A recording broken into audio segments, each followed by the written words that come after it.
1580, com number 522 of 2024. Stop. Paragraph, we are told that informal paper books have been filed by the appellant, incorporating therein all papers that were available before the learned single judge. Paragraph, list this matter under the appropriate heading, comma, for final hearing, comma, বুধবার দিয়ে দাও, বুধবার, day after tomorrow. My lord, there are time of maybe fixed on Wednesday, if it is possible, my lord. 4:30 p.m. We'll be here. We'll be here.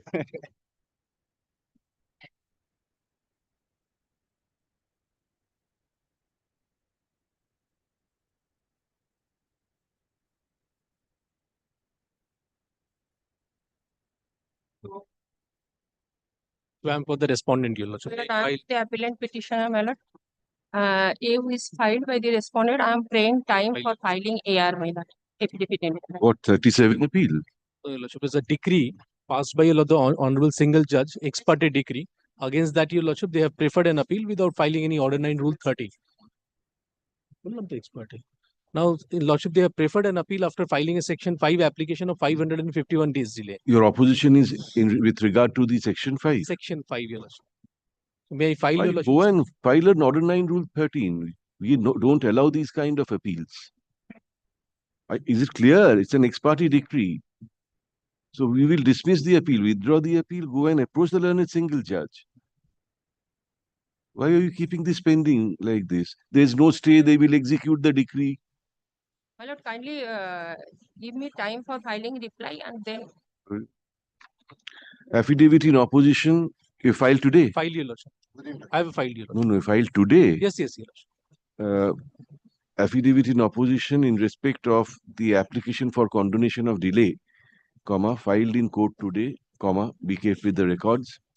Paragraph, the appellant will be at liberty to file affidavit in reply within a week. My lord, 3 weeks time, because it. Why? I have to send it Bokaro, my lord. Bokaro is outside India. No, my lord. Then? For approval, draft is ready, but for we are granting 1 week, whether you file or not, we are going to take up the matter within a week from date. Your officers must wake up from slumber. Just because it's a public sector company, no such indulgence. Within a week from date, tarikh ta diye dao. Paragraph, list the matter 1 week hence. Ota tarikh ta diye dao. Madam, you can tell your client that normally we do not entertain these appeals. You should go and approach the learned single judge. Don't keep this pending.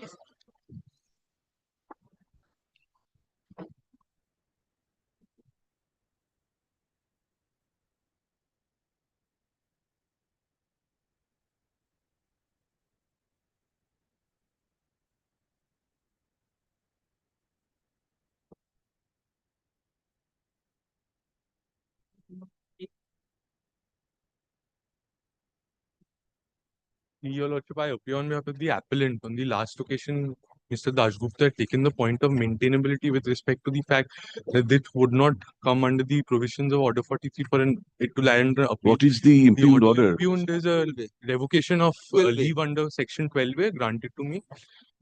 I had taken the point that 12 is not mirrored under 40. What do you say? Perhaps he's right on that count, but his submission is that there is no scope of appeal at all. It needs to go to the Supreme Court now. Lordship, on that count, I will object on the limited surmise that, Lordship, this is in effect a deemed decree. If your Lordship takes up the CPC once, your Lordship, I need not embellish your Lordship's wisdom by placing the provision. No, please do. One cannot all the time remember everything. Lordship will kindly take Section 2, subsection 2 of the CPC. Subsection 2, the definition of decree.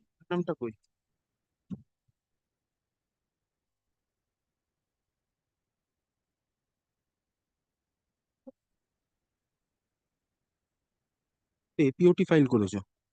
Your leadership is with me. I'll place the provision once. Leadership.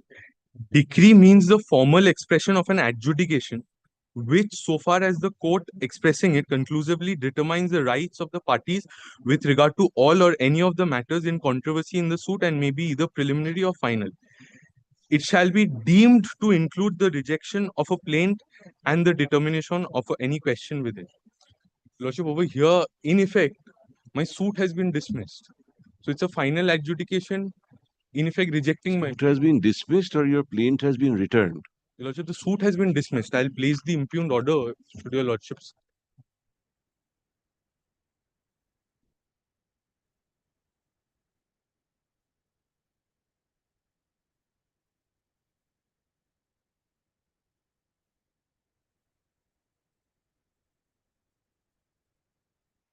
For your Lordship's satisfaction, internal page number 12 of the order impugned,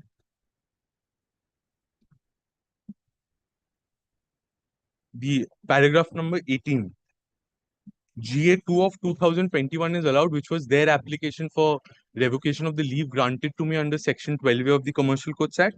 Consequently, GA number 3 2021, which was my application for interim relief, and CS Com number 312 of 2024, old CS number so and so, are dismissed.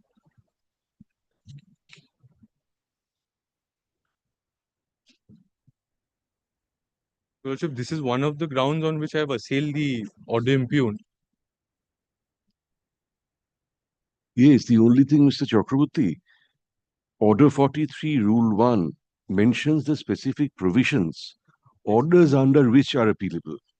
Your Lordship, I Right. bow down. Had it said appeal from decree, you would have had an He argument. has also filed appeal from order. This APOT number. That is my fault. That is my fault. No, but then even that, Your Lordship, possibly under which one, which subclause of Order 43, Rule 1? Your Lordship, in effect, I'll just place the provision, Your Lordship, because Your Lordship, from a decree, Your Lordship, perhaps the appeal would lie. That is my limited submission, because Your Lordship, Section I will. 13 doesn't say so. Say so. Section 13 doesn't Yes, sir. say so, Mr. Chakraborty. Lordship, I mean, I find it personally quite odd that an appeal, a latest patent appeal will not That has lie. been specifically Latest patent again is barred, Barred. correct? yes, Your Lordship. specifically barred. And Intra-court appeal, let us say, will not lie. order 43 also exclude order 7 rule 11. These are lacunae. These are lacunae. I Order think. 7 excludes Order 7 Rule 11, but it includes an Order 7 Rule 10. Of It's course, Your not Lordship, that written. is not specifically applicable to our High Court.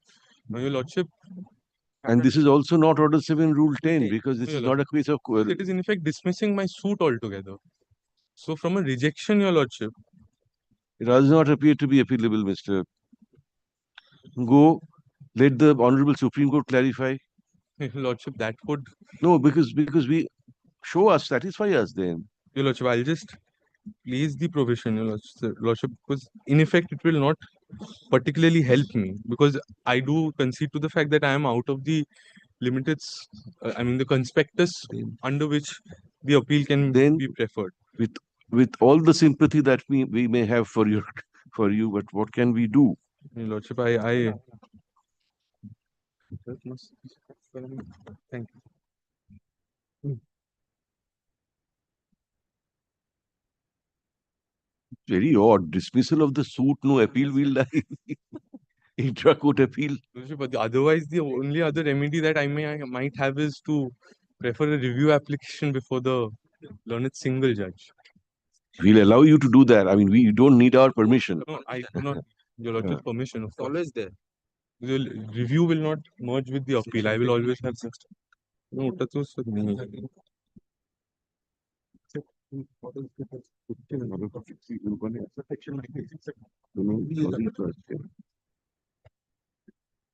Your Lordship, I'm guided by Mr. Bhattacharya here.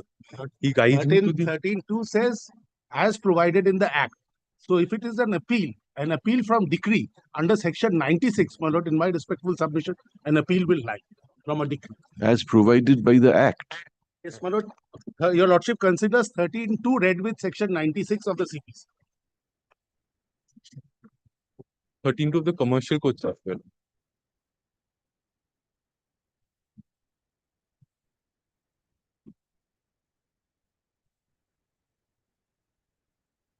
otherwise than in accordance with the provisions of this Act, This Act. which means the Commercial Courts Act. Your Lordship, in effect, there is no specific embargo or bar in the Commercial Courts Act, but when I'm reading section,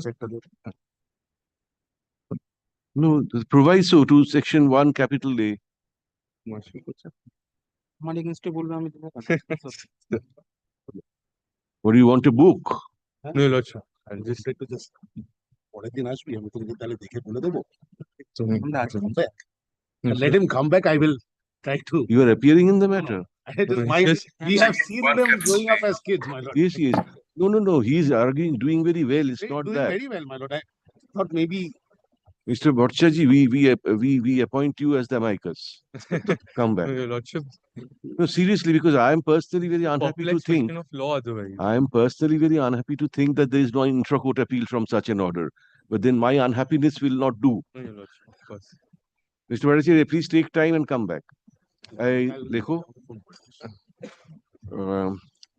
this appeal is directed against a judgment and order dated Your Lordship, April 29, 2025, whereby the defendant's application for revocation of leave under clause 12 of the latest patent that had been granted to the plaintiff, was allowed, consequently, the suit and the connected application were dismissed. Paragraph. Mr. Dashgupta, learned advocate appearing for the respondent/defendant, questions the maintainability of this appeal. He says that the order sought to be impugned does not fall within the scope of Section 13 of the Commercial Courts Act, 2015, read with Order 43, Rule 1 of the Code of Civil Procedure. Paragraph. Prima facie, Mr. Dashgupta appears to have a point. However, it will be strange if no intra-court appeal is available when a suit is dismissed upon revocation of leave under clause 12 of the latest patent. This point needs to be gone into. Paragraph. We find Mr. Rudraman Bhattacharya, learned senior counsel, I will guide him, not appoint me. amicus, present in court and request him to act as amicus curiae to assist this court in deciding the aforesaid point. When should we keep it? Next Monday. Next Monday. Paragraph. List the matter once again. Next Monday, thou. 7th. Under the heading specially fixed matter, marked, shouldn't take much time, either you find it. Really keep it Millard as Marked 12:45 p.m. হবে দেখো ফাঁকা আছে? It is in our interest that we are fixing it at a particular time.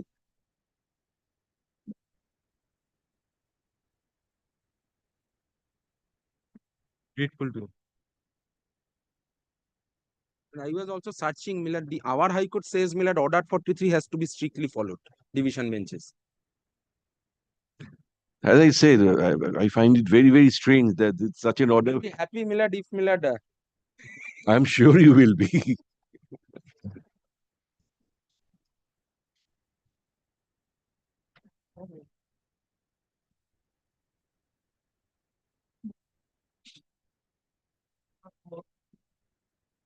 My lord, I beg to appear on behalf of the appellant, my lord. My lord, this appeal is not maintainable, perhaps, because, my lord, we have challenged an order by which an amendment was rejected and leave to produce additional documents was rejected. That doesn't come within. My lord, it does. Uh, My lord, grants me liberty to assail the order before the appropriate forum. appropriate forum, yes. এই দাও এটা মেমোটা।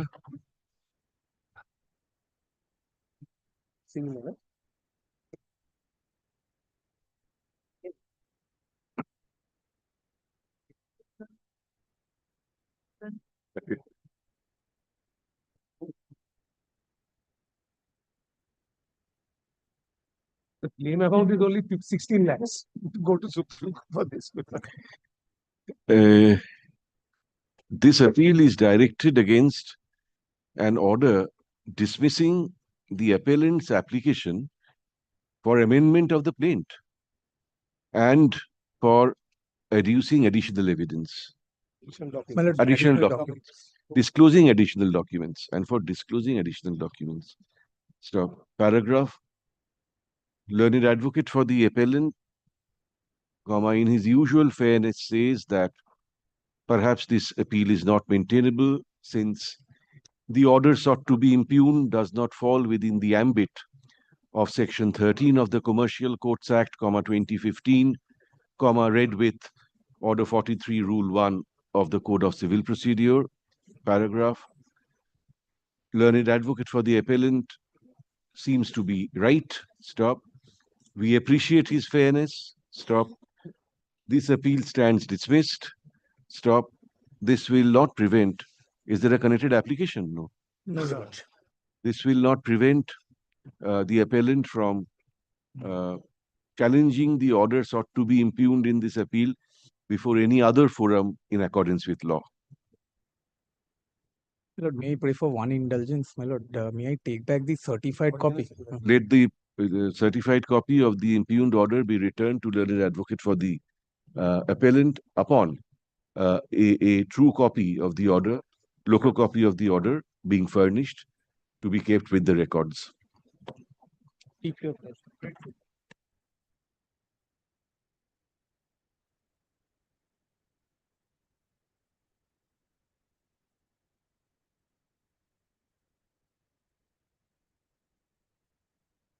Number 5. May it please your lordship, my lord. I appear for the This is an respondent appeal. that Mr. Bachawat is leading me, my lord. He hasn't been able to come to court. My What lord, I has will not. happened I to him? will not stand in the way. What has happened to him? Is he? My lord, he has a sciatica pain, The bad pain. sciatica pain, and he's unable to get up. You're in no way responsible for that. We are. We all are. My lord, We over are- the years maybe, but not this particular. When do we keep it? No, my lord, will your lordship kindly allow? My Better he lord, comes. my lord, I will not stand in the way Better when he it comes comes. to. When is he expected to come? My lord, I spoke to him day before. Said he's going through some therapy. By middle of this week, he should be back. For the timing, shall we keep it on Wednesday or Friday? The lordship keeps it on Friday or for a safer. Friday. My lord, there is an urgency, my lord. The clients are after us, but this is a ground which Yes. where I will not stand in the way. We are told that learned senior counsel representing the respondent is slightly indisposed. Stop. As requested on behalf of the respondent, comma, let this matter stand adjourned and be listed again on Friday date the other My lord, let Under- it retain its position. under the same heading, comma, retaining its position. Grateful. Retaining its position মানে কিন্তু last item under new application হবে. Under the same heading. The application got a-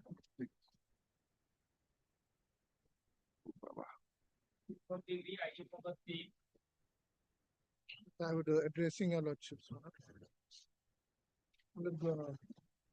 At this point, I have not raised, my lord, with regard to what fell from your lordship in item number 4. But in this case also, my lord, because it's that, my lord, but the answer perhaps is, my lord, very clear from the statute, though it is against me that it is appealable, my lord. If your lordship sees, my lord, the proviso, which your lordship was pointing out, proviso only deals with orders. Whereas 13.1 talks about judgment or order. So perhaps judgments, my lord, will not be curtailed. The Commercial Courts Act. আমারটা কোথায় গেল? এক্ষুনি তো ছিল এখানে। Correct, my lord. Definition of decree, lordship will see section 96 and will No, before section 96 also, my lord. We Try- just look at first 13. Any person aggrieved by the judgment or order of a commercial court. The 13.1a, my lord, and the proviso, my lord, the proviso is only with regard to orders. And the word judgment, my lord, is conspicuously absent.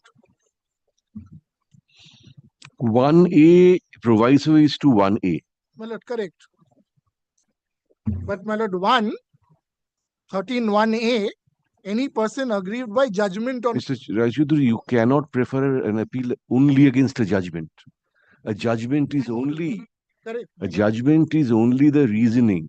Very well. But that is there.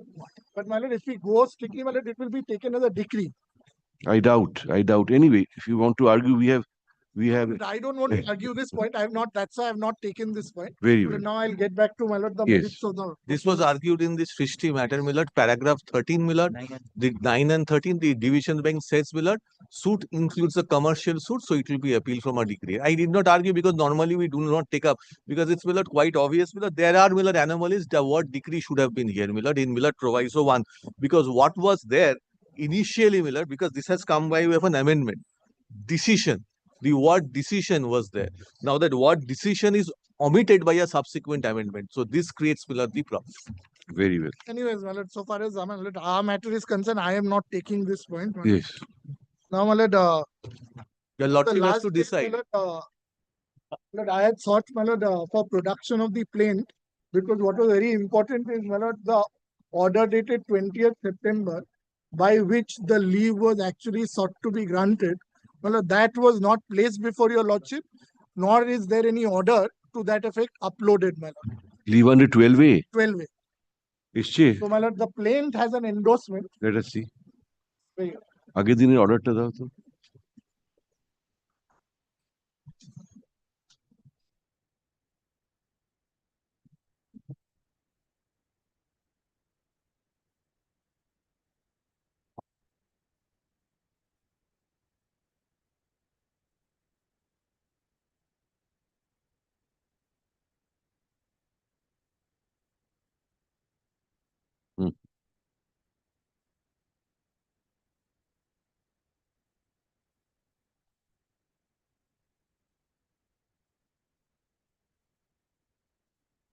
Well, the plaint has that endorsement. Yes. I've seen that. Now, my lord, what my learned friend did is, my learned friend wanted to supplant this order, supplant reasons to this order by showing the interim order, by showing that the learned judge had exercised his mind while granting the leave.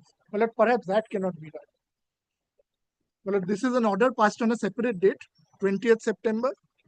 What my learned friend did is, my learned friend showed 1st October order, by the order which, my lord, my learned friend got an ex parte ad interim order in the injunction application, and he tried to show that all these facts were there and this has all been recorded.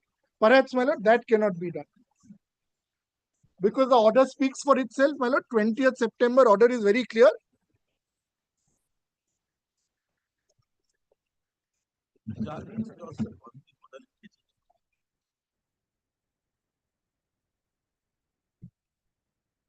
Because, my lord, during my learned friend's submission, he had, my lord, only showed the 1st October order. That is what I got, my lord. The order is not available, my lord. I cannot be penalized if something, my lord, is not uploaded. It's within the pure realm of your lordship, my lord, what lordship is recording and lordship is doing. My lord, I have no hand to that, my lord. What can I do as a litigant? The order is not uploaded. What can I do? As my learned friend had the opportunity, my lord, he should have pointed it out that there is an order of 20th September, which he didn't, unfortunately. Now, my lord, so far as, my lord, that is concerned, my lord, this is the position, my lord, of the order which was passed on 20th September, granting leave, my lord, no reasoning, nothing. Now, my lord, my learned friend's contention was that once because leave was granted, therefore the same cannot be revoked by the judge. By the learned judge who was there, my lord, he cannot revoke it any further because he has exercised his discretion and granted. He has come up against revocation of 12A. Yes, yes. But if this was a case, my lord, there is a clear gap of 10 months. There is no explanation in pleading with regard to that, what transpired during the 10 months. And, my lord, on that ground, in the impugned judgment, it has been held, my lord, that there is no explanation given why, my lord, leave ought to have been granted, therefore revoke the leave and dismiss the suit. Now, whatever judgments my learned friend has shown, my lord, they are no longer good law. Because, my lords, I'll take your lordships directly to Justice Pardiwala's judgment. The latest one you The were saying. latest Sometime in April or May this one. year. May 15th, 15th. my lord, 2025. Lord, I'm handing over a copy to your lordships. In Bengali, Tatka.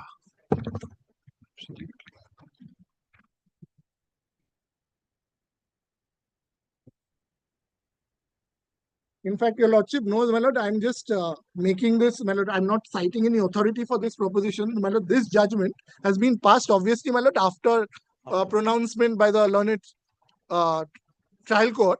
But, my lord, your lordship knows that law pronounced, my lord, only court clarifies the law. It is not that, my lord, this was not the law. Declaration. It Yes, was always it the just clarifies the law, my lord. There is a Supreme Court also on this point. No, I am accepting it. I have been told by the bench in that matter. In the Garden Rich Lordship told me. It's only clarification, not a declaration. I can't remember anything. And, my lord, I'm only to the, my lord, there is an exception to that unless the judgment itself, my lord, makes a Prospective. perspective. My lord, here, my lord, two dates, my lord, in this judgment are very important. One is pre-Patil situation, Patil automation situation. One is after Patil automation situation. My lord, our suit in this case is after the Patil automation judgment. Because your lordship asked me a very pertinent question as to what had fallen from my learned friend was, my lord, whether I need to say that whether I want to go for mediation and only then can it be revoked and the parties sent to mediation. This was one of the arguments, and your lordship on the last occasion had asked me to address this. My lord, this has been squarely, my lord, answered by this judgment. Now, my lord, kindly takes, my lord, paragraph 25 onwards of this judgment.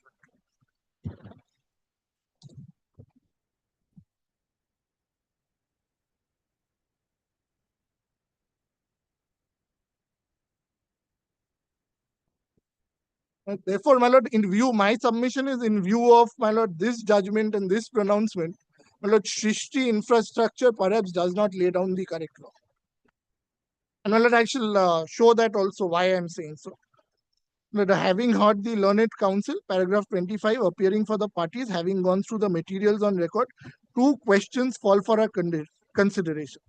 Whether the High Court committed an error in passing the impugned order, and second one, my lord, what we are concerned with, whether due to non-compliance with Section 12A of the Commercial Courts Act 2015, a suit should be dismissed under Order 7, Rule 11 of the Code of Civil Procedure 1908, or whether it should be kept in abeyance, directing the parties to first explore the possibility of settlement by institutional mediation. But my learned friend's contention was that if I am today raising this point, everything should be kept, my lord, in abeyance. I should make a statement that I am ready to go for mediation and the matter should be sent to mediation. Well, that has been squarely answered out. Now, your lordship takes, before reverting, my lord, to the rival submissions canvassed on either side, we must look into few relevant provisions of law. Paragraph 27, my lord, lays down, my lord, the section, sets out, my lord. Then, my lord, paragraph 30, my lord, 30 is very important. 2 minutes leave me.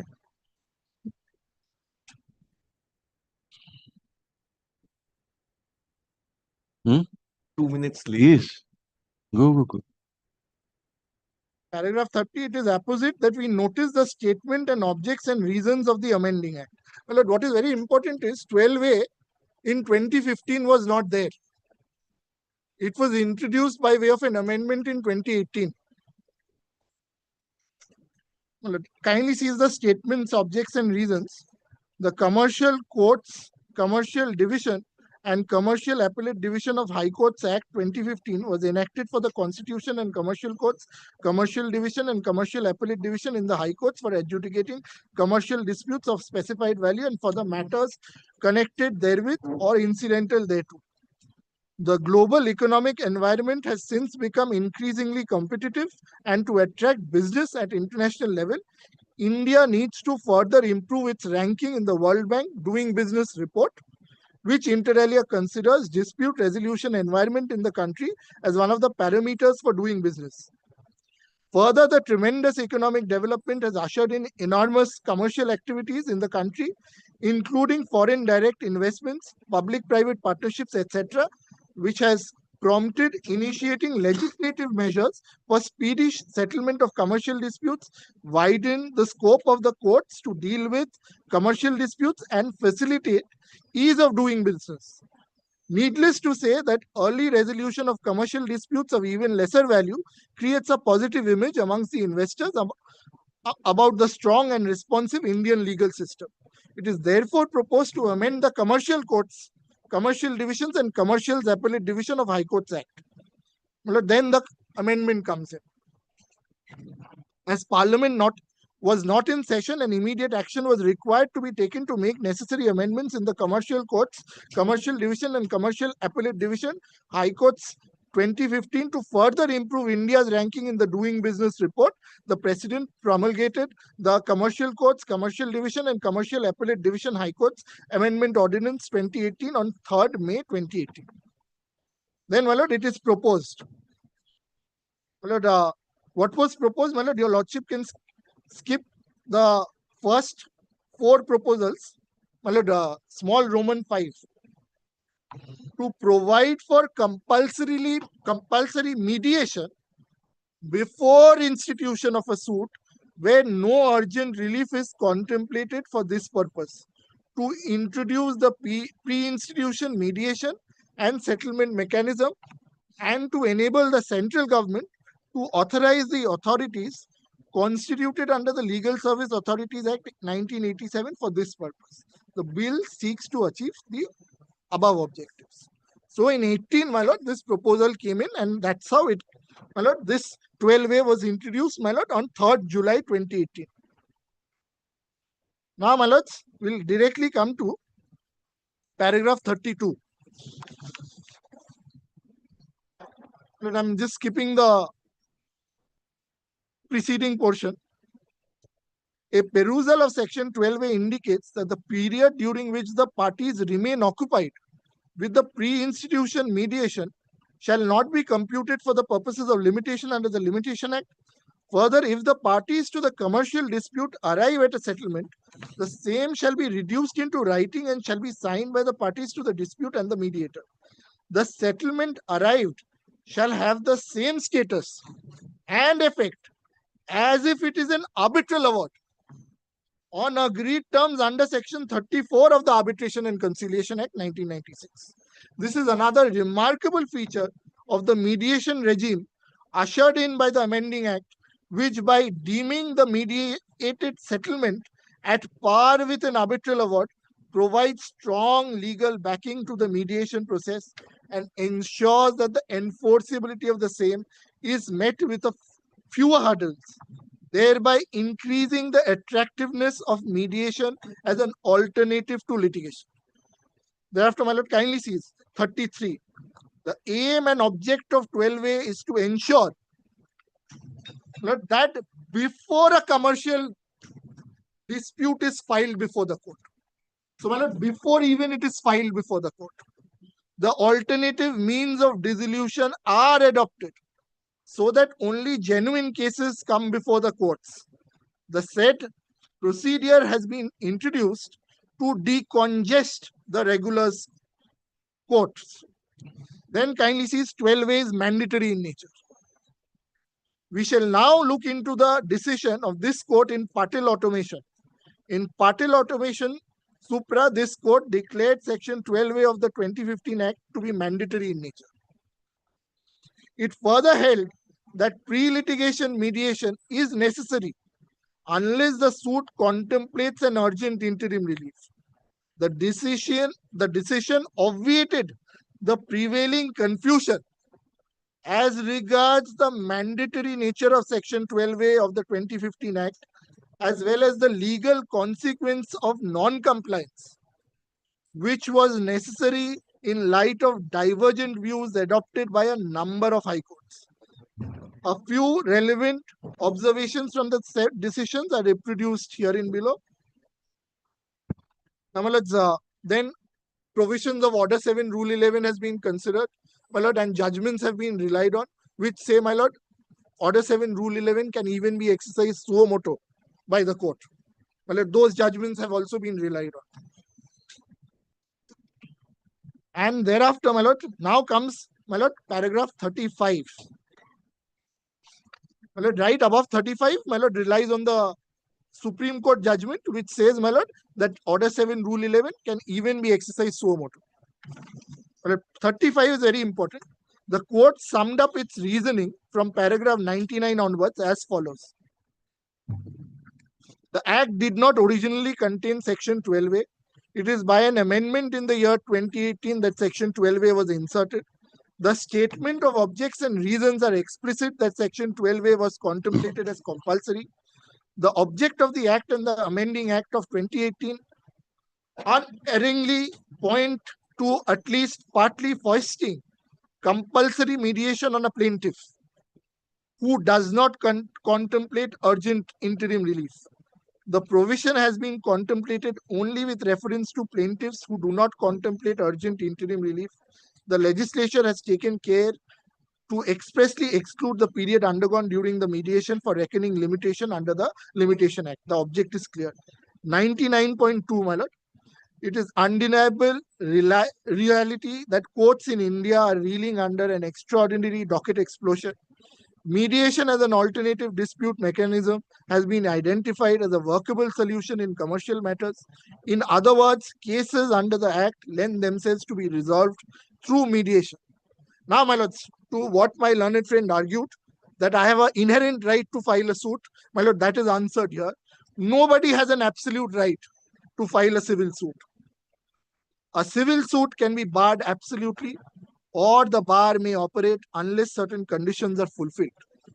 Cases in point which amply illustrate this principle are Section 80 and Section 69 of the Partnership Act. The language used in Section 12A, which includes the word shall, certainly goes a long way to assist the court to hold that the provision is mandatory. The entire procedure for carrying out the mediation has been spelled out in the rules. The parties are free to engage counsel during mediation. The expenses as far as the fee payable to the mediator is concerned is limited to a one-time fee, which appears to be reasonable, particularly having regard to the fact that it is to be shared equally. A trained mediator can work wonders. Well, 99.4 is extremely important so far as our case is concerned. Mediation must be perceived as a new mechanism of access to justice. We have already highlighted its benefits.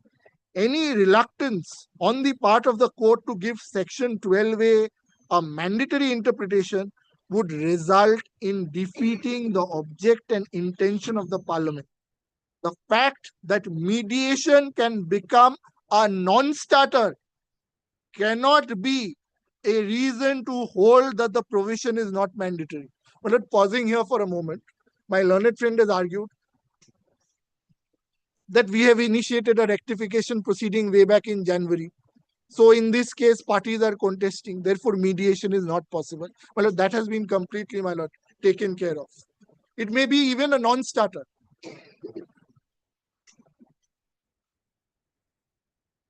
Thereafter, my lord, kindly sees, apparently the value judgment of the lawgiver is to give the provision a modicum of voluntariness for the defendant, whereas the plaintiff who approaches the court must necessarily resort to it. Section 12A elevates the settlement under the Act and the rules to an award within the meaning of Section 30, subsection 4 of the Arbitration Act, giving it meaningful enforceability. The period spent in mediation is to be excluded for the purposes of limitation. The Act confers to orders costs based on conduct of the parties.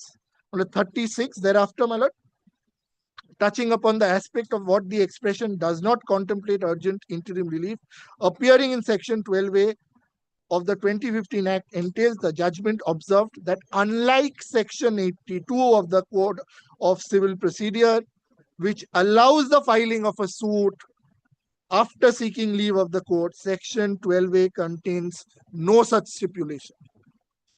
So, my lord, here, my lord, you just can't file the suit and then go into mediation. You have to exhaust it first and only then go to mediation. My lord, it's pre-institution.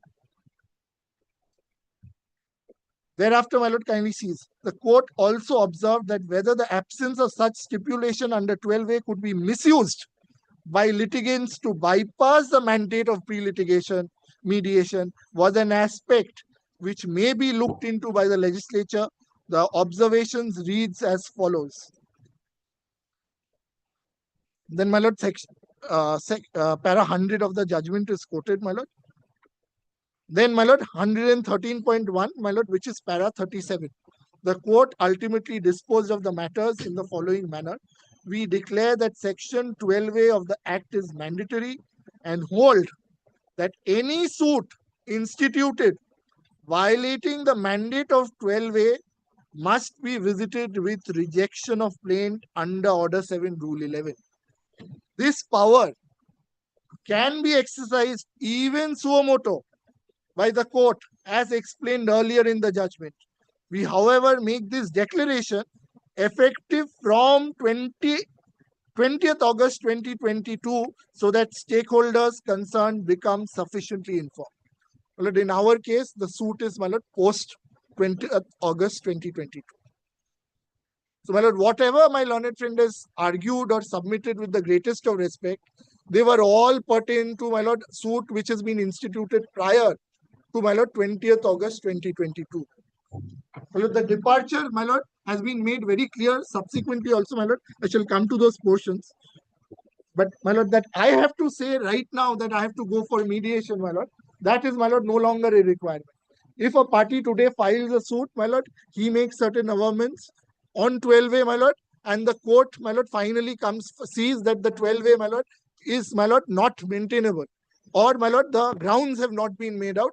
My lord, the only consequence of that, in my respectful submission, is rejection of the plaint.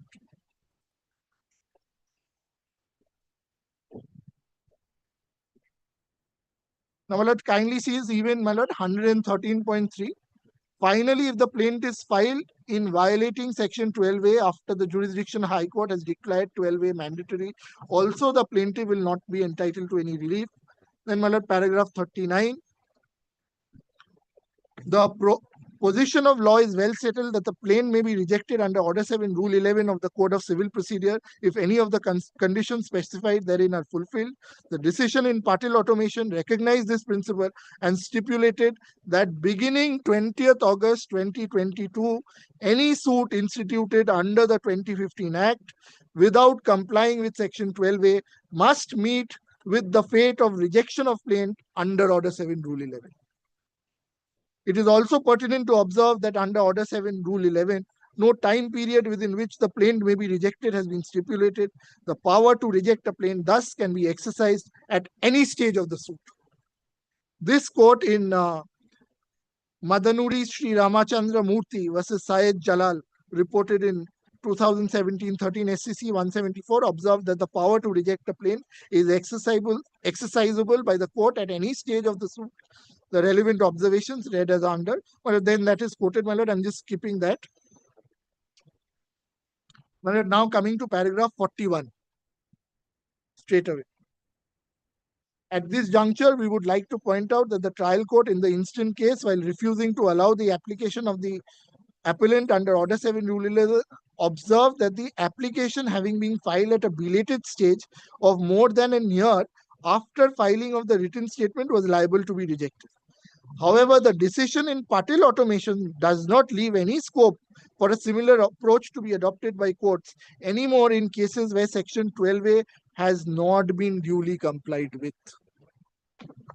The court in the said decision has also observed that even if a plea of rejection of plaint is not taken by the defendant, the courts must suo motu take note of the non-compliance with Section 12A and reject the plaint, and the stage of the suit proceedings is not a valid consideration to be looked into while rejecting a plaint. Now, my lords, kindly takes how the expression urgent interim relief is to be construed. Further, it is also pertinent to note that Section 12A of the 2015 Act does not contemplate leave of the court for filing a suit which contemplates an urgent interim relief, as is clear from the language and words used in the provision. The provision also does not necessarily require an application seeking exemption if a suit is being filed without pre-institution mediation. An application seeking waiver on account of urgent interim relief, setting out grounds and reasons may allay a challenge and assist the court. But in the absence of any statutory mandate or rules made by the central government, an application per se is not a condition under Section 12A of the 2015 Act. Pleadings on record and oral submissions would be sufficient in ordinary course. In ordinary course. My lord, then kindly sees 43. This court, Yamini Manohar versus TKD Kirti, reported in 2024 5 SCC 815, while interpreting the import of the expression, a suit which does not contemplate any urgent interim relief, used in Section 12A of the 2015 Act, observed that the word contemplate connotes to deliberate and consider. Further, the legal position that the plaint can be rejected and not entertained reflects application of the mind by the court as regards to the requirement of urgent interim relief. The court further observed that the prayer of urgent interim relief, kindly note this, should not act as a disguise to get over the bar contemplated under Section 12A. That is exactly what has happened here. However, at the same time, the court observed that the mere non-grant of the interim relief at the ad interim stage when the plaint is taken up for admission and examination would not justify the rejection of the plaint under Order 7, Rule 11 of the Code of Civil Procedure, as interim relief at times also granted after issuance of notice. Further, even if after the conclusion of arguments on the aspect of interim relief, the same is denied on merits, that would not by itself justify rejection of the plaint under Order 7, Rule 11. Now, my lords, pausing here for a moment. My learned friends, another argument was going into the merits. Look at the marks. My lord, the court, the Honorable Supreme Court is saying that is not the consideration. So, my lord, if I take my learned friend's argument to be correct, if a person has an extremely good case, in that case, 12A will be seen differently. And if a person has a very bad case, my lord, then urgency will be looked into. My lord, that is, my lord, not the language or, my lord, the reasons or objects why 12A has been inserted. My lord, somebody may have an excellent case, but somebody sits over his right for 2 years, 3 years, 5 years. My lord, in that case, can that person say, oh, because these marks are similar, therefore I'm entitled as a matter of right to a Section 12A leave? My lord, in my respectful submission, my lord, that, my lord, perhaps is not the right position. Now, my lords, kindly see thereafter, paragraphs, my lord, 10, 11 and 12 are quoted of Yamini Manohar. We are of the opinion that when a plaint is filed under the Commercial Courts Act with a prayer for an urgent interim relief, the commercial court should examine the nature and the subject matter of the suit, the cause of action, and the prayer for interim relief.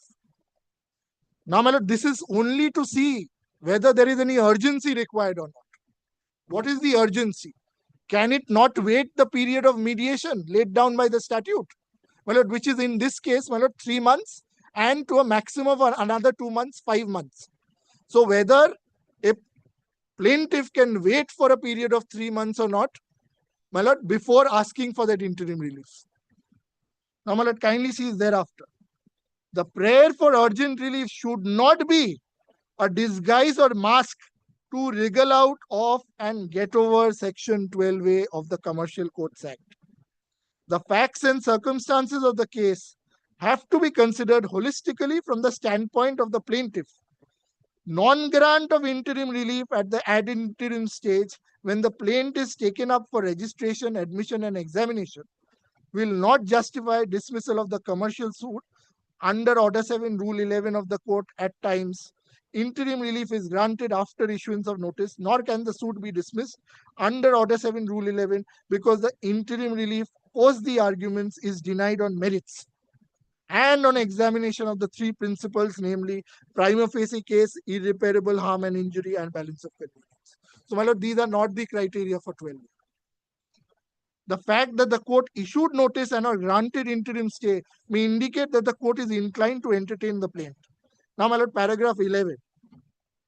having stated it is difficult to agree with the proposition that the plaintiff has the absolute choice and right to paralyze Section 12A of the Commercial Courts Act by making a prayer for urgent interim relief. Camouflage and guise to bypass the statutory mandate of pre-litigation mediation should be checked when deception and falsity is apparent or established.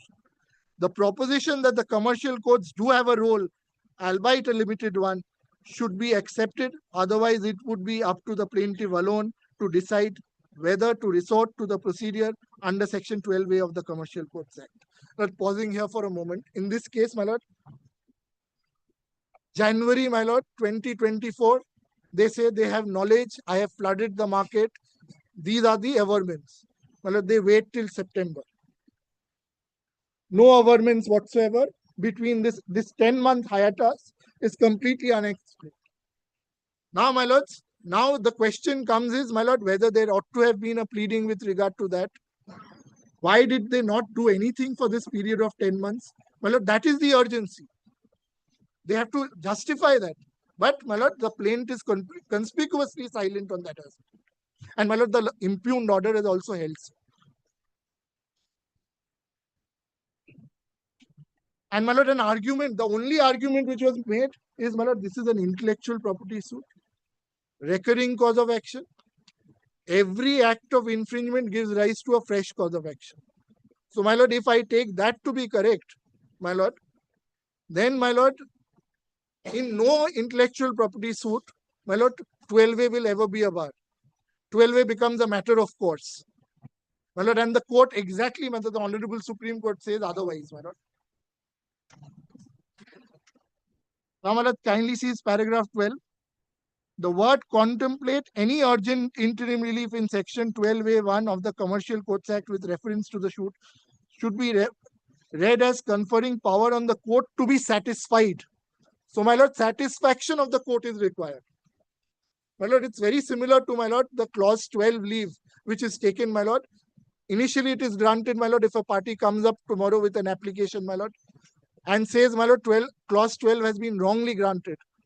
My lord, it is revoked. My lord, it is not that just because once it is granted, it cannot be revoked. Then, my lord, kindly sees after that. This is a precise and limited. They suggest that the suit must contemplate, which means the plain documents and facts. My lord, this is very important. The plain documents and facts should show and indicate the need for an urgent interim relief.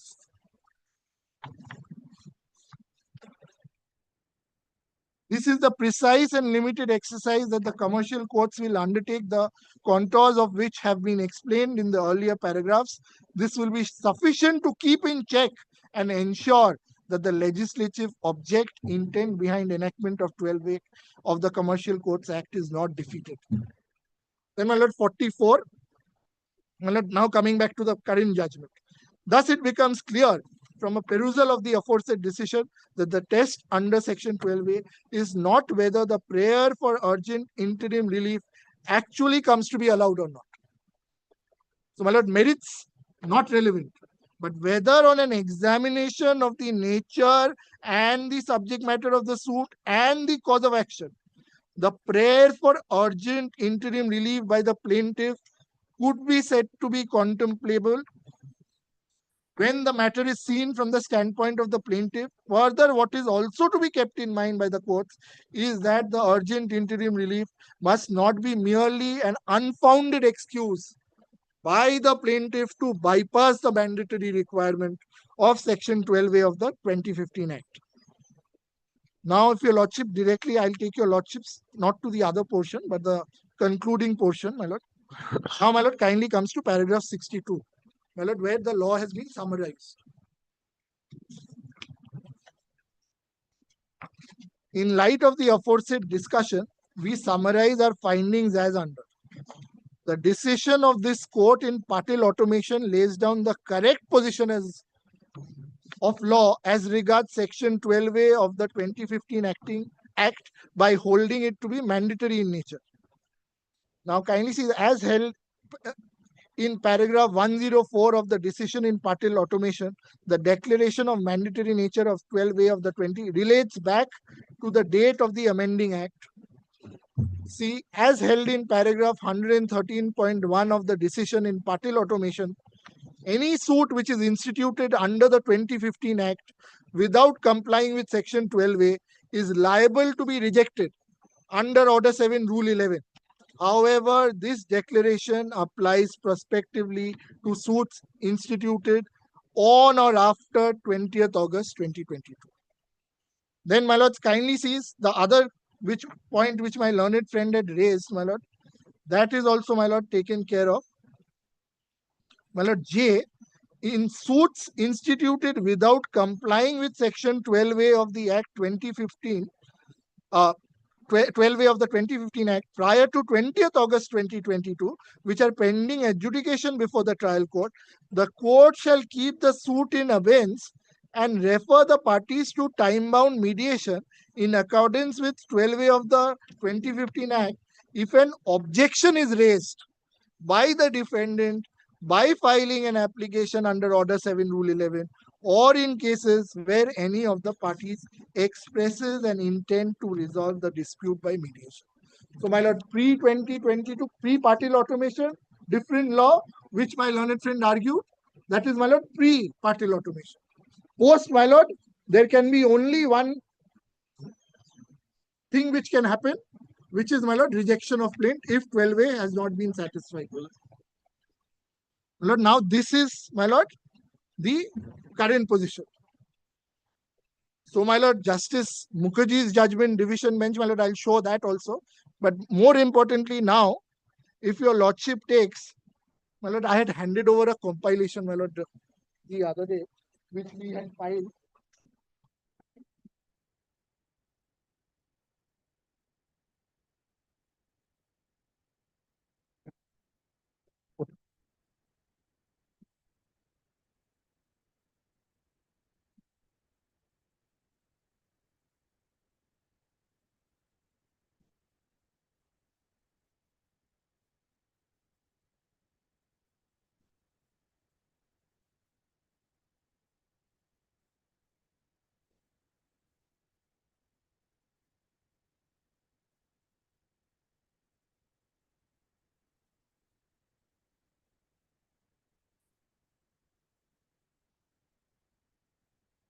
Let's kindly first take, directly comes to page 90.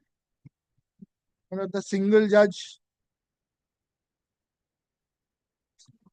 Page 90, my lord. This is the trial court order, my lord, in SRMB Srijan, my lord. The facts are, my lord, quite identical. My lord, in fact, my lord, facts were slightly better because, my lord, there was even a pleading with regard to that, my lord. I'll come to that. My lord, kindly sees. This is short judgment.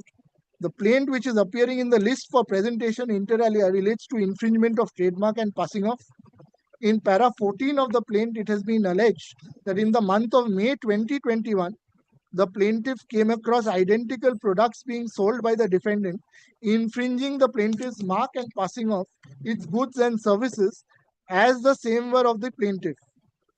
In para 15 of the plaint, it is further alleged that the plaintiff immediately contacted its trademark attorneys and White cease and desist notice dated 25th May 2021 requested the defendant to stop from infringing the plaintiff's mark. It is also the case of the plaintiff in paragraph 15 of the plaint that the plaintiff did not receive any reply from the defendant but instead received caveat petition dated 14 July 2021. In paragraph 15, it is further alleged that the defendant's products with the infringing mark became less visible in the market, and as such, the plaintiff was advised not to take any action. In paragraph 20 of the plaint, it has been alleged that recently, while causing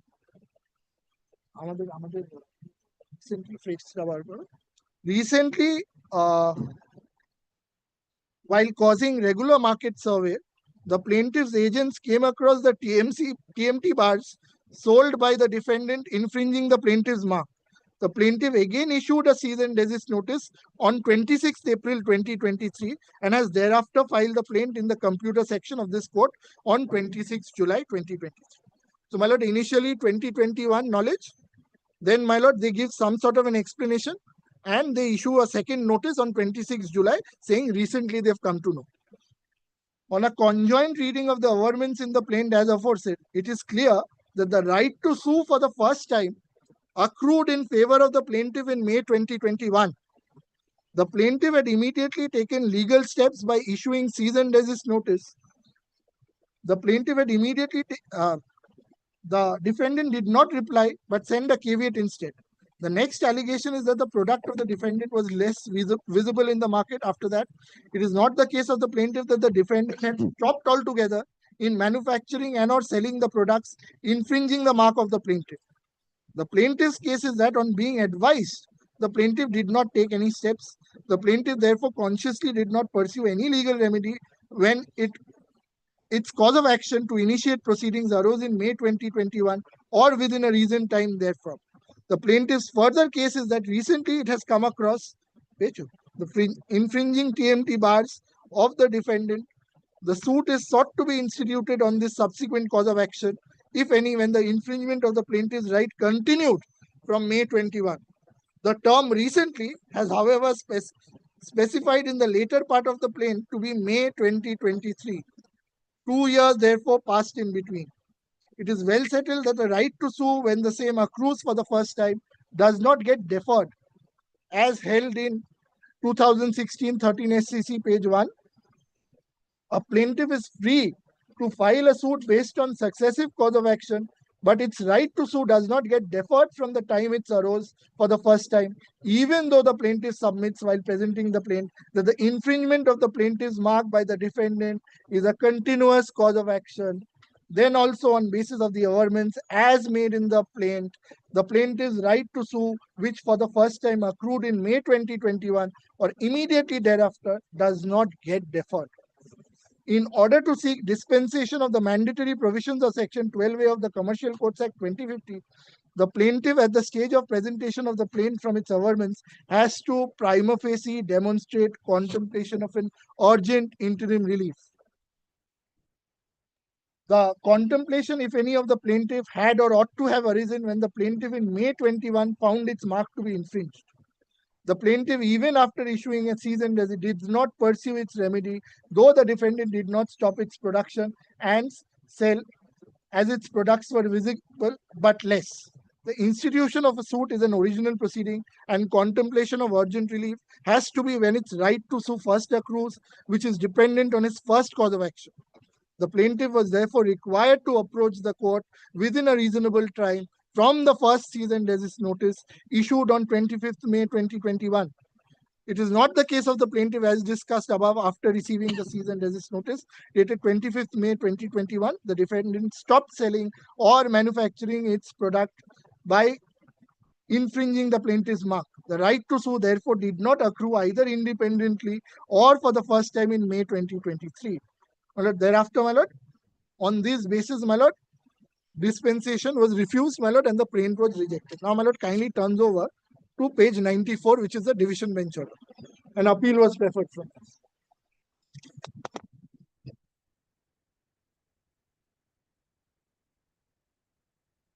This appeal is arising out of an order passed by a learned single judge on 2nd August 2023, revoking the leave under Section 12A of the Commercial Courts Act.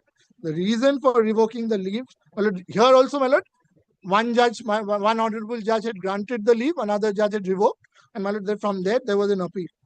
The reason for revoking the leave was that initially the plaintiff issued a cease and desist notice on 25th May 2021 and did not pursue the said claim, and thereafter in the plaint in the year 2023, the word recently has been used in order to show that in the event any notice is served, the plaintiff will suffer irreparable loss.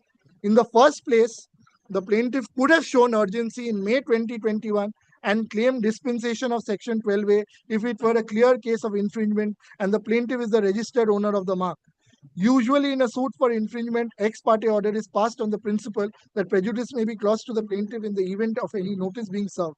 However, having regard is not interfered with, we have seen, Mr. Bachchan. My lord, more importantly, my lord, here, this part, my lord, after Patel, my lord,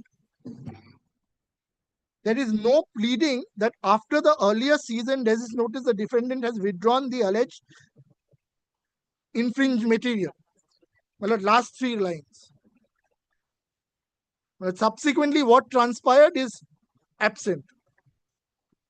And my lord, the preceding paragraph, that's the only paragraph actually which I want to place, my lord, is the court is required to find out whether the averments in the plaint point to a situation where even before expiry of 3 months, the plaintiff may have the need to obtain interim relief. So 3 months window. My lord, in this case, 10 months. Complete hiatus. I have flooded the market. And my lord, in our case, why I cited this case?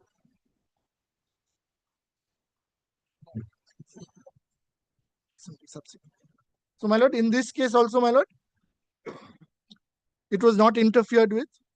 My lord, similar is another judgment of another division bench, my lord, that was, I think, handed over, my lord, to your lordship, of Pronoy Shaha. My lord, that's in my compilation, but if your lordship is marked from your lordship's copy, that's a division bench again.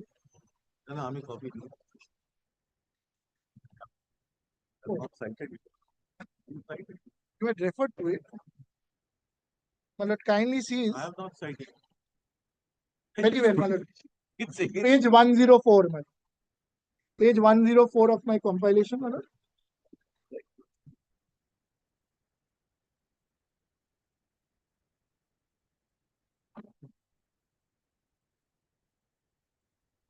There also the plain governments are quoted, my lord. And if your lordship comes to page 106, which has paragraph 7, initially leave was obtained under 12A of the Commercial Courts Act 2015. Subsequently, on an application filed by the respondent for revocation of leave, the said application was allowed by the learned singer.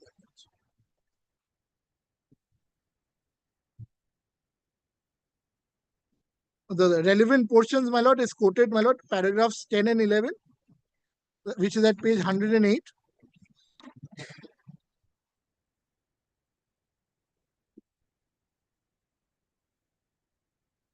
Kindly see para 10, 11, 12. And while a clear finding in 12, urgency pleaded in paragraph 43 for dispensation is a veiled attempt to circumvent section 12A. The explanation offered is unacceptable.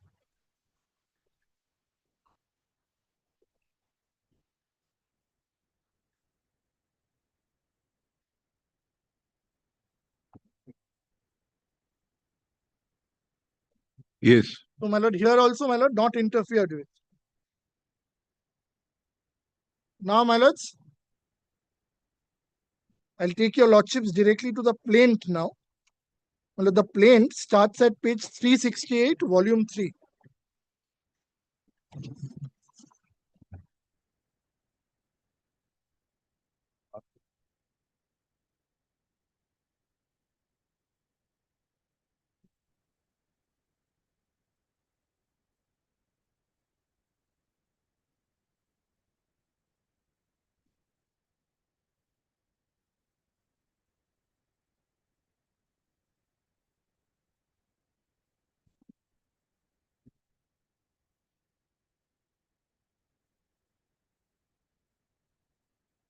Yes.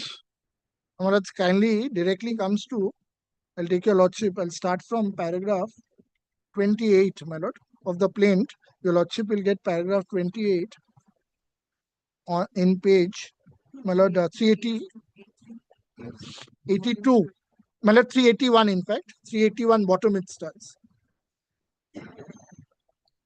ও এইটা তো trial court থেকে যে প্রিন্টটা এসছে Volume 3, my lord.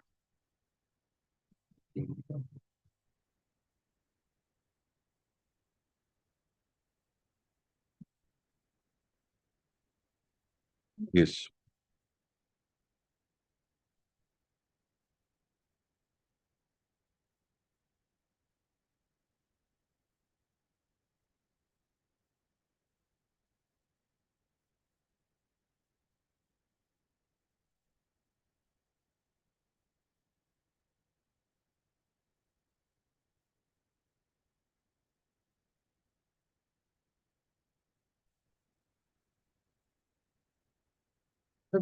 Paragraph 28, my lords, they say aforesaid label, certificate and status report would inter alia reveal that the defendant had applied for registration of her purported trademark Poly Pankaj on or about 3rd February 2023. And ultimately such registration was granted on or about 3rd December 2023.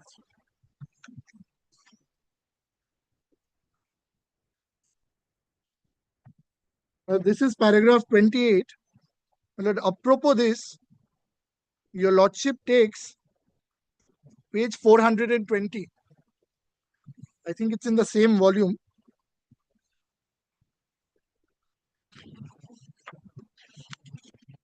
These are, my lord, in a commercial court, my lord, one has to say what documents are being annexed, what documents are relied on, and all affirmed as true to knowledge. My lord, entry number 40, if your lordship notes, at page 420, my lord, kindly sees it says status report dated February 3, 2023.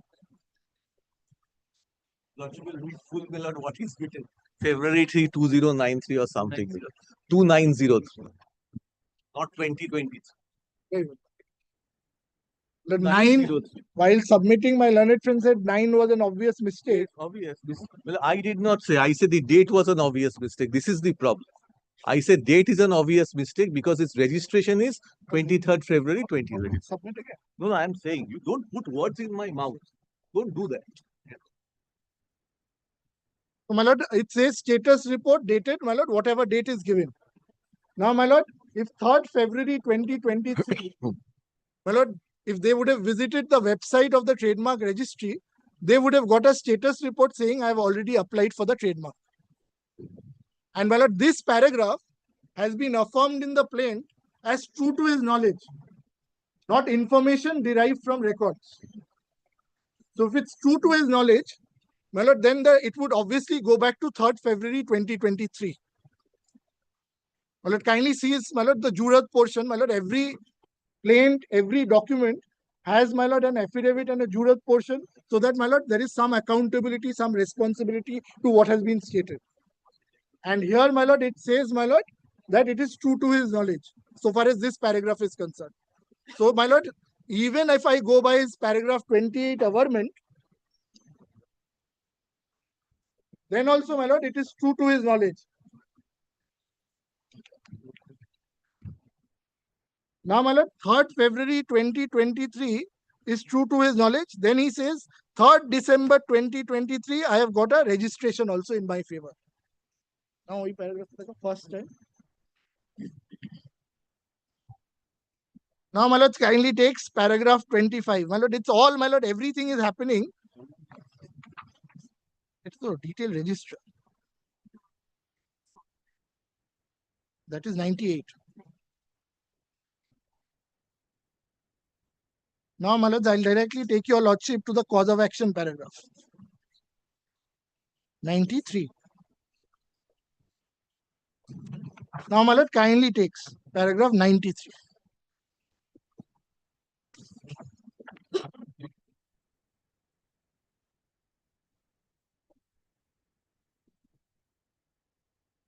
Lord, kindly sees page 404, paragraph 93. The cause of action in the instant case arose for the first time in the month of January 2024, when the plaintiff came to know that the defendant started flooding the market with its impugned products under the impugned marks Poly Pankaj, and the same is continuing day to day. The cause of action of the plaintiff as against the defendant are for infringement of the plaintiff's registered trademark. Lord, kindly note this because the infringement case has been given up subsequently. That also I will show. And passing off by reasons of use of the marks Poly Pankaj, and also for infringement of the registered copyright of the plaintiff by the defendant. Such causes of action of the plaintiff as against the defendant are recurring in nature, and every sale of goods by the defendant under the mark Polypankaj gives rise to a fresh cause of action to the plaintiff to sue for infringement and passing off. Such cause of action arose within and also outside the jurisdiction of aforesaid. Hence, there is no delay on the part of the plaintiff in filing the present suit, and no part of the plaintiff's claim is barred by laws of limitation.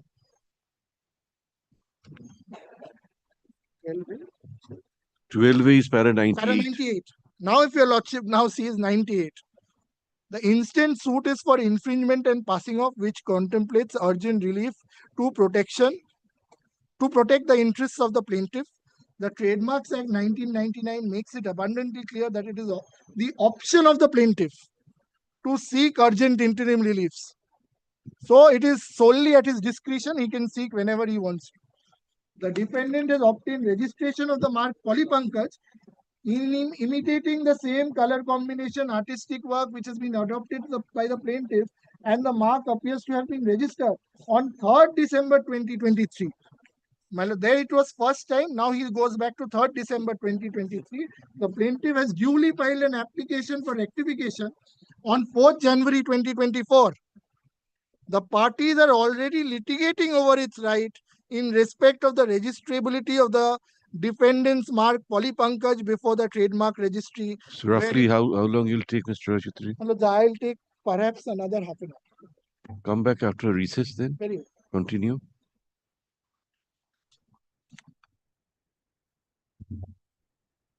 Ah.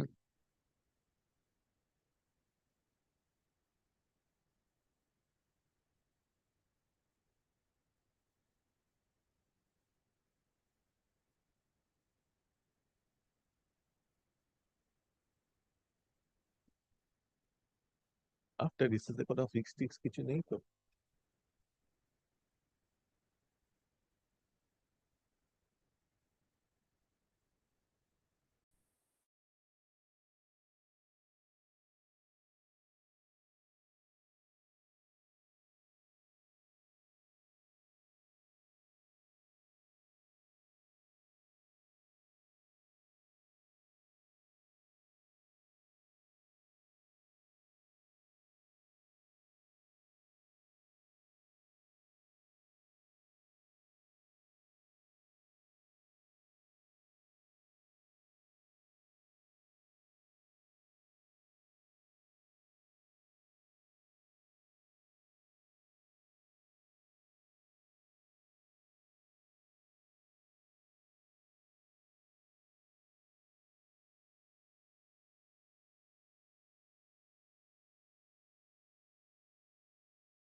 আমাদের 3 না?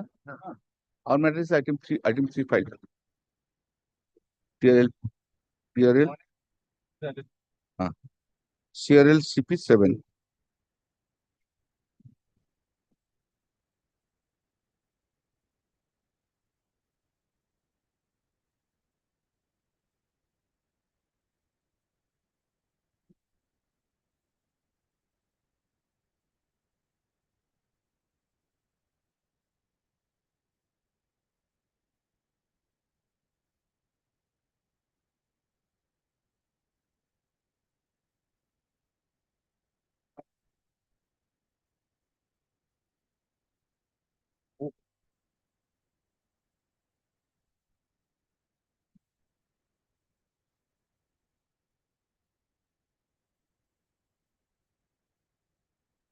All right. So before I start, Miller, just kindly direct your Lordship's court officer to give me a copy of the order of the Honorable Chief Justice, that the administrative order which has been passed, The one which you read on the last occasion. because I need it repeatedly. A copy during the course of argument. বুঝতে পেরেছো কোনটা চাইছেন? ওটা একটা copy করে দিয়ে দেন। দেখিয়ে নাও আগে, দেখিয়ে নাও। I have seen that earlier. Just give me a copy, a Xerox copy. Now, my lord, I am coming to the second point.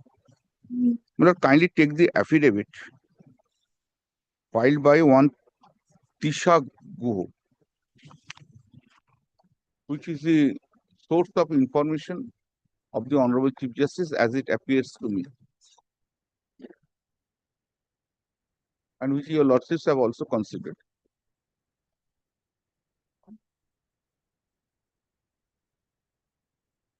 TRL CP 7.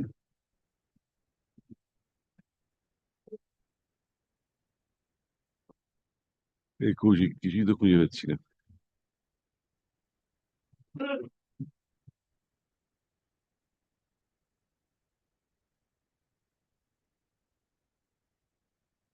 Rishabh Guha, Tisha Guho. আচ্ছা তৃষা গুহ, পেয়েছিস? তুই পেয়েছিস?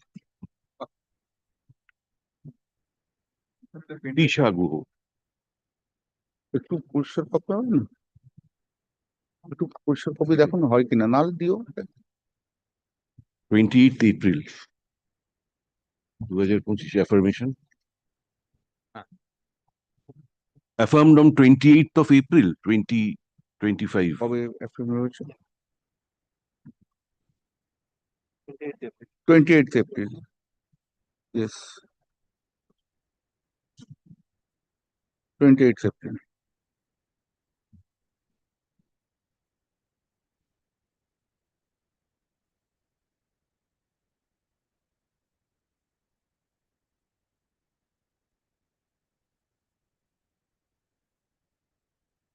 Yes. পেয়েছিস? না। May I place it, Miller?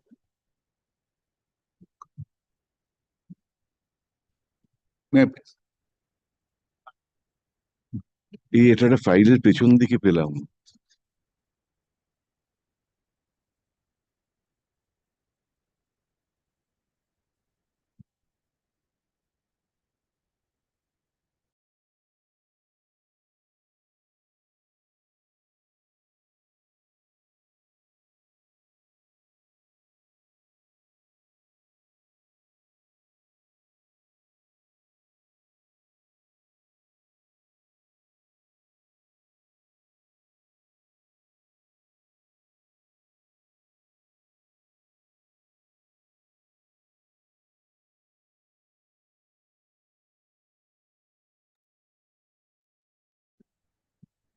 একটা copy থাকবে না?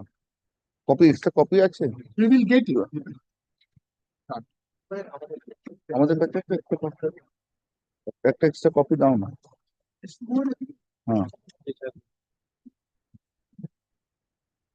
না না, ওদের এফিডেভিটের copy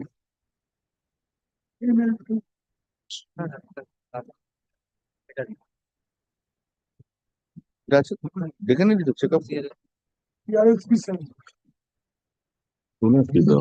Importantly, this is very important for this one or two paragraph. That's the reason. I, Tisha Guo, daughter of Tapos Guo, so and so, so and so.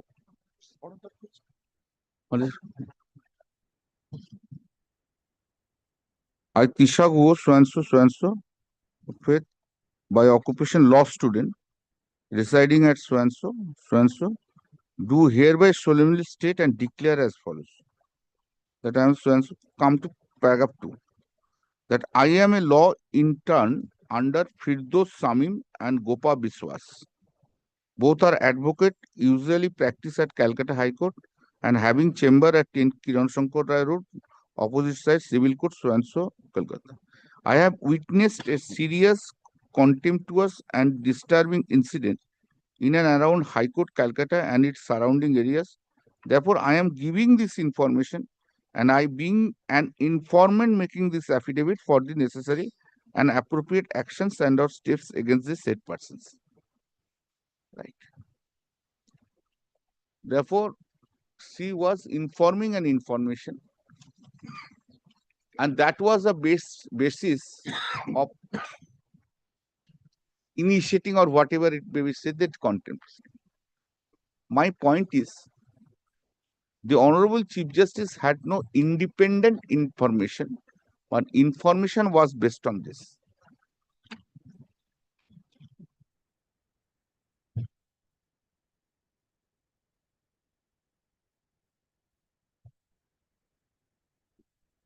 The question which I am framing or submitting,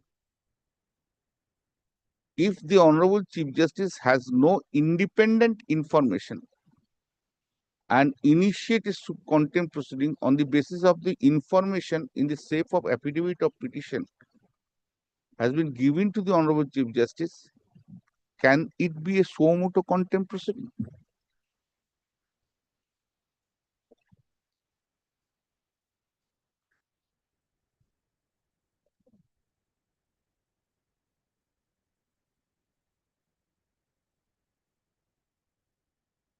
Yes. But my submission would be here that in a case of suo motu contempt proceeding by the Honorable Chief Justice, Chief Justice will have an independent information not based on any information supplied by any of the parties.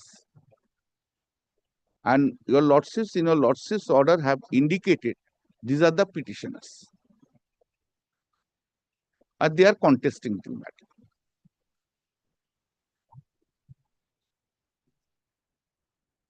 They are contesting the matter. Now, since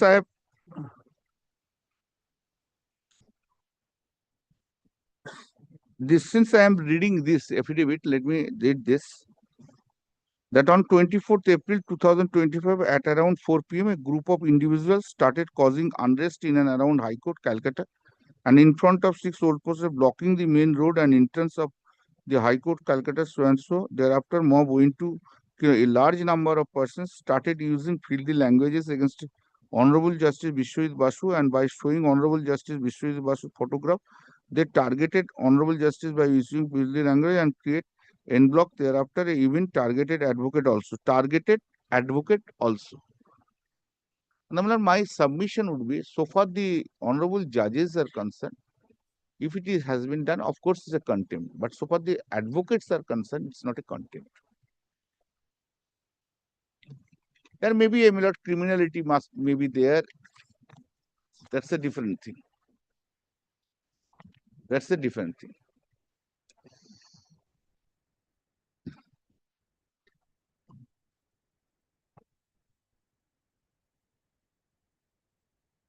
I saw this physically as well as various social media platforms and news portal platforms. They just pause for a moment here. Recently, although it's not a final judgment, very recently, 5 or 7 days before, Supreme Court was taking a matter that was of the Gujarat High Court, where the ED has summoned, etc., called him, etc. Before that, Mr. Arvind Datar. Then the Justice Vishwanathan has made an observation, of course, advocates are the integral part of the justice. But that's not a final decision, integral part of the justice. That I am not disputing the contention that advocates are the integral part of the justice delivery system. But point is here, if there is, let's assume that for the moment all the charges are correct. So for the advocates are concerned, whether it would be criminal contempt. So for the honorable judge is concerned, yes. Next is Millard. They wrongfully restrain the learned advocates and other persons associated with them from entering into the chambers and also going out from their respective chambers of the said building. These persons had also wrongfully confined some lady advocates in their respective chambers and also compelled some of the lady advocates to stay outside their chambers. And so they were constantly making provocative and derogative statements against the present sitting judge of the Honorable High Court at Calcutta and against the judiciary. They are also threatening to cause given injury. They are also hurling abuse of lady advocates with an intention so and so the jury to disdain, thereby done a criminal content. Some of the aforesaid persons causing such unrest have been identified as Raju Das, Jamal Sheikh, Devajan Nath, Abdul Halim, Atanu Rai, Sukumar Raut, Rajesh Shankachar, Tapasya so and so, Lakshminath Tudu, Shivan Kulti, Supriyo Naskar, and others. Stop. Here your lordships will not find that my client's name is there. Then, that the unruly group of individuals started threatening using slang languages and even started shouting that they will brutally assault each and every one involved against their case. There is huge threat on security of the advocates. They did not spare the Honorable Justice Vishwanath Basu, who is hearing the case, the Vishwajit Basu. They directly threat that they will transfer the case from that court, so and so, I am not reading. Even had pictures of Honorable Justice Vishwajit Basu, Calcutta High Court, and some advocates. They placed those pictures on the main road in front of 10 kilometers, starting those pictures with their feet and spitting on them while making videos of it. Surprisingly, Kolkata police officers were just standing by a distance, watching the whole scenario. The above mentioned persons, along with other hooligans, also scandalizes and or tends to scandalize and also lowers and or tends to lower the authority of the Honorable Court, thus involve themselves to a criminal contempt. That the other mentioned persons, along with the other hooligans, tries to prejudice and interferes or tends to interfere with the due course of judicial proceedings. Said persons also interferes or tends to interfere with or obstruction, tend to obstruct the administrative justice and so. They failed to show respect towards the Honorable Sitting Judge of Calcutta High Court and also towards the judiciary. That around 8 p.m., Mr. Vikas Ranjan Bhattacharya, senior advocate, after getting the news of the incident, compelled to come evacuate his junior members safely, and soon as he arrived, the group of people started shouting, provocating, derogating, contemptuous and defamatory action and statement and proceeded as a mob towards him with an intention to assault and hurt him. Mr. Bhattacharya and also intends to assault and hurt him. There is no complaint from Mr. Vikas Ranjan Bhattacharya to that effect to the police. And not a single advocate has, I have not seen that any single advocate has made any complaint to the police. And Mr. Bhattacharya, senior advocate, just called the junior members from the chamber and tried to rescue them safely so that they can return back to their home. When all of them, because suddenly the unruly mob started to assault them, and we were also manhandled. We were also manhandled. Therefore, they are parties to the matter. Advocate's name, excepting Vikas Bhattacharya, names have not been stated. It is pertinent mentioned that the place of the said instance is very close to the premises of the Honorable High Court at Calcutta, and the said place of the Honorable High Court at Calcutta is high security. It is therefore indeed alarming to note that the manner in which the unlawful assembly complex so and so, Kiran Shankar Raido, and causing unlawful, chaotic, and unruly disturbance of public disorder more than four hours while making scurrilous, contemptuous, and defamatory remarks against one of the Honorable City of Calcutta and other learned advocates including senior designated advocates of this Honorable High Court at Calcutta. This unlawful incident could seriously brings down the dignity of the judiciary, which should strictly to looked into. That after that, one Kunal Ghosh, spokespersons of ruling party of the West Bengal, organized a press conference with above mentioned persons, and try to prejudice and or interfere or tends to interfere with the due course of judicial proceeding. Said Kunal Ghosh also tends to interfere with the administration of justice and also tends to obstruct the administration of justice in several months. He has failed to show respect towards the Honorable Sitting Justice of Calcutta High Court and also towards of the judiciary. This unlawful conduct seriously brings down the dignity of the judiciary, which should seriously be looked into the involved themselves to a criminal photocopy of some of the newspapers. Then it is expected that persons claiming themselves to be educated and responsible persons would bring faith and allegiance to the Constitution of India and maintain so and similar. Leave aside. 8. That the above mentioned persons along with the other persons. Leave aside. 9. That I therefore most humbly praise that your lordships may graciously please to take cognizance regarding the actions. That is a prayer.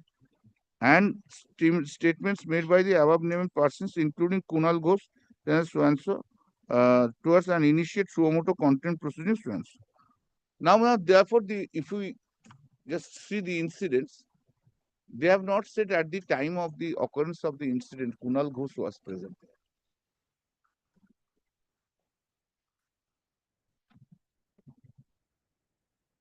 According to them, after the incident has happened, Kunal Ghosh made a press conference. And these persons were along with them in the press conference. My lord, there is no statement that the Kunal Ghosh, why at the time of press conference, let's take it. I will deal with my affidavit. I will say that what statements have been made by Kunal Ghosh which constitutes contempt.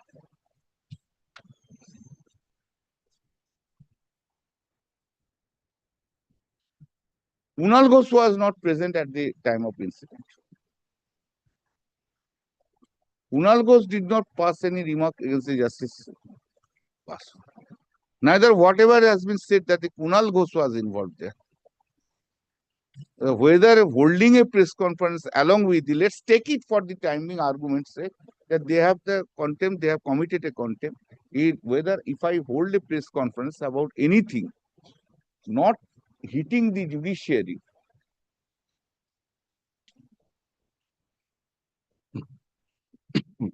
should be contempt.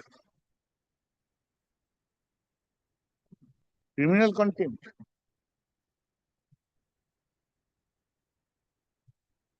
This is similar to the affidavit. Therefore, from the affidavit, these are the law students. They are interned under whom they have not said Firdos Samim and Gopa Vishwas. They have not said anywhere in the affidavit, excepting the name of Vikas Bhattaji, who are the advocates. The large number of advocates, large etc.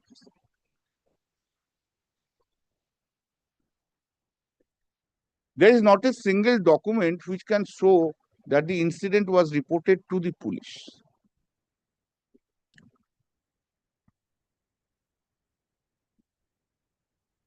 My submission would be, my lord, let's take it this incident itself. Whatever the allegations have been made is correct, excepting Justice Basu's portion. That maybe they may attract the my lord, any of the provisions of the Indian that is now BNS.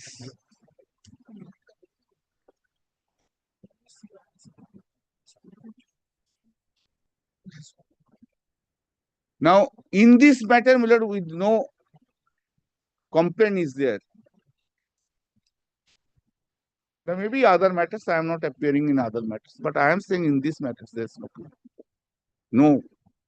And no complaint that the Kunal Ghosh was directly involved in that incident.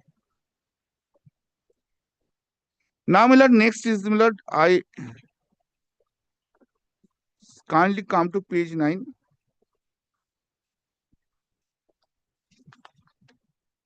These are, my lord, the newspapers reports. My lord, my lord, I do not think that I would require to cite any judgment to the holding the proposition. The newspaper reports are not an evidence. It has no evidence.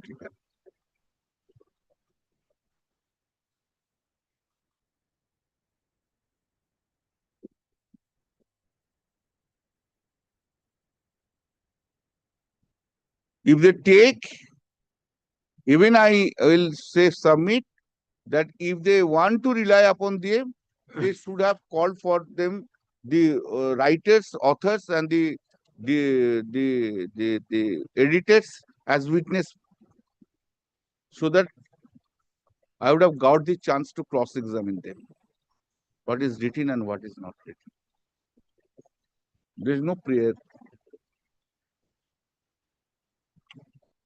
Next, these are the photographs have been given. What are the evidentiary values of these photographs? What is the certificate? Even take it, Miller, old Evidence Act, 65B or etc. have not been complied with. Section 65B.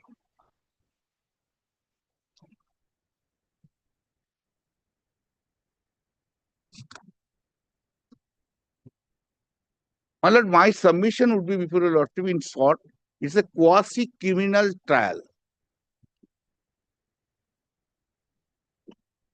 And rigors of criminal law have to be fulfilled. Although it's a summary proceeding, but in a case of a criminal contempt, which is a quasi-criminal trial,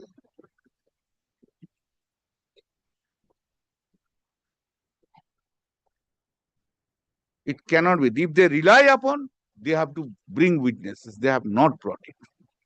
They have not made any application. And what is there?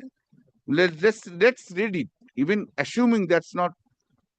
Let me, for argument's sake, that is assuming that it's an evidentiary value. What is there? চাকরি প্রার্থীদের নিয়ে সাংবাদিক বৈঠক কুণাল ঘোষ সরাসরি সংবাদ প্রতিদিন digital. What the contempt? If today, if someone has committed crime and if they stand near to me and while holding my press conference, that means I am also party of that criminal proceeding.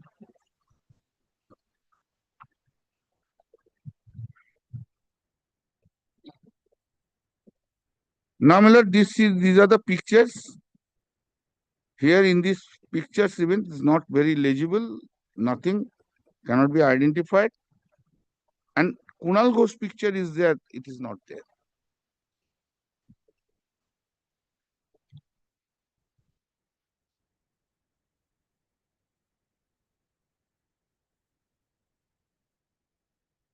Now, my lord, kindly now you take, my lord, since I am reading the affidavit, I'll let me complete this part. Can you take the affidavit of Kunal Ghosh?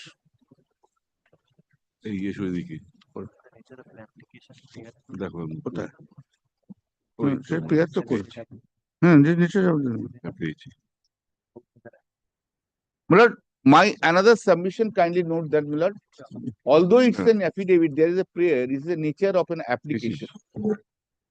My lord, can just kindly excuse me. Although it is in the name of an affidavit, it is really an application for drawing up contempt proceeding. This affidavit.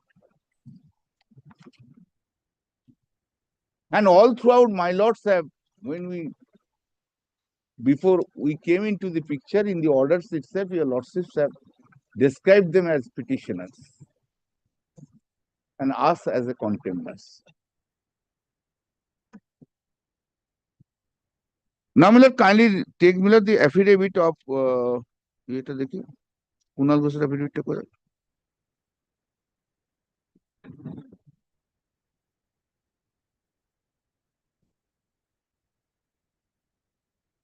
কোনটাতে কেন কত রে affirmation 11th June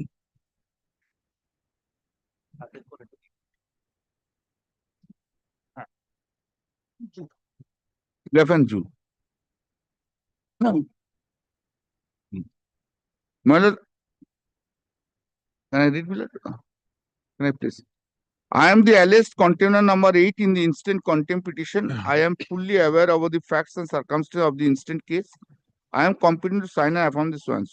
I have been served with a copy of the criminal contempt petition being shared so and so, along with criminal contempt petition being so and so, purportedly affirmed by one Tiyasha Guho, one Amitabh Ghosh Guho anyway, and one Tapos Maiti respectively thereafter as so and so. Direction passed by this honorable and however, upon going through the aforementioned contempt petition, it can be discerned that I was not made a party to CRLSP C number 5 of 2005 and CRLSP number 6. I have only been arranged as alleged container number 8 in CRLP number 7 of 2025. At the outset, I tender my unconditional and unqualified apology for any inadvertent act of mine which may be perceived to lower the majesty, sanity, and authority of this honorable court. I have immense respect and full faith in the judiciary, and I do not have any intention to lower the sanity and majesty of this honorable court. I respectfully submit that I hold this honorable court in the highest regard and esteem, and I will always ensure to make all possible efforts to comply with any direction which will be passed by this honorable court in the letter and spirit. Before answering the rule issued upon me on its merit, the following submissions are necessary to be made on the maintainability of the instant contempt. It is submitted that Contempt of Courts Act is an act enacted by the Parliament with the purpose of defining the process of surveillance. Section 2C, Roman 2, kindly leave aside. This is a rule. Section 50 of the list, kindly leave it. Now, Roman 4. From perusal of the records of the present case, which have been served upon me pursuant to the order passed by the Honorable Court, the 3 affidavits filed by the complainants and the order passed in connection with instant criminal contempt, it cannot be discounted that the complaints sought for the consent of the learned, it cannot be discounted the consent of the learned Advocate General before filing the contempt application. Thus, it appears that the motion has not been made with the consent of the learned Advocate General. Although the solemn order dated 2nd May 2025 passed in connection with the instant contempt case records that the instant proceeding for criminal contempts have been initiated suo motu by the court of the Honorable the Chief Justice, no such orders passed by the Honorable Chief Justice has either been served upon the deponents or is available in the public domain on the website of this Honorable. Furthermore, it is also not known to me that apart from the 3 affidavits, what other materials were available before this Honorable Chief Justice for initiating the suo motu contempt proceeding against me. From the affidavits and orders served upon me, it is apparent that the suo motu contempt proceedings were initiated by the Honorable Chief Justice primarily on the basis of the 3 affidavits filed before the Honorable Chief Justice. Thus, the basis of the instant criminal contempt is the affidavit filed by the private person without the consent in writing of the learned Advocate General. It is submitted that the written consent of the learned Advocate General is not a mere formality and has a salutary purpose, and since learned Advocate General is the highest law officer in the state of West Bengal and is vitally interested in the purity of the administration of justice and preserving the dignity of the courts, learned Advocate General is expected to examine whether the amendments in the proposed motion of criminal contempt are made vindicating public interest general parameter and accord to their declared consent postulates to the said provision. If any motion of criminal contempt in the High Court is not accompanied by the written consent of the learned Advocate General, the very purpose of the requirement of prior consent will be frustrated. Thus, for a valid motion with strict compliance with the requirement of Section 15 of the Act is mandatory. A motion under Section 15 not in conformity of the provisions of Section is not maintainable. It is submitted that since the suo motu contempt proceedings were not done in terms of Section 15 of the Contempt of Courts Act or in terms of the well-settled principle for initiating of the present suo motu contempt proceedings are not maintainable. It is stated that by the solemn order of 2nd May, this Honorable Court was pleased to direct that all concerned would be at liberty to file affidavits to bring on record any relevant material in compliance with such a direction. The affidavit in reply was prepared by me, but the same could not be finalized in the absence of the report of the Commissioner of Police that was directed to be filed in the Honorable Court. I was advised by the learned advocate to reply upon the police report for the factual events which led to the initiation of the instant criminal proceeding. However, since my learned advocate on record received the said police report only on 18 May night of so and so, even through email, I could not finalize and file the affidavit in compliance with the directions enshrined in the solemn order and sent due to the delay in receipt of the police report. Kindly pause for a moment, Milord, that before issuance of the rule, your lordships were in your lordships order had written that the no affidavits were filed. That is the reason for this explanation. Thereafter, the contempt application was thereafter this says that this says the Honorable Court was pleased to direct. Thereafter, all contempt application was sent was not taken up for the concept of 19 May by the Honorable larger bench of this court, comprising of the Lordship, the Honorable Justice Ojit Banerjee, so and so. On 19 May 2025, this Honorable Court was pleased to issue a rule against which it said rule is meterable. I have received a copy of the rule issued upon me by this. I have gone through the rule and understood the meaning and purport thereof. The rule records that I was part of the unlawful assembly on 25th April 2025 at 10 Kiran Shankar Road. However, this allegation is not correct as I was not present at the 10 Kiran Shankar Road, Kolkata 7,01,000 and 25th April 2000. The instant affidavit is being filed by me in response to the rule issued by this Honorable Court.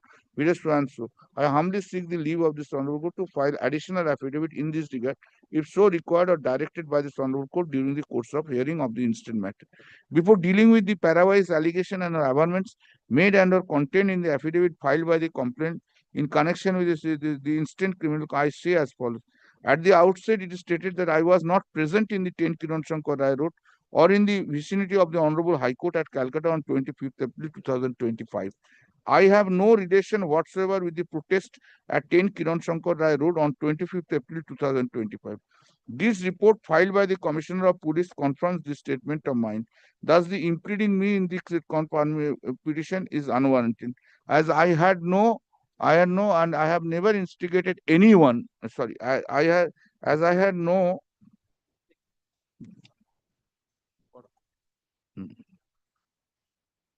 connection whatsoever with the protest in question.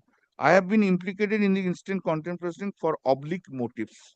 The complainants in their affidavits have prayed for initiation of for the incident which took place on 25th April 2025 for 4 p.m. to 9 p.m. at 10 Kilo so and so.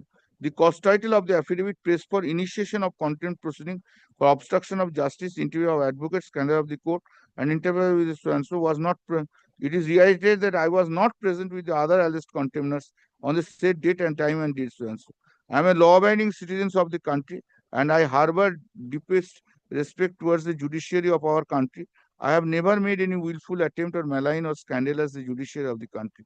It is stated that I am an ardent well-wisher of the candidates who are not getting employment in school despite being otherwise eligible for the same, and I wholeheartedly wish that the eligible and honest candidate secure their deserving employment. However, I have always advised these candidates to repose their faith and trust in the judiciary, and I have never instigated anyone to commit any illegal and under the garb of protest. Some of the candidates, including alleged contender number 1 to 7, approached me on 26th April 2025 with their grievances that a group of learned advocates, including Mr. So-and-so, represented them before the Honorable Court in W and W. The candidate further informed me that 2 applications being so-and-so were filed and moved by the learned advocate, Mr.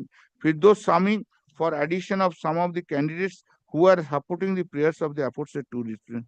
The petitioner so-and-so primarily prayed for a direction to appoint them as assistant teachers in physical education and work education for publication of the interview list containing the details of all the candidates in strict compliance with rules so-and-so. Directed the West Bengal Central School Commission to publish the interview list with relevant details as per the mandate of Rule 8 and 9 so-and-so. I believe on the Honorable Court. I was further informed by these candidates that In compliance with the judgment and order dated 1st November 2000, the School Service Commission published an interview list. However, there were several discrepancies in the selection process, which were pointed out before this Honorable Court by these candidates by filing 2 writ petitions. The candidates thus prayed for the cancellation of the panel prepared by the Work Education Physical Education before the Honorable Court and further appointments to the post of so-and-so. Mr. Vivek, who are representing these candidates in WP number so-and-so as well. These 2 writ petitions were currently pending adjudication before this Honorable Court. I gave leave of this Honorable Court to Honorable so-and-so. Simultaneously, these candidates were protesting against the delay in their appointment at various places in the city of Calcutta, like the Press Club, so-and-so. Several learned are including Mr. So-and-so, so-and-so, so-and-so, so-and-so, supported this candidate by visiting their protest since during the year 2019 or 2021. Photocopies. Finally, on 19 May 2022, the government of West Bengal, in response to the demand of these candidates, created superintendent to give appointment to these candidates to the post of assistant teacher in physical education and worker and some other after so-and-so.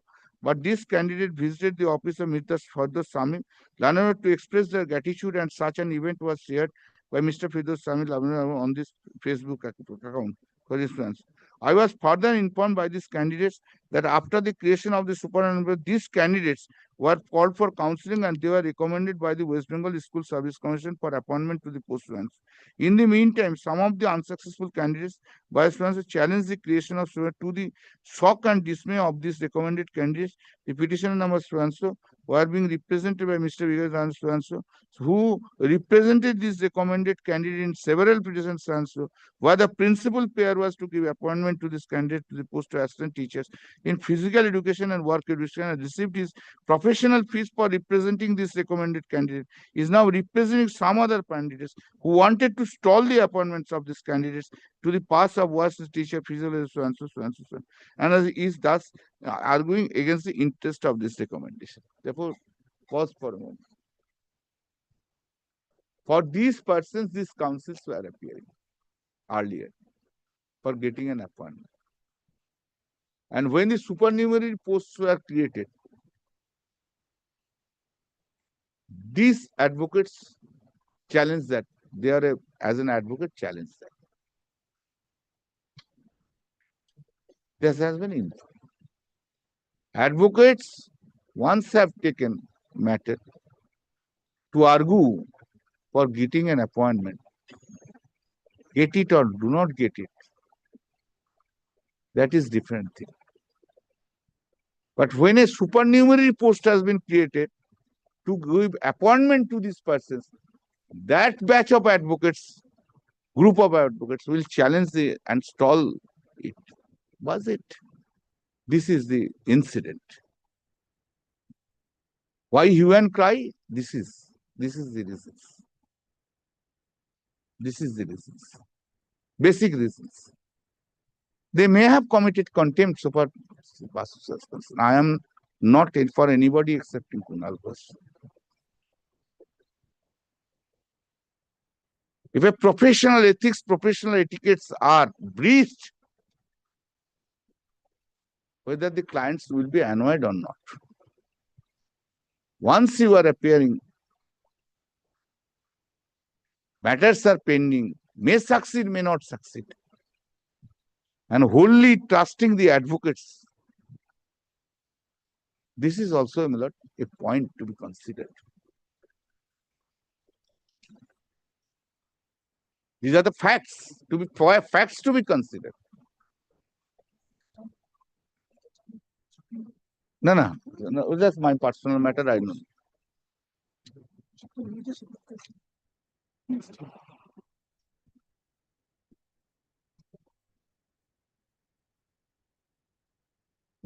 Now, my lord, although all these facts are not very German to whether it is constituted commit contempt or not.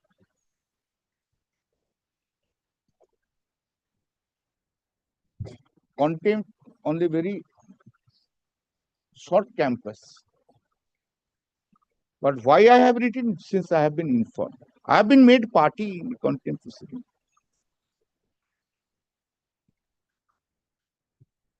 I have not given all these photographs. Movements are going on 1,000 days. And these lawyers went to there and stand by them.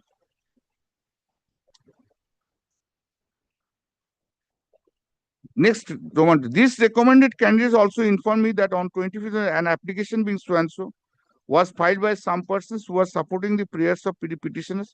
Mr. So and so represents thus Mr. Friedrich, who was supporting these recommended candidates in the protest and also represents a group of these recommended participants.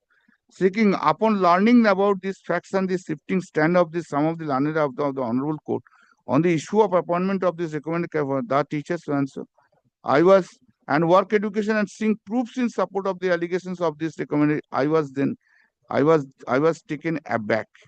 Being one of the spokespersons of the All India Trinamool Congress and journalist by profession, I was the constrained to call out the political double-facedness practiced by so-and-so and so-and-so in the press conference on 26 April 2025. I have explained. They have not given the charge against me. They have not given the charge against me. What are the charges against me? What was the contents of the press conference? What have been said by me which constitute a criminal contempt? They have not disclosed. I have disclosed. What I have done, I have just shown the double face position of the lawyers. Is it a criminal contempt?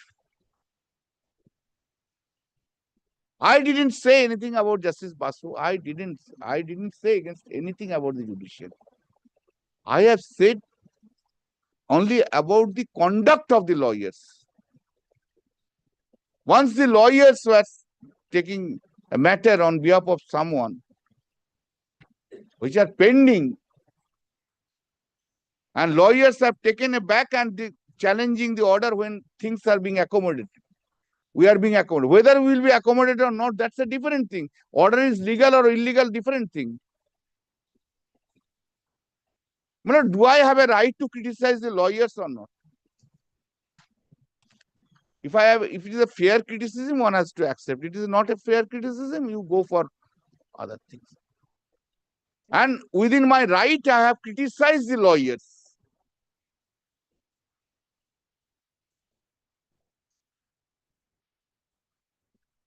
Their conduct. Correct, incorrect, that's a different aspect. But criticism of a lawyer, if it's a fair, let's take it, it is a fair criticism of a judge also. A judgment also doesn't come within the purview of the contempt. It is a fair criticism.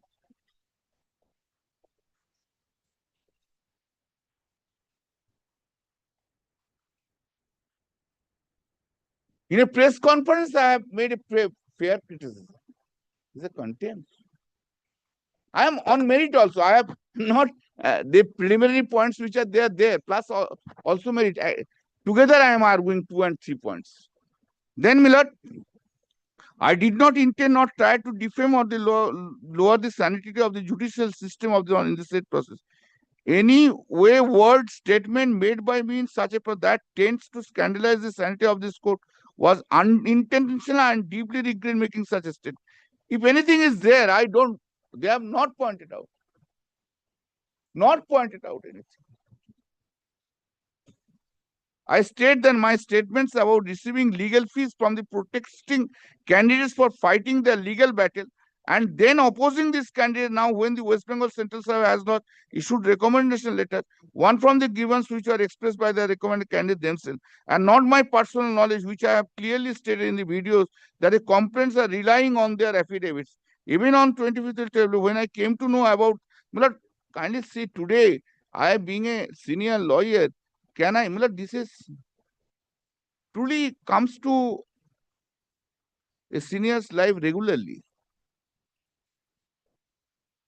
In one, just I tell you, this one incident.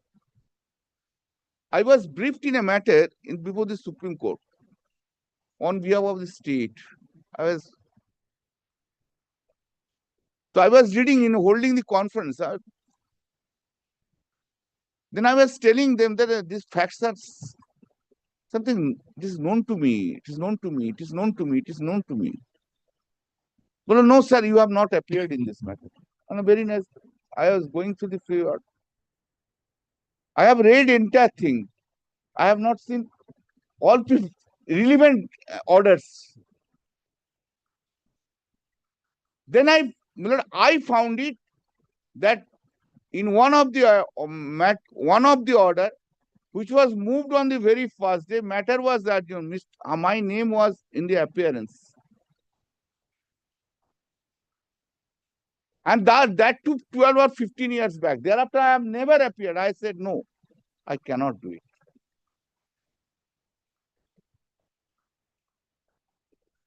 This is a high standard is expected from this profession by everyone. Once I appear for one of the clients in the same issues are almost same or nearer to same. Can I appear against that candidate, that client's ethic demands? No. But it is the personal things, any lawyer thinks that. That's a different thing. But it creates a grudge. If this action is subjected to public criticism, what can be done? And that was a time, my lord. That was a time, every day it was a public criticism, I don't know whether your lordships during the court hours have ever gone through the streets or roads. Like shops, chambers were opened for filing affidavit. We have seen that days. I am also 44 years. Dignity of the court is not only maintained by the judges, dignity of the court is also maintained by the lawyers. Judge will come for 5 or 10 years or 12 years. Then I will remain in the institution for 50 years or 60 years.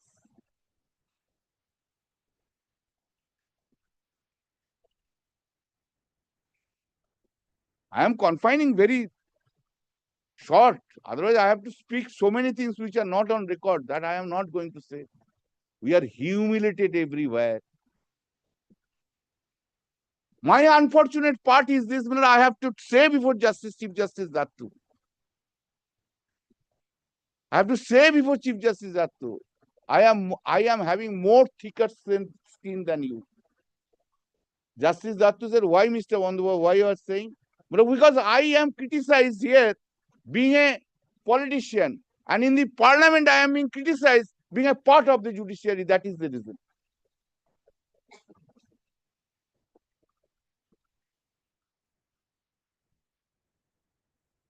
I have to tolerate both here and there.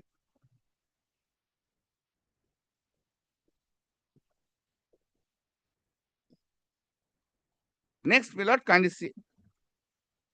Roman 16.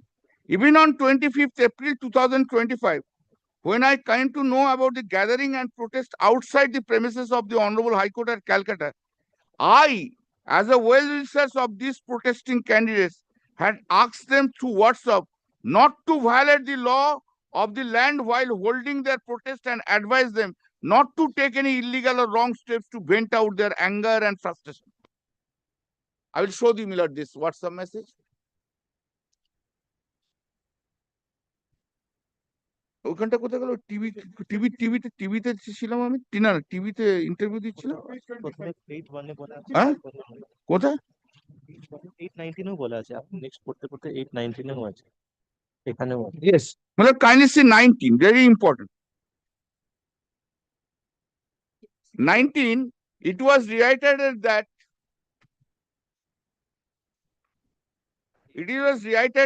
I was nowhere near the vicinity of this honorable court on 25th April 2025. And I had no role whatsoever in the said incident. On the other hand, I tried to stop the said process to answer in the report of the interview ta kothay are 26 তুমি দাও না ডাক দিন আরে অ্যাবারমেন্টটা কোথায় যে I was in the press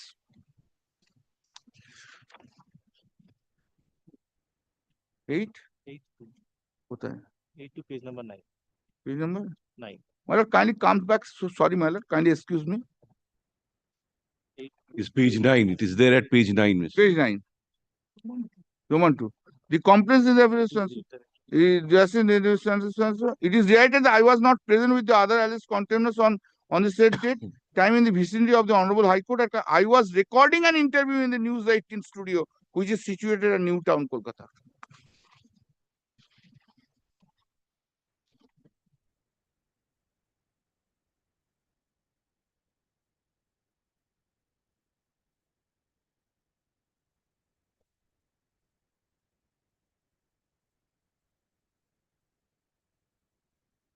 Then the WhatsApp message. And interview when I have given, then the entire incident had been already occurred.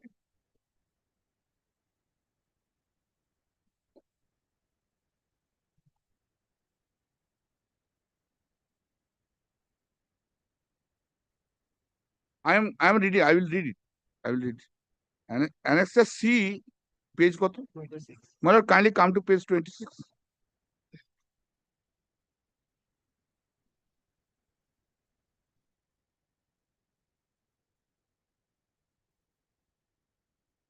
WhatsApp message টা কোথায়? প্রথমে ওরা বসে ভয়েস কল স্যার এখন আমরা কি করব 25 যদি একটু আপনি জানান কিছু যদি একটু ব্যবস্থা করে দেন দেন kindly come to kindly see দেন 26 আমি নিউজ 18 স্টুডিওতে এখন ফোন ধরতে পারছি না যা প্রতিবাদ করবেন আইন না ভেঙে আইন না জড়িয়ে সাংবাদিকদের বলুন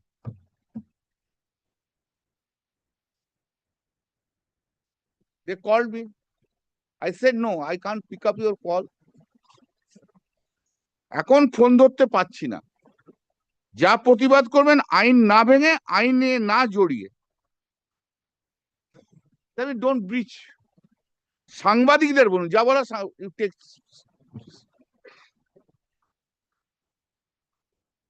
দিস আর my part now will kindly come back again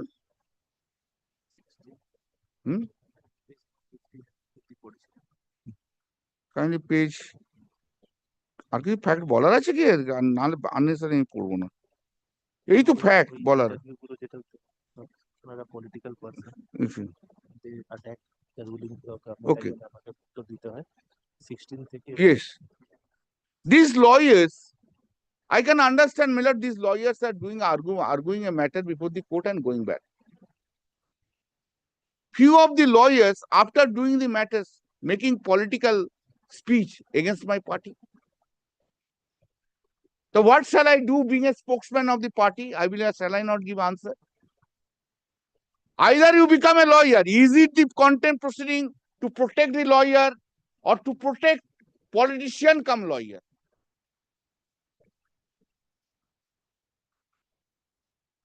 Every day I will argue matter, I will get the order, and then I will go and make a press conference and sit in the evening in the channel and say chor Mamata Banerjee, chor Dakat.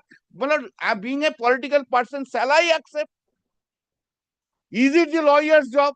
Today, your lordships are considering whether the lawyer is a part of an integral part of a judiciary, therefore contempt. But if a lawyer functions as a lawyer come politician and in his way he gives a political speech, is he protected under the Contempt of Court Act? I can say, I can understand a pure lawyer. I am a politician also, I am a lawyer. I have to deliver so many speech. And someone attacks me. Shall I come with an application? It's a contempt. I'm a lawyer. I cannot have advantage of both. If you have made a political speech, then you make a political speech, don't contempt.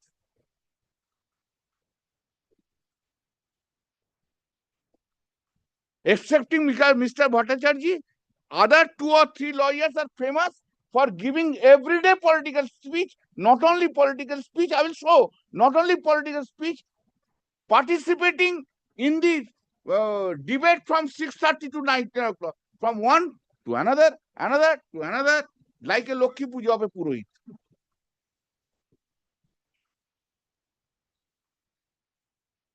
Can I use today?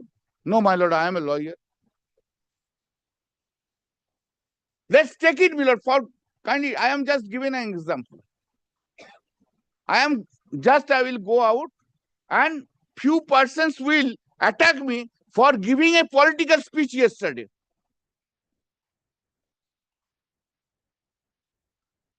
Can miss my junior and can come and file an application. No, it's a contempt.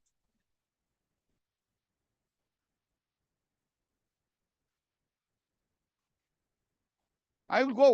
One by one, I will show to you.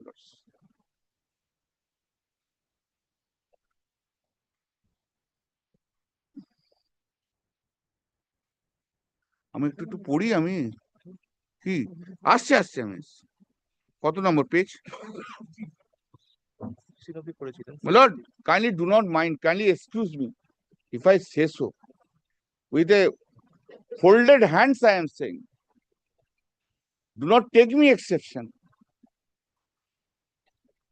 One of the ex-judge has destroyed all confidence and trust. That is the whole problem of Calcutta.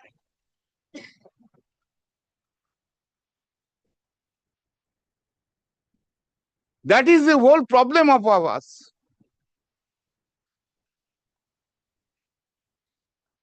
We have to pay for these for long years. কোন কান্ডটা পড়ছিলি বলছো? হ্যাঁ? 16 পড়েছি 17 কই? 16 পড়লাম 17. হ্যাঁ. So it is pertinent to mention here that the decision of Honorable Justice Abhijit Gangopadhyay retired to join a political party immediately after resigning from the post of judge, although was criticized me, but as he said, decision was a political decision. I criticized once.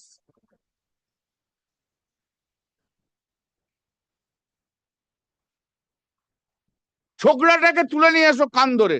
This was a judge statement when he was saying as a judge. I did not make any statement, my lord.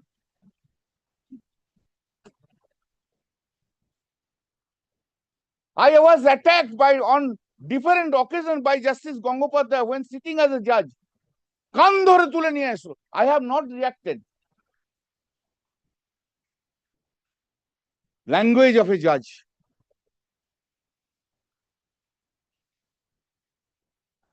Next, my lord. It is reiterated that I was that I had expressed my view from a political outlook and never disrespected or tried to lower the sanity of the Honorable Court while making any statement in this regard. It is reiterated that I was nowhere near the vicinity of this Honorable Court and I had no role whatsoever in this. On the other hand, I had tried to stop the said protest by sending a text to one of the protesters. This fact has not been contradicted in the report of the fact that has not been contested.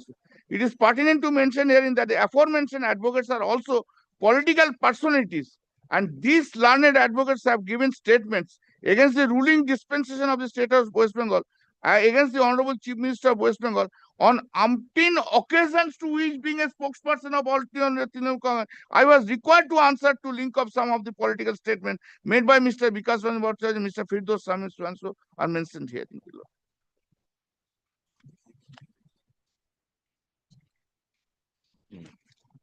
I have given all these links.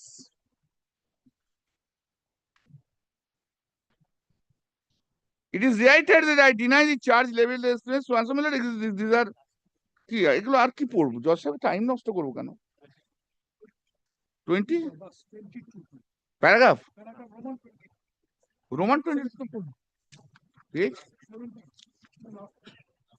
page 17 last paragraph. Yes, page 17 Roman 22.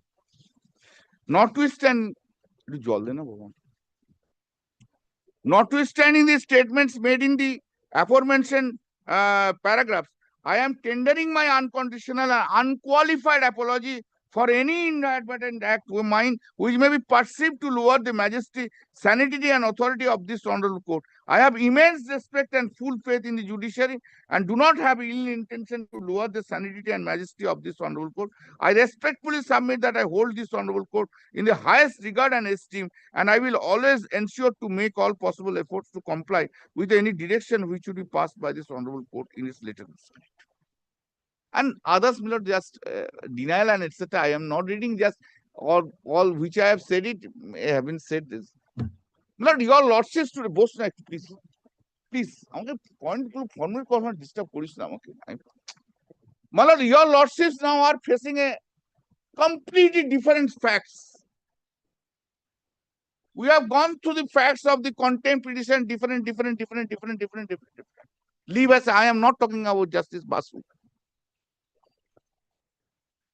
But in a case, formulating my point, in a case where a lawyer is not only lawyer but also politician, deliver speech every day against the state government, against the chief minister, against the other all political persons. By being a political spokesperson, if I speak against them, is it contempt? Your lordships will not find any case. Mixed one. Lawyer.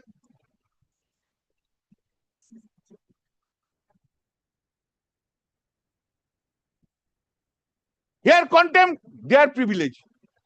What? It is a contempt, my lord. Their speaker, my lord, it's a privilege. Those who are a member of parliament, I am talking about, or MLA. Next, kindly come to the annexes. এই এগুলো দাও আমাকে ওই যেগুলো তোমরা ওখানে refer করেছো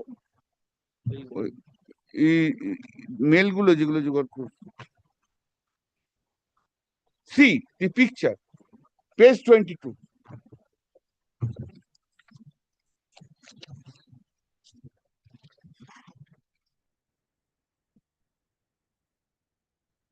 Page 22.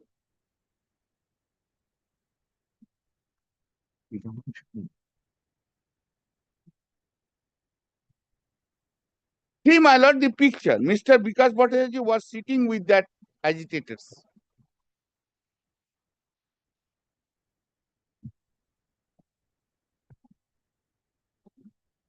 Later on fought against us. Next. See the picture. এগুলো clear নয়, দেখাও না ভাই ছবিগুলো। See, my lord, kindly excuse me. See the picture of Firdaus Samin. Is it quite clear here? I mean, it's my view is not clear. See next picture, Firdaus Samin. And right hand is the Raju Das, who is one of the contemner here. How much close association was with them? Raju Das is the person at page 9 on the left. Yes, 23. No, page 9 left of Tisha Das, of Tisha Guho's. 9, my lord. Page Yes, 9 of that in the averment. No, page 9 annexure to Tisha Guho's affidavit. Okay. Is the same person. Yes. Is Yes, same person. Same Beside Mr. Ghosh. Same person. You decide what you will do. My lord, I say, I am a politician, known politician. At page 23, Mr. Raju Das is there also. Yes. Beside Firdaus. This side. The white shirt. White shirt. My lord, your lordships were also in the profession. বস না তোরা এটা উঠে দাঁড়ালে আমি পারবো না। Your lordships, all your lordships were here purely in profession, not in politics at all. Being a lawyer, have you ever gone these sorts of things when you are doing a matter? Every lawyer had so many matters in their life. These types of matters they come to the lawyers. Then, Millard, kindly come to next page. 24. এখানে কে আছে?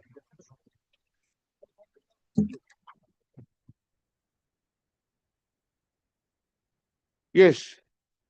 প্রতিটি যোগ্য প্রার্থীর চাকরির পথ সুগম হোক। সরকারি চাকরিতে সমান সুযোগের সাংবিধানিক অধিকারকে কোনোভাবেই খর্ব করা যায় না। সুদীর্ঘ লড়াইয়ের পর মুখে হাসি। Firdous Samim. That is after creation of supernumerary post.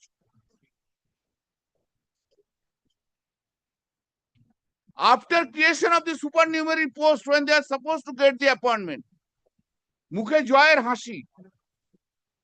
And these supernumerary posts were challenged by Firdaus Samim and others.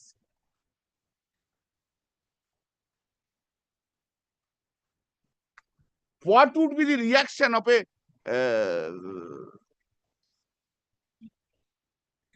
these persons, clients?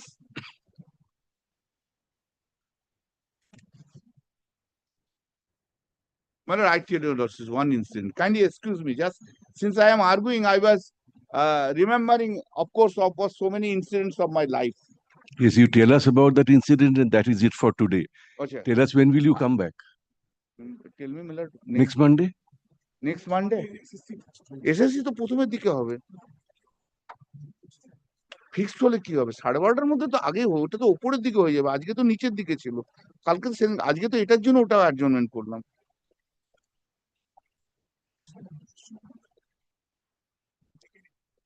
মানে can it be taken at 2 p.m. no?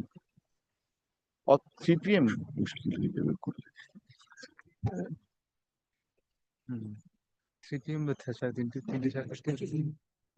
হলে 1 ঘন্টা পাওয়া যাবে। 3:30? Yes, I'm so grateful to you. Now tell us about your incident. Tell me, I tell you. I was arguing a matter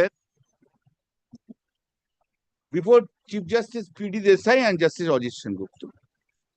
It was an application of 17. I succeeded in the single bench matter. In the division bench, against me was Mr. Arsidev, Dr. Tapos Banerjee, and all others were there. Now, no, I'm saying that this is the 1988-89. And I was very loved by all. Mr. I was asking whether his lordship would release the No. story on personal. No. Please, no. Please, no. Then I will not say. No. This is just scene. I was arguing. Mr. Arsidev was arguing and giving a paper. And Justice Desai was completely against me, a piece of paper. Completely against me. Then, yes, what? P.D. Desai. He was very pinky color. Became red. I said, what? What is this? Are you relying upon a cheat paper? Is it a grocery shop? Only because a senior advocate is giving, you are relying upon it. What? I don't know. No, my lord. This can be relied, cannot be relied upon, which were on records before the trial court. Then Justice Ajit Sengupta intervened. That part is finished. Then I was coming out. I had to enjoy love of everyone. And I am very proud. I feel proud that I worked with very big seniors. They are famous seniors. Then Dr. Banerjee and Mr. Dev, in both sides, what you have done, excellent. Gone. My client came to me and said, you are having such a good relationship with other lawyers. And what does it matter to you? Well, no, you can't speak. I'm going to take the brief and go back. Take the brief and go back. I will not appear in your matter. This is our profession. High esteem. I am having so many political compulsion in my life. So many. I can understand my political compulsion. There are so many requests from the top. You do this matter. No, I can't do it. Because 7 years back, I appeared before them. It is known to me. I cannot do it. So many. cannot imagine my compulsion is. And how many times I had to say no, just simply no, because I understand one thing. My lord, I tell your lordship very honestly, my passion of life is this profession. This profession is to me is first, and second is my other field. I am very clear in my mind to think, and because of my profession, I am very straight. Therefore, my profession, dignity of the court, at any cost, should not be deteriorated or any other should attack. And therefore, I have to maintain. Your lordship prestige, dignity depends on me. These are my arguments. I'm sorry, I thought it that I will finish it by 1 hour. I could not. Mr. Bandyopadhyay, learned senior advocate representing the respondent number 8 in CRL CP 7 of 2025 resumes his argument but does not conclude. Paragraph lists the matter once again on July 7, 2025, marked 3:30 p.m. Now, before we rise, do not get annoyed, Mr. Bandyopadhyay, when your junior stands up to assist you. Probably he is wanting to become a standing counsel. No, I said when I will speak, when I'm formulating my point, This was on a lighter note. Do you know who is my best junior? My best junior is Mr. Kishore Datta. He understands what I am going to do. Well, the only thing is, since Mr. Banerjee is responding to the maintainability of the petition, I have been CRLP 7, I believe affidavit has been filed by the contempt number 8, although we have not received any formal copy of that affidavit, because Mr. Bandyopadhyay, just circular Kindly pass the order. if there is a one-line order, that every order of your lordships, I need every order of your lordships to contest the matter. Let copies of the affidavit. Let copies of the affidavit filed by Mr. Bandyopadhyay's client Waiver's photograph is appearing in the be circulated Waiver's amongst photograph is learned appearing in the advocates annex. of various parties. Learned advocates for the various parties. He is not that Samim. No, He is very good. His photograph is also there. Yeah, his photograph is there. One of All Samims have been. one of the pictures. It is.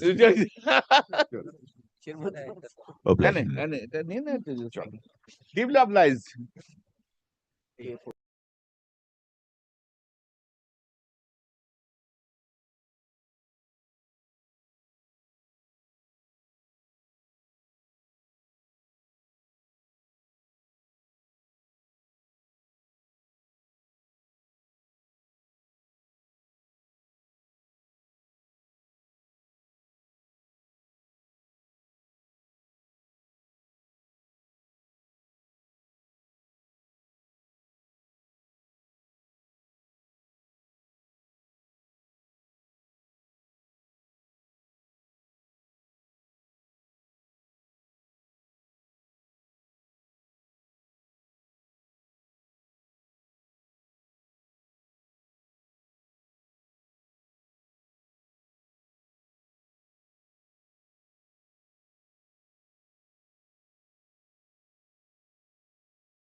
We have allowed the appeal.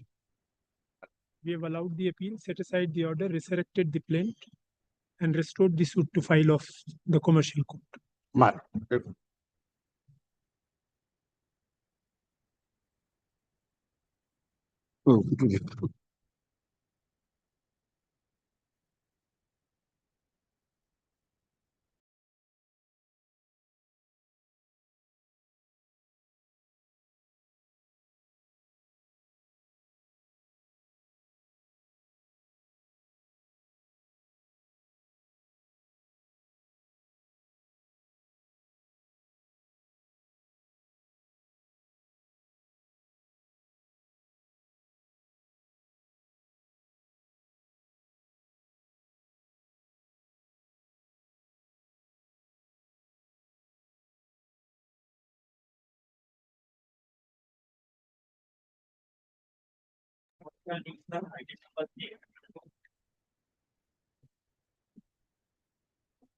So I was on paragraph 98, page 406, my lord, which is, my lord, the paragraph on 12A.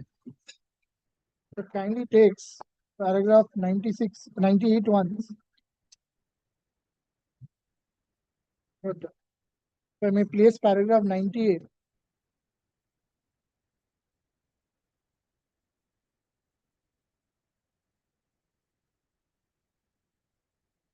Page 406, paragraph 98, volume 2.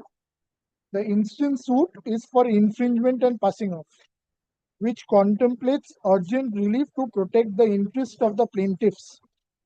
The Trademark Act 1999 makes it abundantly clear that it is the option of the plaintiff to seek urgent interim reliefs. So, let's know, as if like it's a matter of right. And thereafter, the defendant has obtained registration of the mark Polypankaj, imitating the same color combination and artistic work which has been adopted by the plaintiff, and the mark appears to have been registered on 3rd December 2023. Plaintiff has duly filed an application for rectification on 4th January 2024. The parties are already litigating over its rights in respect of the registrability of the defendant's mark Polypankaj before the trademark registry, wherein it is the specific case of the plaintiff that the impugned mark Polypankaj is devoid of any distinctive character and is not capable of distinguishing the goods of the defendants from those of the other. Furthermore, it is also the specific case of the plaintiff that the defendant's purported mark Polypankaj is identical to the plaintiff's mark Pankaj and is used in respect of similar goods covered by the said mark, and there exists a likelihood of confusion on the part of the public. And by adopting the impugned mark Polypankaj, the defendant is seeking a wrongful association with the plaintiff and its mark Pankaj. There is bad faith involved on the part of the defendant in supplying and obtaining the registration of the mark Polypankaj, despite being fully aware of the plaintiff's mark Pankaj. Then kindly sees every sale of goods by the defendants under the impugned mark gives rise to a fresh cause of action to the plaintiff to sue for infringement of copyright, trademark, and passing off. In such circumstances, so the reason is, in such circumstances, there is no possibility of any pre-suit mediation, and the plaintiff is beseeching this honorable court to dispense with the provisions of section 12A. So, my lord, the reason is not urgency. So, plaintiff assumes that there is no possibility of pre-litigation mediation and therefore it is not required and is seeking for leave. Then kindly sees, considering the defendant has not only adopted an identical and not deceptively similar mark as that of the plaintiff's mark, while also adopting a slavish imitation of the artistic work for the goods marketed, sold, and distributed under the said mark Pankaj marks by the plaintiff reasonably believes that any attempt at a pre-institution mediation and settlement of the dispute with the defendant would tantamount to an idle formality. Pausing here for a moment. My lord, I showed your lordships para 99.4 of Patil automation from Dhanbad Fuels, where it said even if it's a non-starter, that cannot be a ground. But here it proceeds on an assumption that pre-institution litigation is not possible, not that there is any urgency. So urgency is absent, and your lordships will see it only from the plaint. What case has been made out in the plaint? Now, the other point which I had pointed out to your lordship with regard to para 28, where he says true to his knowledge from 3rd February 2023, well, the jurat portion is at page 413, and para 28 out there it is said true to my knowledge. So his knowledge relates back to a date of, my lord, 3rd February 2023, whereas the suit admittedly has been filed on 13 September 2025. So, my lord, according to the plaintiff, there is no today averment, at least from the plaintiff, to show that there was any urgency. My lord, in these circumstances, the Honorable Trial Court came to a finding that there is no pleading. And on that ground, my lord, revoked the leave. Now, my lord, kindly takes now, I'll take your lordship first to the trial court's judgment. My lord, kindly takes the memo of appeal.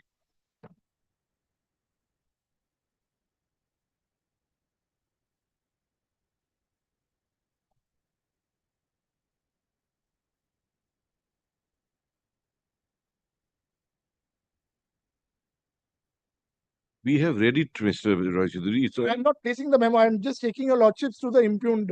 Yes, impugned order, which is extensively marked. We have read it. So, my lord, if your lordship sees the impugned order, my lord, there are two corrections actually in the impugned order, two typographical errors. My lord, that I'll just point out. Internal page 4, instead of defendant, it will be plaintiff. And my lord, similarly, my lord, something similar is there subsequently. My lord, at internal page 9. Yes. So, my lord, if your lordship sees, my lord, the decision is Srishti Infrastructure Development Corporation Limited is distinguishable. This was not a case of there being no pleadings to justify the delay. All other authorities cited by the plaintiff it will be, not the defendant. Because this was what was being discussed, my lord. If your lordship sees, my lord, it was about the defendant. Yes. My lord, these are the two things which were there. And my lord, the entirety of the paragraph has also been quoted to show, my lord, how, my lord, what, my lord, my learned friend has not pointed out, how, my lord, this order is, my lord, perverse, capricious, or arbitrary.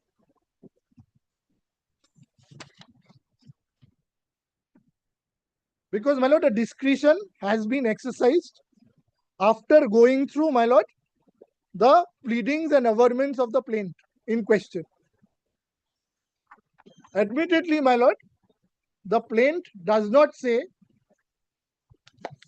or there is no pleading between, my lord, January to, my lord, September 2024 till the filing of the suit.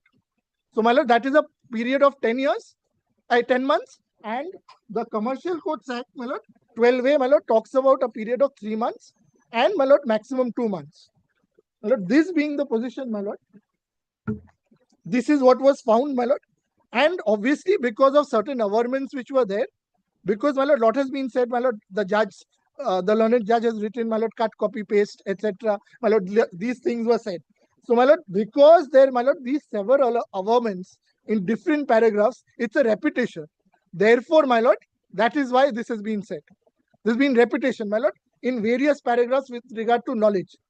Every time they said, we've recently come to know, just come to know in January, everything as if has happened in January. But the knowledge was much prior. Now give me the Srishti.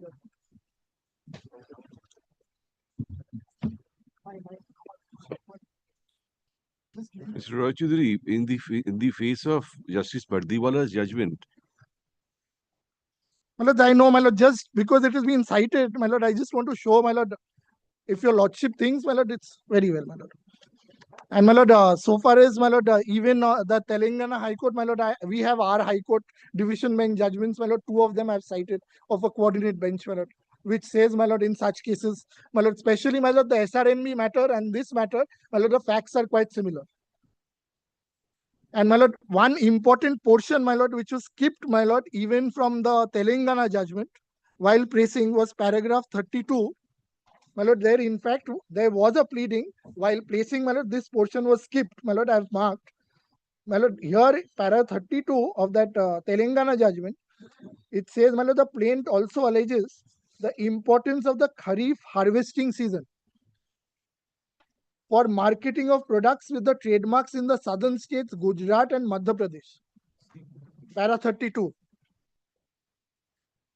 Telangana, which is that judgment? My lord, this is Kohinoor Seed Fields India Private Limited.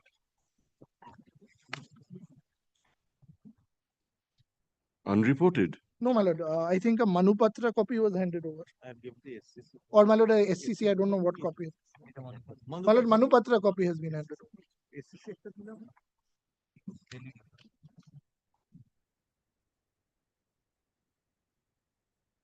Yes. But apart from Justice Pardiwala's judgment, this judgment actually, the fact is actually stated in paragraph 32, which is extremely relevant.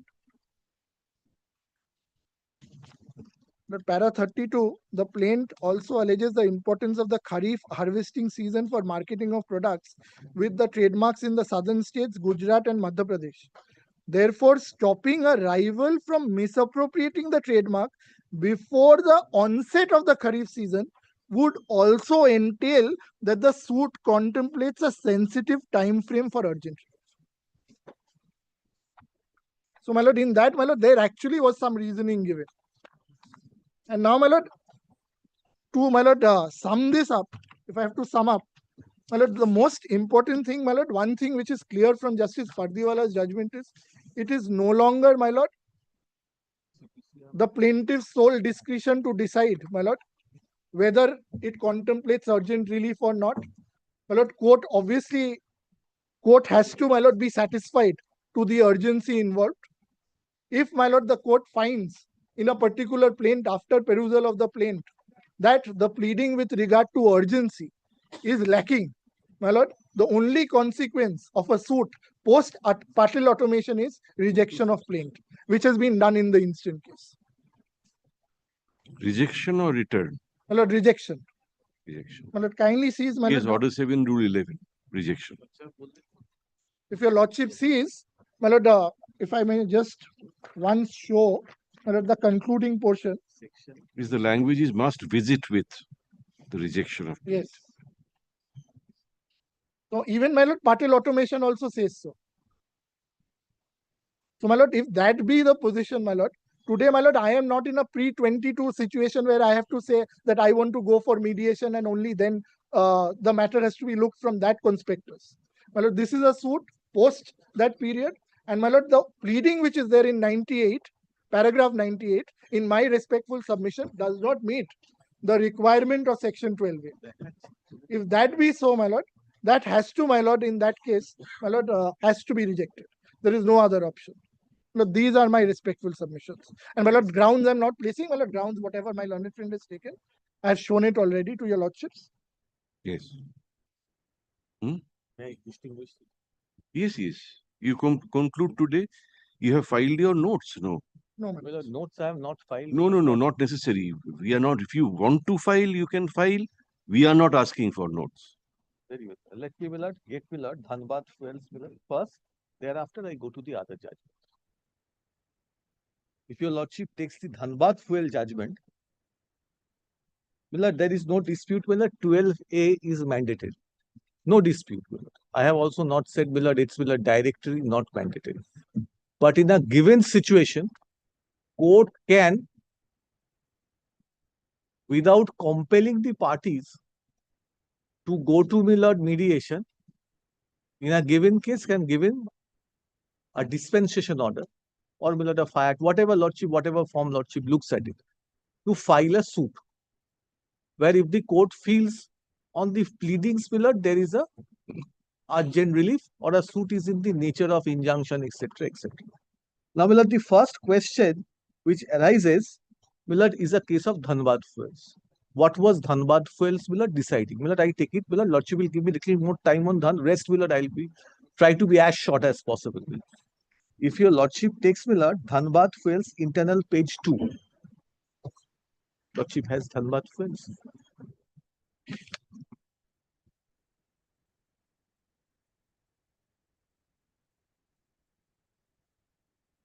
The facts given rise to the appeal that may be summarized as under: the Respondent Union of India instituted money suit number 2019 on 19/8/2019 in Commercial Court Alipur for recovery of sum of rupees such and such. Millard, last line, lordship omits Millard what? Indisputably, no urgent relief was prayed for in the said suit. So in that suit, Millard, no urgent relief for interim relief was prayed for. Millard, a judgment is, Millard, what I have learned, Millard, is, Millard, what is actually decided, what cannot be logically, Millard, reduced there from it. Now, Millard, if your lordship takes, Millard, next paragraph. No sooner the suit referred to came to be instituted than the appellant, herein the defendant, raised a preliminary objection in the written statement dated such and such as regards the maintainability of the suit without availing the remedy of pre-institution mediation under 12A of the 2015 Act, read with pre-suit mediation rules 2018. Now, my lord, order 7, rule 11D is quoted. Lordship will kindly take, my lord, the order is quoted of the commercial court order. I am not placing it at paragraph D. Millard, that is quoted, Millard 20, he directed the parties to go to mediation. Now, Millard, kindly have a look at the revisional court order. The revisional court order is subparagraph G at page 3. If your lordship takes, kindly take, Millard, the middle portion of, Millard, page 4, the sentence starting, thus considering the ultimate object of the provision of law, this court is of the opinion that the suit which is at the early stage may kept in abeyance and the plaintiff be directed to comply with the provision of 12A. This order is passed keeping in mind the time and the situation when the plaint was filed within a month after commercial court at Alipur, which has been made operative. It is also true that until December 22, SOP and mediation rules to be followed in Legal Services Authority for conducting commercial mediation has not been notified. The panel of trained arbitrator for commercial suit was also prepared and published thereafter. Thus, the plaintiff has sufficient reasons not to go for an effective mediation as envisaged in the said rule. The situation would have been otherwise if there was a proper infrastructure. Now, Millard 16, the decision of the Calcutta High Court will not apply as the decision was on a point leave to without exhausting pre-mediation process. This court is not dispensing with, but directing the plaintiff to comply by keeping the suit in abeyance. This was the issue. Now, kindly take, Millard, paragraph 20 of the High Court order. Next page, internal page 5. Thus, the plaint should not be rejected at this stage on the ground of non-compliance of 12A of the Act, when the plaintiff can still be directed to comply with the provision of keeping the suit in abeyance. Now, Lordship will now kindly take, Millard, the finding of the Honorable Supreme Court, Millard. Paragraph 18, Millard, well, the Advocate General's analysis is, Millard, at page 12, starts with D analysis. Heading is D analysis.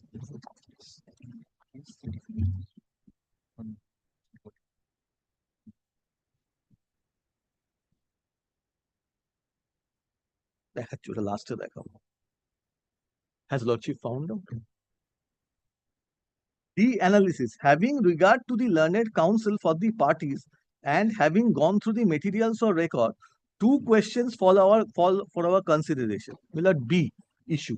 Whether due to non-compliance of 12A of the Commercial Court Act, a suit should be dismissed under Order 7, Rule 11 of the Code of Civil Procedure, or whether it should be kept in abeyance, directing the parties to explore the possibility of settlement, instituting the mediation. Now, institution mediation. Now, Lordship will straight away come to, Millard, page 16, paragraph 34.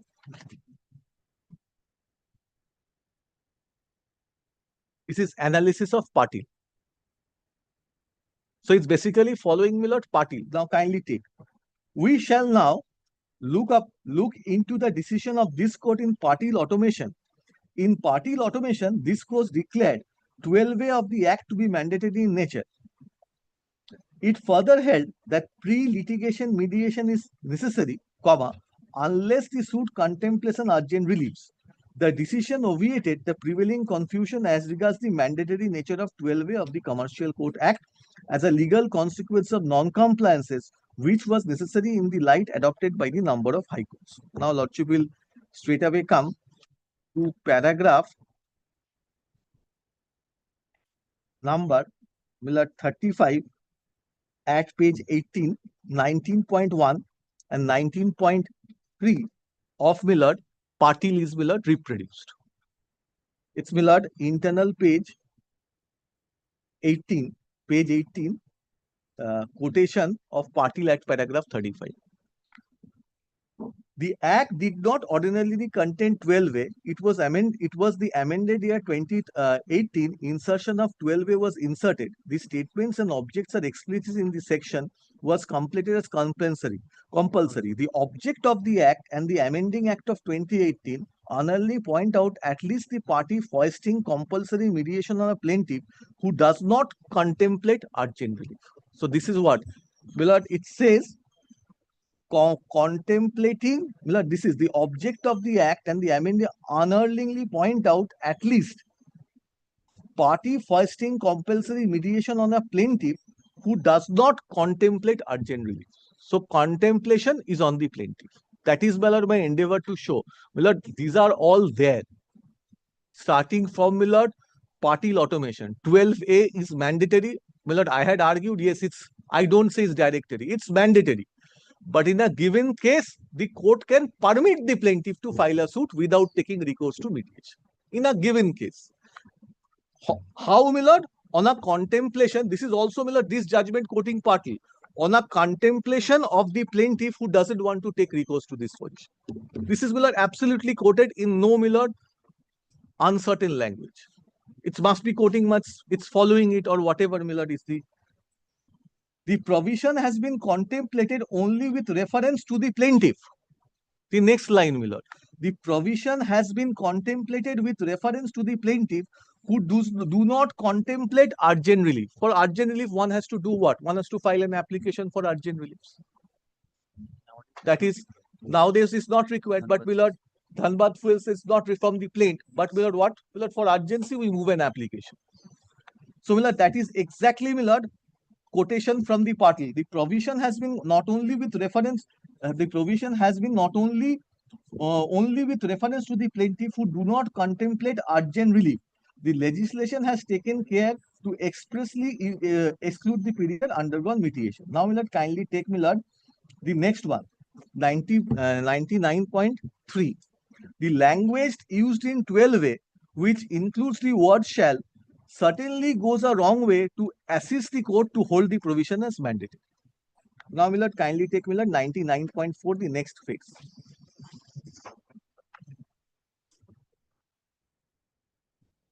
Millard, kindly have a look at, I'm not reading, Millard, mandatory, Millard, part, kindly take, Millard, paragraph 36. Touching the aspect of what the expression does not contemplate urgent relief. Appearing in 12A of 2015, Act entails the judgment observed, unlike 80 subsection 2 of CPC, which allows filing of a suit after seeking leave. Section 12A contains no such stipulation. The court also observed whether absence of such stipulation under 12A should be misused by the litigant to bypass the mandate of the pre-litigation mediation was an aspect which may be looked into by the legislature. Next part, para 100. This is what Patil decides, and this is Dhanbad Fuels follow. Because Millard, Patil was also 4-6 money suits in question where there was no application for urgent reliefs. Now, Millard, para 100. In the case before us, the suit do not contemplate urgent relief as to what would happen in the suit which do not contemplate urgent relief, or rather the meaning of the word contemplate or urgent relief, we did not dwell upon it. So there is no decision on party on this. If a suit of this nature, a declaration, injunction, they are not dwelling upon it. The other aspects raised by the word contemplate is that there can be attempt to bypass statutory mediation under section 12A by contending that the plaintiff is contemplating urgent relief, which in reality found to be without basis.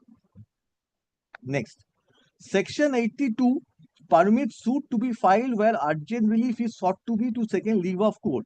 The proviso to section 82 contemplates that the court shall, if after hearing the parties is satisfied that no urgent or immediate relief need not be granted in the suit, return the plaintiff for presentation after compliance.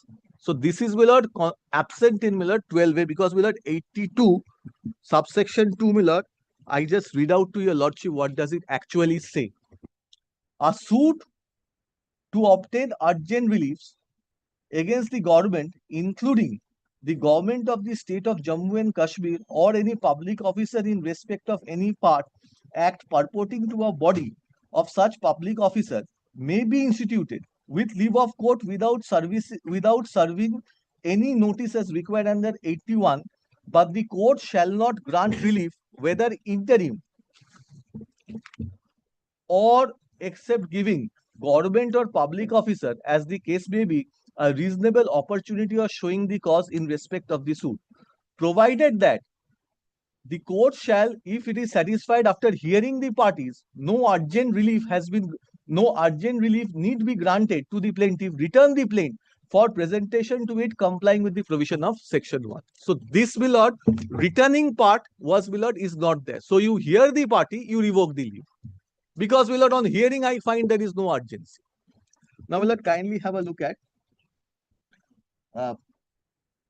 this is a matter which may engage attention of the lawmaker. Again, we reiterate that these are not issues which arise for our consideration.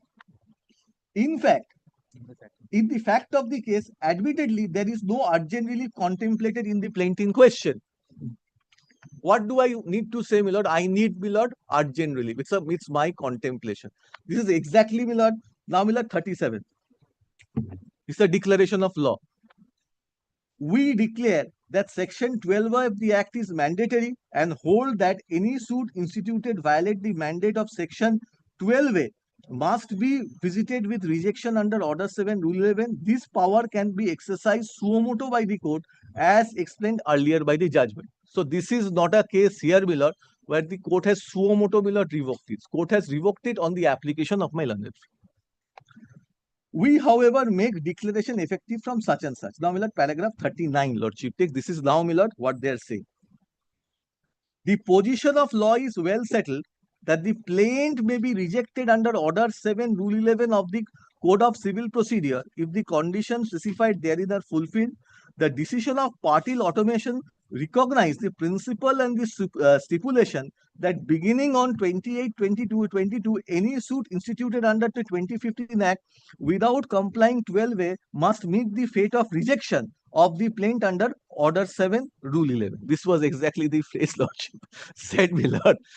Now, my lord, kindly take the next one. It is pertinent to observe Order 7, Rule 11, no time period within which the plaint may be rejected has been stipulated. The court power to reject the plaint can be exercised at any stage, because Justice Sarkar's order, my lord, the revision order, my lord, says, my lord, that, my lord, it is in the belated stage. So I am not revoking the leave. So that is, my lord, court is holding. We are, my lord, not on that. Kindly take, my lord, paragraph 41 now.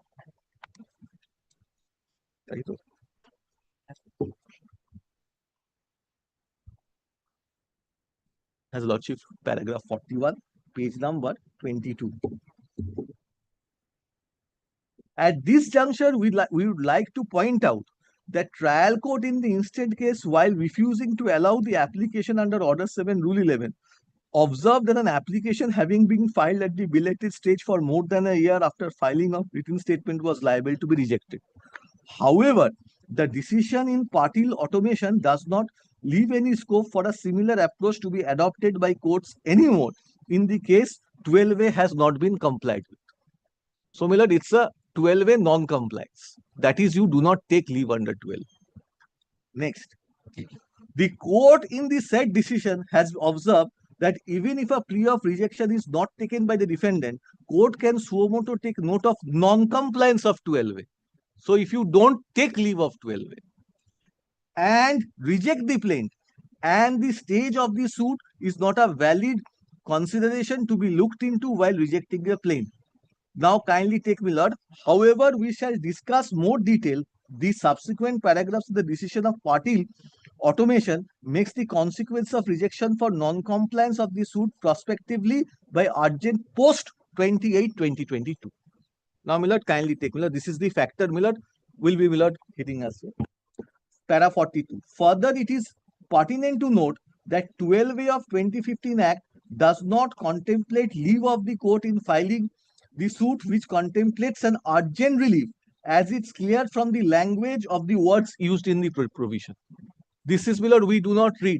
Millard, I read it for myself once again. Further, it is pertinent to note that Section 12A of the 2015 Act does not contemplate leave of the court for filing of a suit which contemplates an urgent relief, as is clear from the words used in the provision. So I have to merely come and say to the court that give me a that I am filing without complying.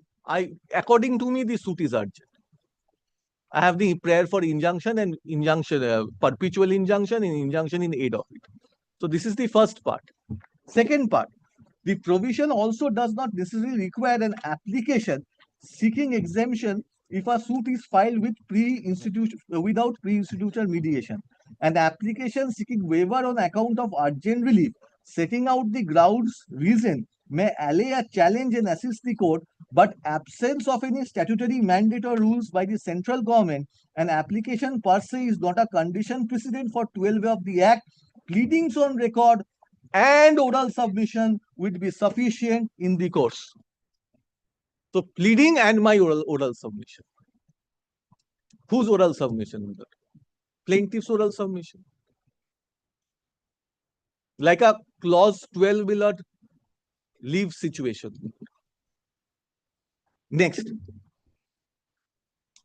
this court in Jamini Manohar versus such and such reported into such and such while interpreting the import and expression, a suit which does not contemplate any urgent relief, use 12A, observe that the word contemplate connotes to deliberate and consider.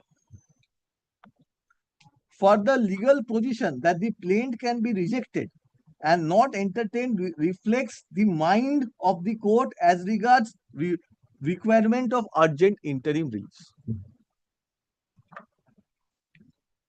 The court further observed that the prayer for urgent relief should not act as a guise to get over the bar contemplated under 12A.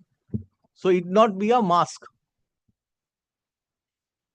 In this case, Millard, I moved it and I got an injunction on the basis of my pleadings before the court. Next.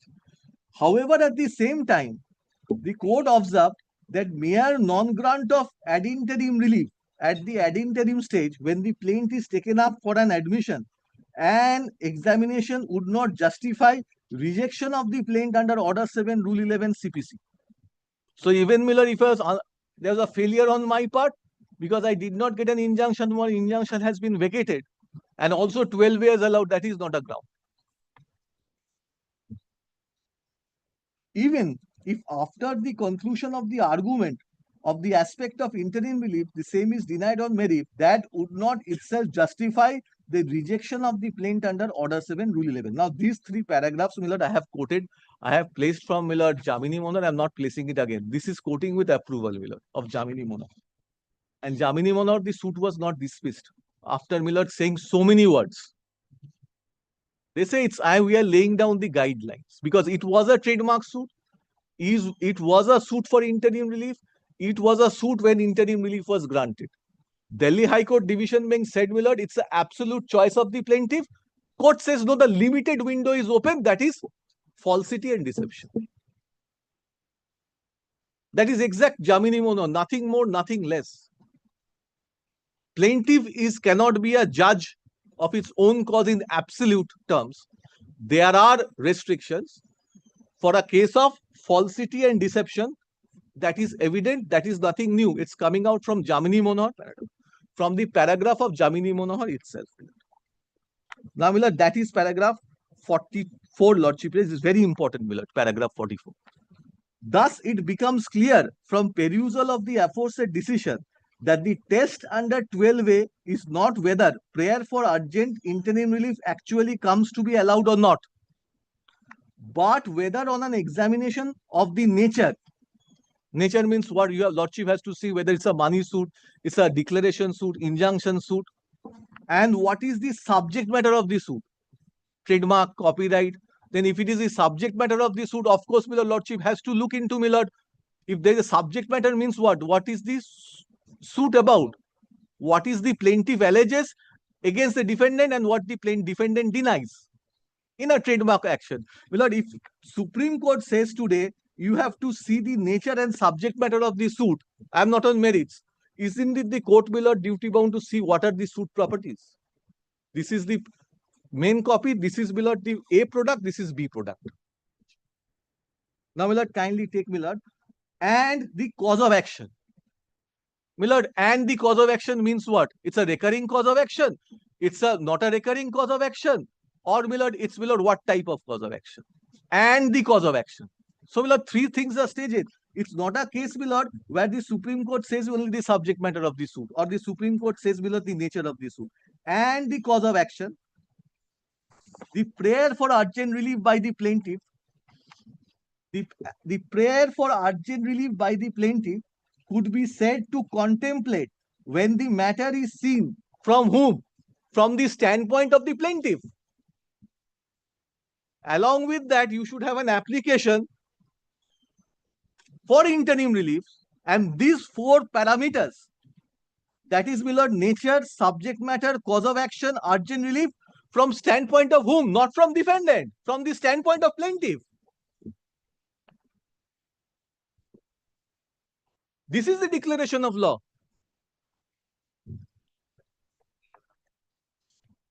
Further, what is to be kept in mind of the court must not be merely an unfounded exercise to bypass the mandated and section 12A of the plaintiff.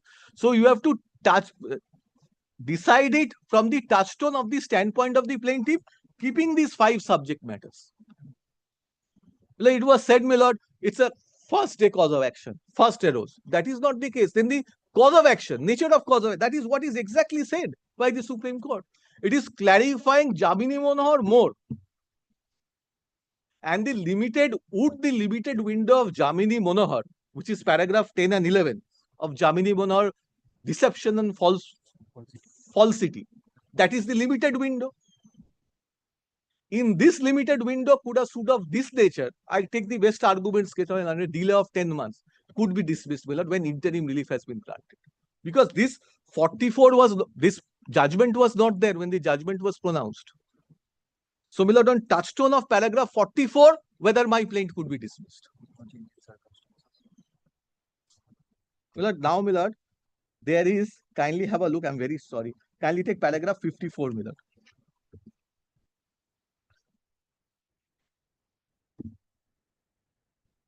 Is a prospective declaration. Miller, I do not want to. Kindly have a look at paragraph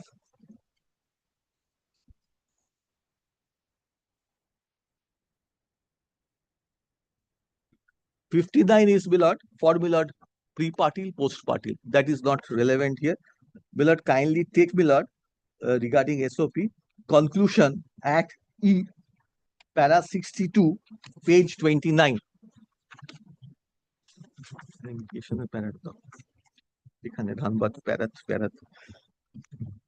Kindly take, Miller, the conclusion. This is nothing but summation.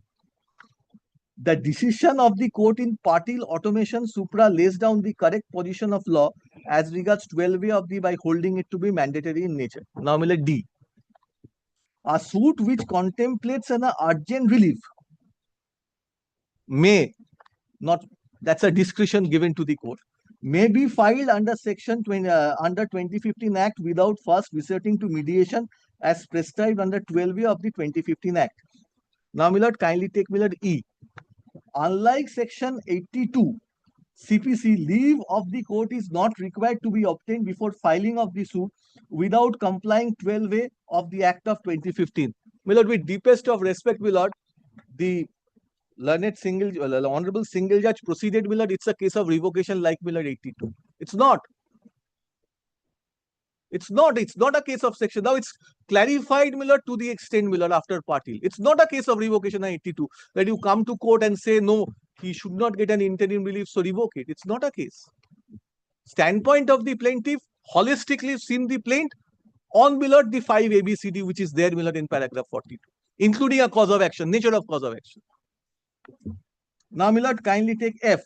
The test for urgent relief is on examination of the nature and subject matter of the suit and cause of action. Prayer for urgent relief by the plaintiff could be again said to be contemplate when the matter is seen from the standpoint of the plaintiff. So I am the plaintiff. Now, my lord, court must be wary of the fact that urgent relief in must not be unfound excess the plaintiff to bypass the mandatory requirement of 12A of the Act. In many money suit, my lord, without to exempt that, my lord, we file, my lord, Order 38, Rule 5. The court is deciding an issue where there was no application for urgent relief. Now, my lord, 8. Even if the urgent relief is ultimately comes to be denied, the suit may be proceeded without compliance of 12A of the Act. Urgent relief is satisfied not with actual outcome on merits. And, my lord, ultimately, the matter was sent to mediation because in paragraph 3, lordship will find defendant wanted mediation. Page 3, because defendant wanted mediation there. So it was sent to mediation. So this is all Dhanbad Fuels all about. Because Jamini Monohar in paragraph 10 has kept a very, very limited window. Deception and falsity. Paragraph 11, which is, my lord, reproduced in, my lord, this judgment. My lord, it's, my lord, deception and falsity, my lord. That's, my lord, quoted in page 23 of Dhanbad Fuels, my lord, which says, my lord, checked with the deception I just read out, my lord. What this is nothing but explaining Jamini Monohar taking together the party in question. Having stated so, it is difficult to agree with the proposition the plaintiff has the absolute choice and right to paralyze, Millard, page 3, paralyze section 12A of the Commercial Code Act by making an urgent relief. Millard, full stop. It continues. Thereafter, camouflage and guise to bypass the statutory mandate of litigation should be checked with deception when deception and falsity is apparent or established. If I have suppressed something, if I have made a misstatement at the time of, my lord, obtaining interim order and get an interim order, that is deception and falsity, which the Supreme Court is saying that you may have a cause of action, but you don't. But you say that it's very recently. It's not a case where the plaintiff discloses everything. There is a time gap of 10 months or 6 months or 12 or 8 months or, my lord, 6 months or 3 months. Then, my lord, this limited window of Jamini Monohar, my lord, permits the court to dismiss a plaint. So, my lord, it is capped with, my lord, should be checked with deception and falsity is apparent or established. Is it a case, my lord, apparent or established, my lord? There's no misstatement. It's a recurring cause of action. Now, you give me a leave, you don't give me a leave. You exercise a discretion, you don't permit. What happens? My filing of suit gets, my lord, deferred for a further period till the mediation is over. That's all. So, my lord, if to see that, whether, my lord, a cause of action and subject matter has to be seen. So, where is the case, my lord, the defendant's product, even if it's fully copied, it's full of a photocopy cannot be seen by the court while dispensation. In light of, my lord, paragraph 44 of, my lord, Dhanbad Fuels. So, this is Dhanbad Fuels all about. On, my lord, it's not a case. First of all, Dhanbad Fuels, my lord, basically supports the case of the plaintiff. Standpoint of the plaintiff made Clear, my lord, absolutely, my lord, in paragraph 44. And 5 ingredients one has to see. From the standpoint of the plaintiff, not from the standpoint of the court also. I, my lord, could have thought, my lord, it is from the standpoint of the court. Then, my lord, of course, you see it from the plaintiff's perspective, unlike a injunction application.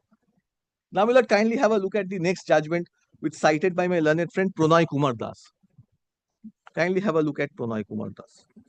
My lord, this is 3rd of March 2015 by the another division bench. Shah. Pranay Kumar Shah was a Ram Narayan Das.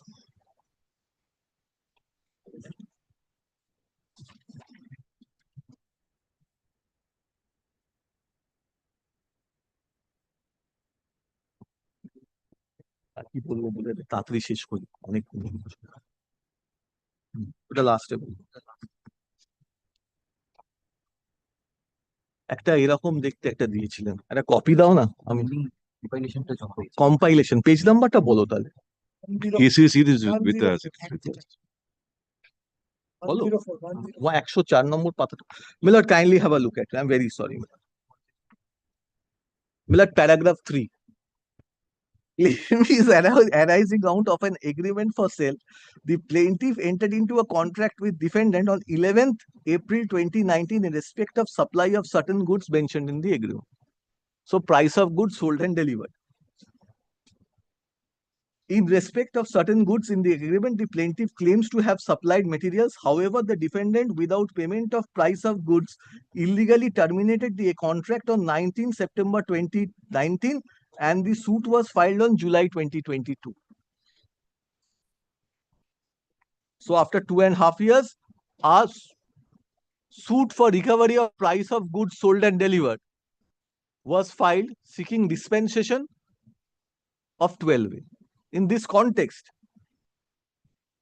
in the plaint, it is alleged that delay attributed to the plaintiff factually incorrect, and the plaintiff was not at all responsible for the delay and the reasons of such illegal termination. The plaintiff has suffered loss and damage, claiming damages.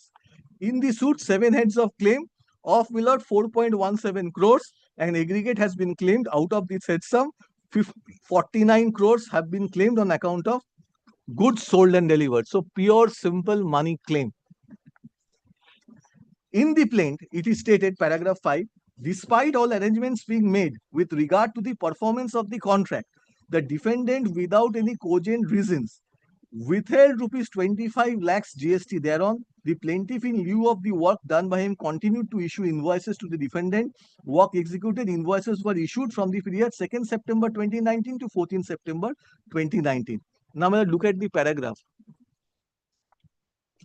On July 26, 2021, since the defendant has been constantly denying the plaintiff legitimate entitlements of the plaintiff was constrained to address a complaint to the State Vigilance Commissioner, West Bengal, for high trade practice carrying out by the defendant in collusion of the Kolkata Metropolitan Development Authority, and asked that there is a probe in the matter. Only recently, the plaintiff has been informed that the officers of the State Vigilance Commission that steps is taken in accordance are being taken. Copy of the letter annexed. Since it is likely that the plaintiff will have to appear before the Vigilance Commission and penal action may be taken against him, it is imperative plaintiff must pursue his claim before the Honorable High Court and secures protection of his claim, since there is a sincere belief that the defendant is to frustrate the dues of the process by perpetration to abscond. In such circumstances, there is grave urgency on the part of plaintiff to seek urgent reliefs in the matter, and as such, the plaintiff, in view of urgency pleaded in paragraph 41 herein, and to have under section 12A of the Commercial Court Act on account of having interim urgent reliefs. Now, my lord, kindly take, my lord. The plaint was rejected, my lord. Paragraph 7, the plaint was rejected. Now, my lord, kindly straight away come to, my lord, paragraph 10, where again Patil is quoted. So money suit Patil, money suit here. At this stage, we are not concerned with the defense of the defendant. The Honorable Supreme Court, my lord, this, my lord, is slightly watered down in view of para 44. Because today, courts have to see the 5 ingredients: nature, subject matter, cause of action, urgent relief. However, in exceptional circumstances, court may dispense with leaving upon the frame of the suit and the relief sought. Same thing, my lord, leaving upon the Milord, however, in exceptional circumstance, this is not an exceptional circumstance, is no more the test. This test is standpoint of the plaintiff, Milord. From Milord, the five ingredients pleaded in the plaint. The court may dispense with such, having given frame of the suit and the relief suit. Now, Milord, Jamini Monohar is stated. Now, Milord, kindly take Milord paragraph 12. Jamini Monohar, Milord, in our court, it has been observed that commercial court should examine the nature and subject matter of the suit, cause of action, prayer for interim relief. The prayer for urgent should not be a disguise to wriggle out and get over 12A of the Commercial Courts Act. The facts and circumstance case have to be considered holistically from the standpoint of the plaintiff. Applying the aforesaid principle and the test, we are unable to accept the submission of Mr. Thakkar. The contract was alleged to have been performed between November 11th, April 2019 and 14th September 2019. The contract was terminated on 9th September 2019. There is no prayer in the suit for a declaration that the termination is illegal. So termination is, Milord, still in operation without any challenge to the termination since 2019. Urgency pleaded in paragraph dispense is a veiled attempt to circumvent 12A. Explanation is unacceptable.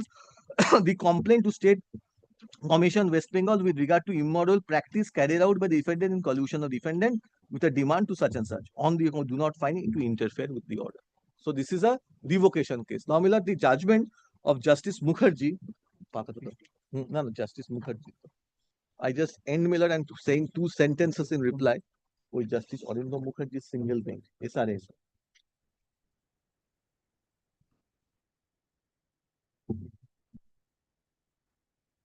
Kindly have a page 90 of the compilation. If your lordship takes, Milord,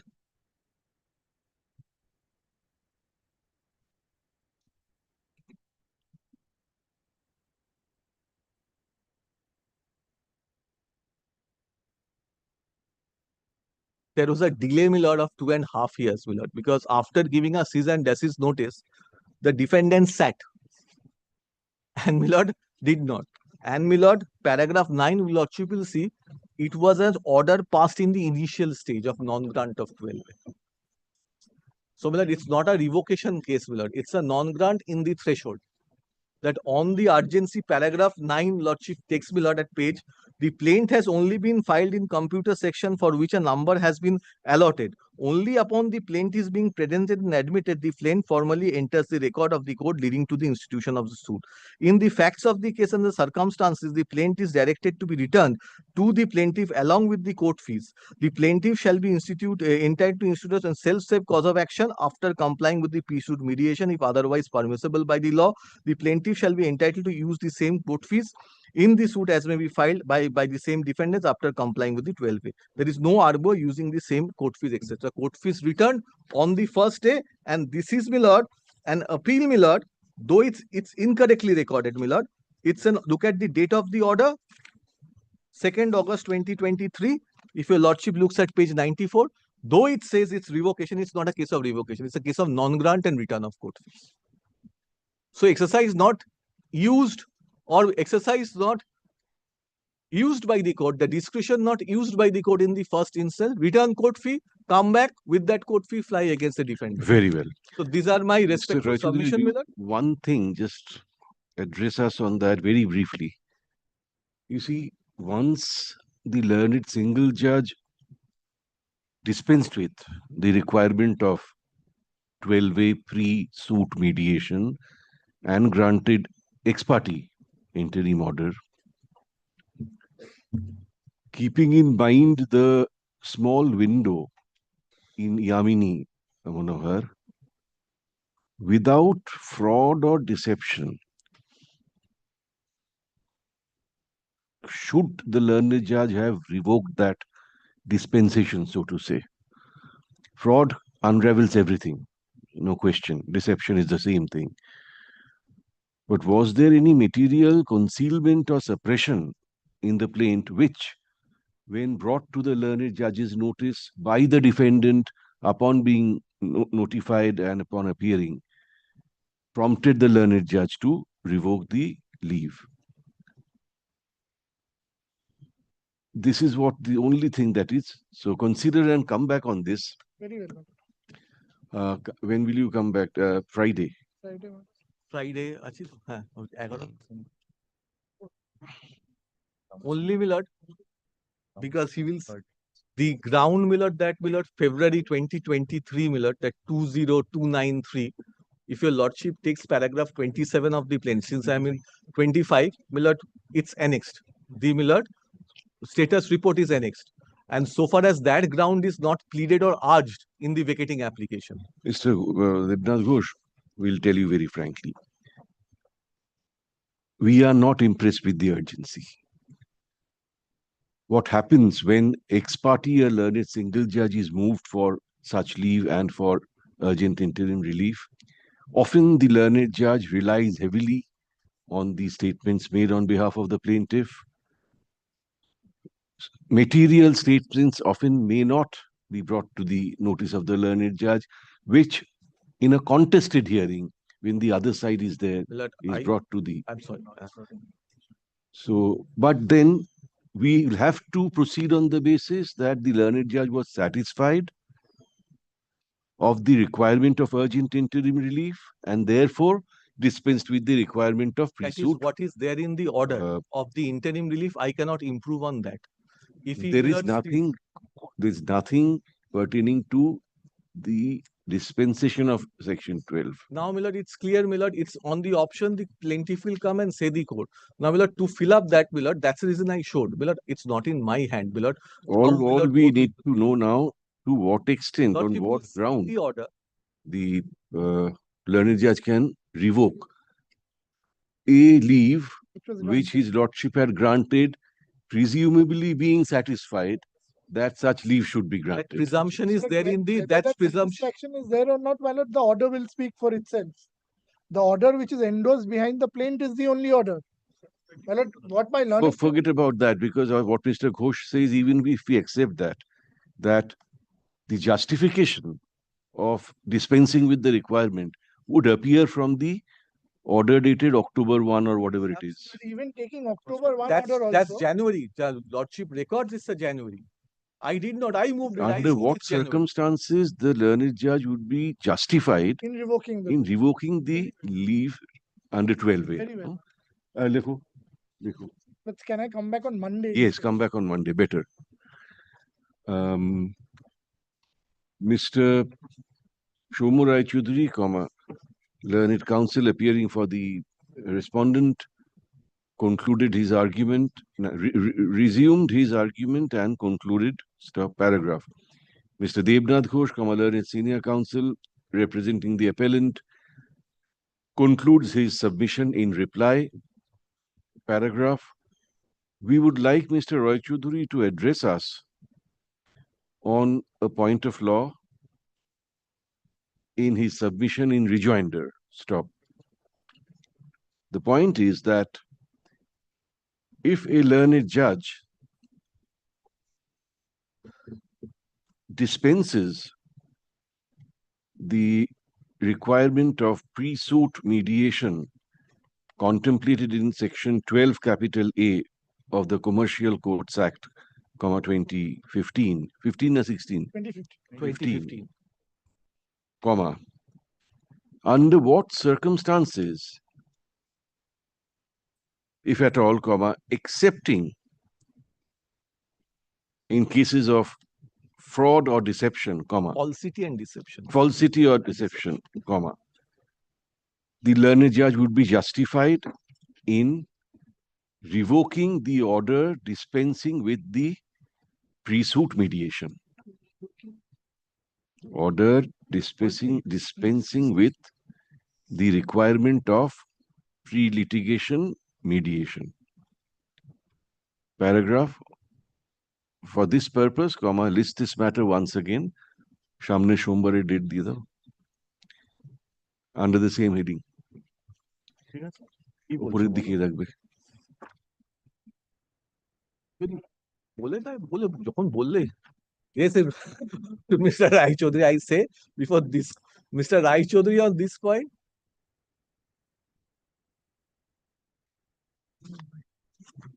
Leave টা না থাকলে মানে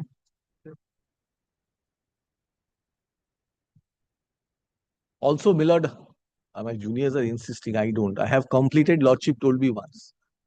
I have completed, lordship has told me already once. So I'm little juniors, my juniors are saying also the changed, what was the changed circumstances to revoke the leave? That is one of the lines also there. Very well.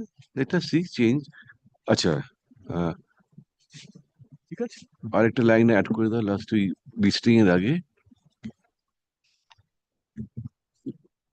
Learned Counsel is also requested to address us on the point as to what was the changed circumstance which prompted the learned single judge to revoke the leave under clause 12 clause in section 12 12A capital A of the 2015 Act and reject the plaint.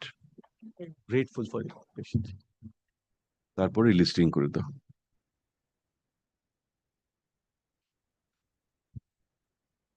Grateful.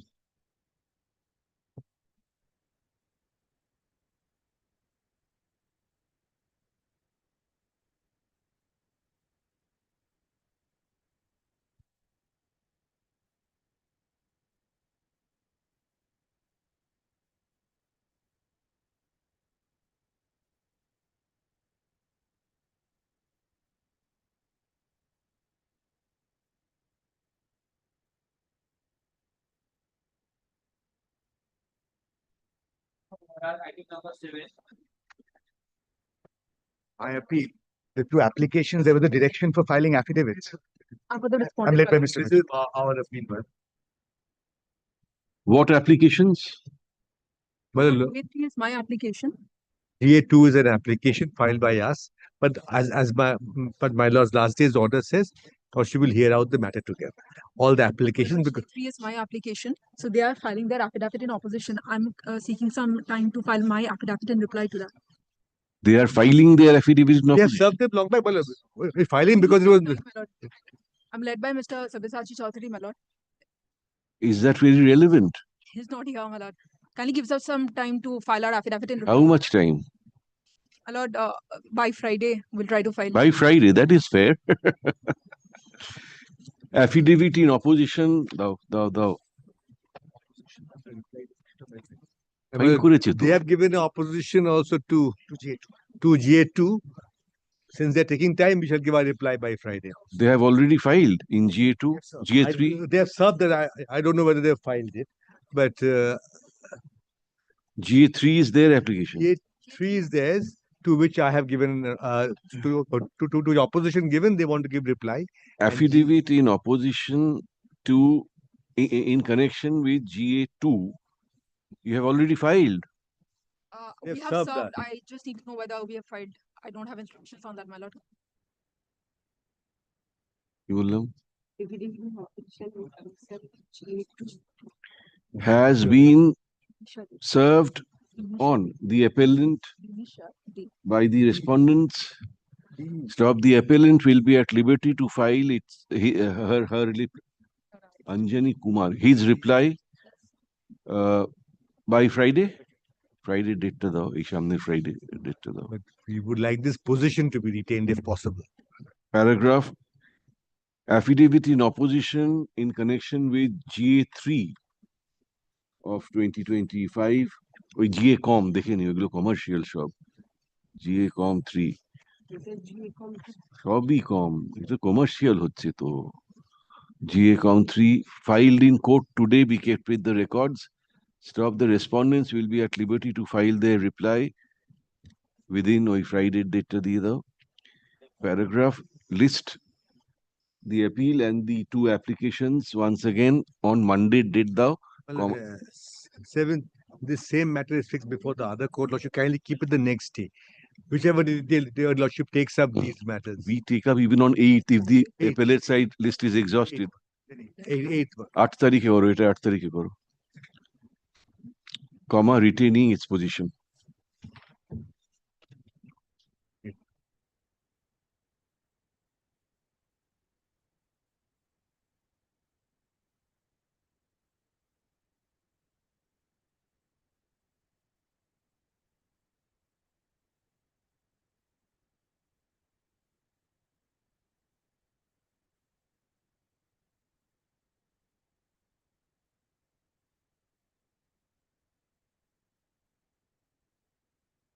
Number 8.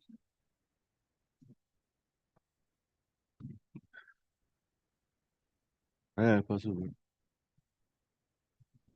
Number 9.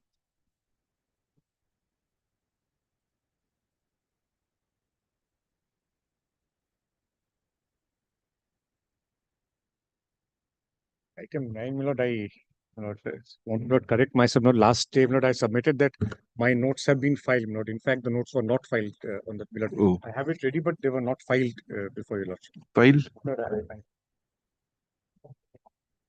But I am filing my notes, my lord. It may be. So hearing is concluded? No, my lord. But I've just been served, my lord, my lord. You want to consider and come back? Yes.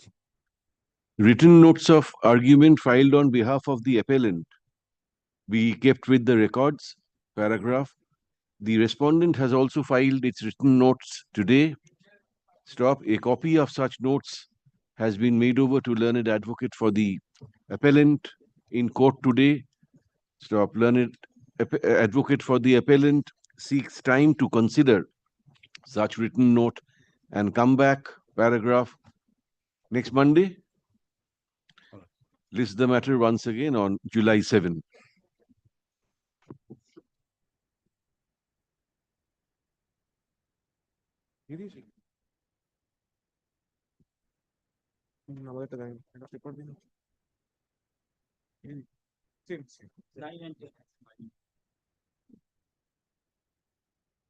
Nine ten তো একসঙ্গে হচ্ছে composite তাই তো বলছি Item number 11 and 12. 11 and 12, if your lordship recalls, we call incorporation of arbitration clause. Lordship had heard it extensively, but your lordship was sitting with Justice Rai at that point of time. Yes. Mr. Banerjee was supposed to give his reply because we had also Let this go completed- before that bench. Very well, lordship. লেখো তো এটা you are for Lordship, I am for the respond number 1. লেখো although not marked hard in part within inverted comma, these two matters were heard extensively before a coordinate bench, bracket আমার নাম আর ওম নারায়ণ সাহেবের নাম, bracket close, stop. In fact, it is only for the appellant to make submission in reply. Right. It is now for the appellant to make submission in reply. Paragraph, let these matters. You are the appellant. I am the appellant. Other bench heard it extensive. Reply there has These matters stand released from our list and be placed before the Honorable the Chief Justice for appropriate direction. With a copy of this order, write to the OSD.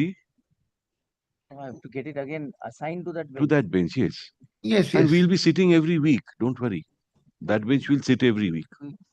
Can it be not that, my lord, that this matter appeared before that bench? Cannot. already? It's not marked hard in part. Mr. Ray was there on the last day. It's not marked part hard. It's not It marked can't. part hard, my lord. I was Without there, the my lord. assignment of the Yes. Chief Justice, it cannot. We have had about 7-8 matters assigned. My lord, yes, let that bench hear it out, my lord. Then that Automatically, will- my lord, with this order, I believe. Very well. Grateful, my lord, grateful.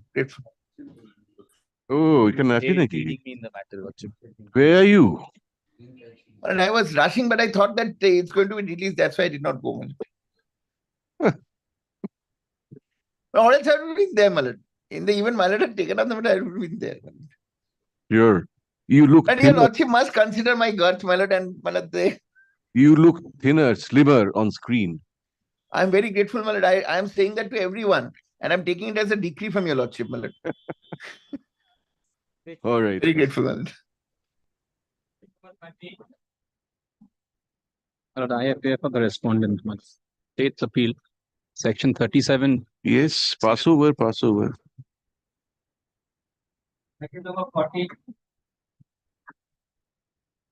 My lord, My lord, item numbers 14 and 15, my lord, I am opposing. My lord, this is an appeal where, my lord, your lordship had, my lord, directed, my lord, the appellants to, my lord, put in the money. Chalo. pass over.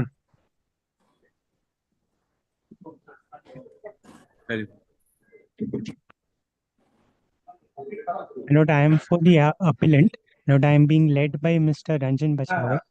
If my lord can list this Friday? matter on Friday. On the request made by learned advocate for the appellants, let this matter stand adjourned and be listed again on Friday date though. Grateful, man.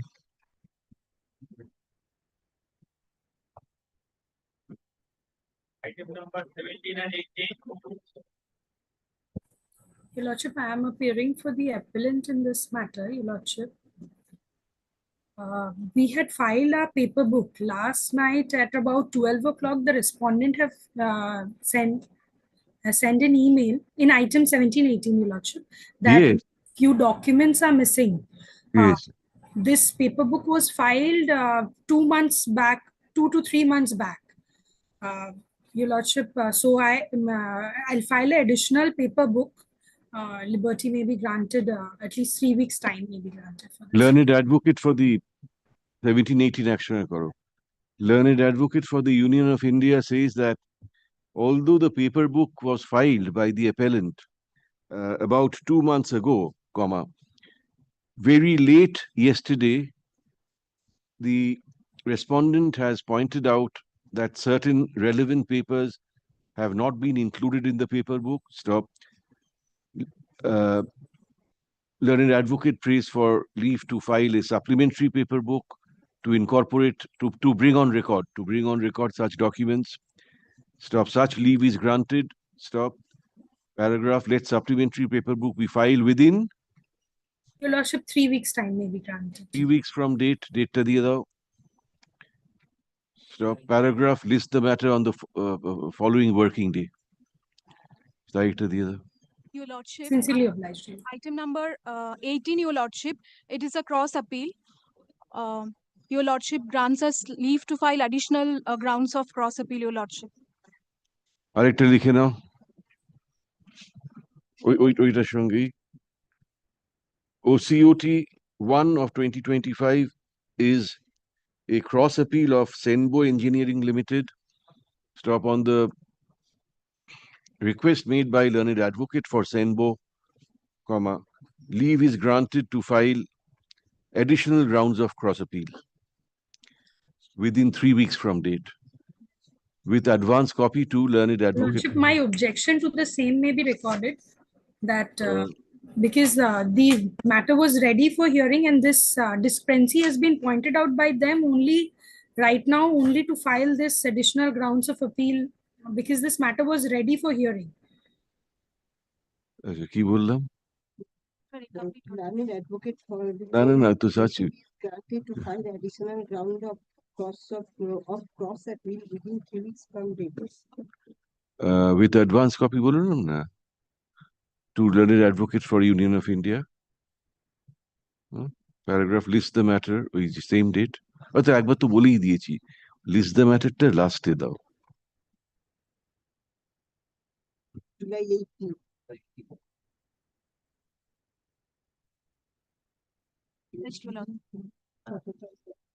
Next.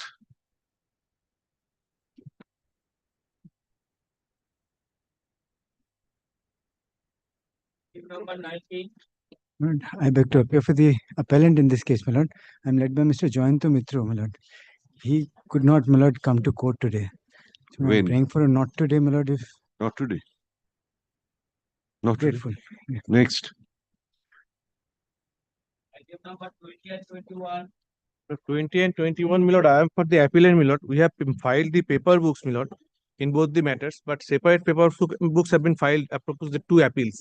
But my lord, if your lordship kindly takes up the order dated 25th March 2025 once, I have one copy.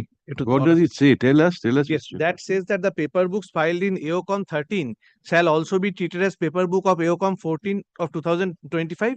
However, supplementary paper book containing the memorandum of appeal in respect of AOCOM 14 shall be filed. Yes. Now, what happens, my lord, at that point of time, it was presumed that one paper book will do.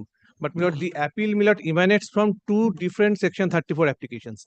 Their Section 34 application was allowed. So you require to file another I have paper filed book. that. I have filed that. Only thing I have to bring it on your lordship's notice that separate paper books have been filed containing 16 and 5 volumes.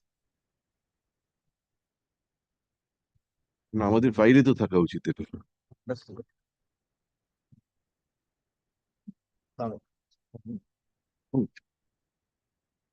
একটাই order sheet আছে These two appeals arise in connection with two different awards. No, my lord, same award. Same award. Some of my claims were allowed, some of counter claims were allowed, and their claims were allowed. Against that, my lord, we have So come there were two Section 34 applications, one by you, one by one by the claimant. No, claimant's 34 has been allowed, and my 34 has been dismissed. And consequently, my entire counterclaim, which was allowed by the learned arbitrator, my lord, that has been set aside upon appreciation of evidence. Order dated 20 NBCC India March. Limited is a government company. Yes, my lord, it's a government company. লিখে নাও তো।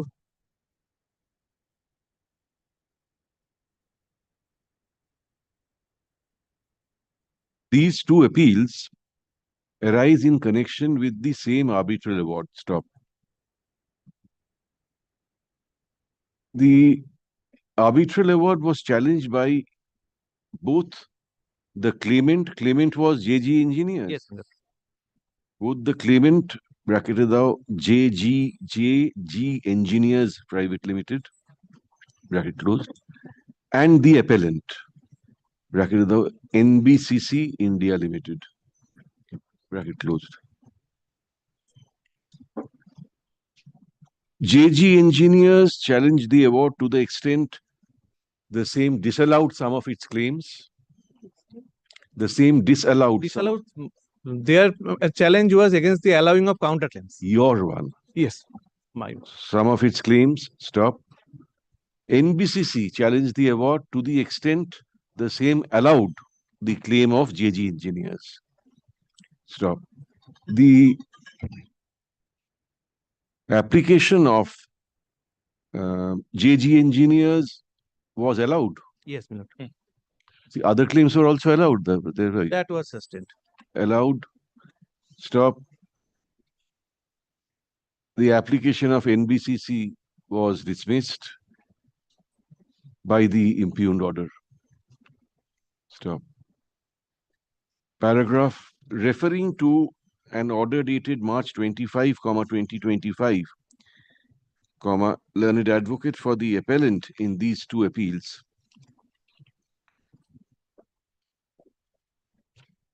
says that the paper books filed in AOCOM 13/2025 were directed to be treated as paper books for AOCOM 14 of 2025. Stop. However, for the sake of convenience and completeness, a separate set of paper books has been filed in AOCOM 14 of 2025.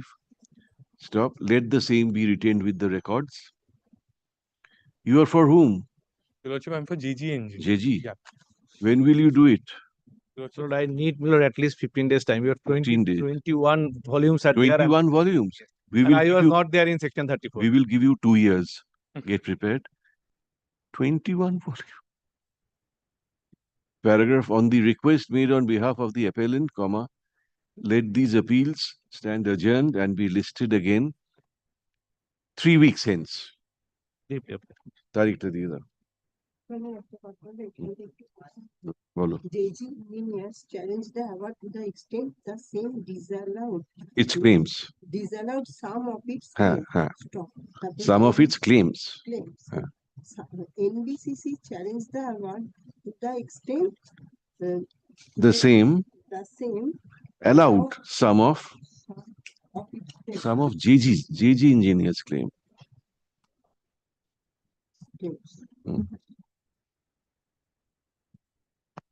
Deeply.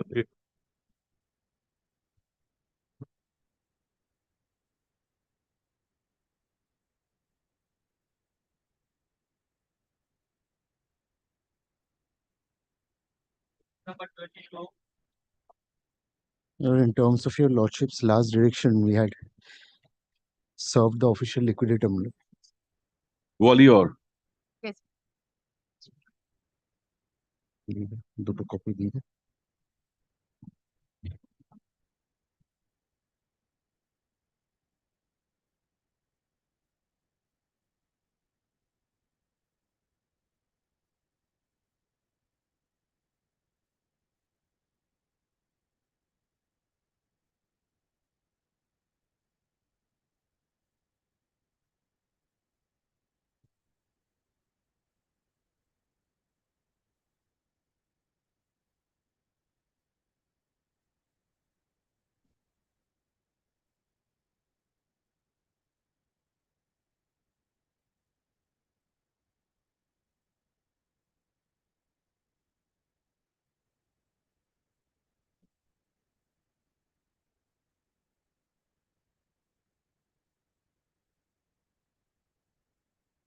What to do?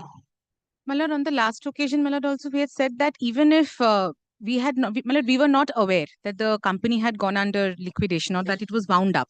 The suit was filed before, my lord, the order of winding You are up. Prem Kumar Chaudhary. Yes, my lord. My suit was of a much prior date. My lord, 1992, my lord, is my suit. And winding up order is of 1999. Even So, my lord, then, if during the pendency of your suit, the company went into liquidation, leave would have to be obtained yes, my lord. before My- proceeding. On that ground, my lord, we had argued, my lord, even before the coordinate bench, my lord, single bench, my lord, that leave not having been obtained under section 446 would not render the decree a nullity. It would at best be a voidable decree, my lord. Very well, then And we will adjourn it today. Yes. Take this affidavit on record. We can't force him to come if he doesn't want to come. We will proceed with the appeal. The only short point It's is- Grasim, so you are Grasim. Yes, my lord. The only short point for consideration, your lordships, is I am also not challenging the decree per se, because the decree is between them and the judgment debtor number 1, which is the company that is presently in liquidation. If your lordship sees the affidavit which has been filed by the official liquidator over there clearly states that the directors of the company who were then in charge of the affairs of the company, addresses have been given.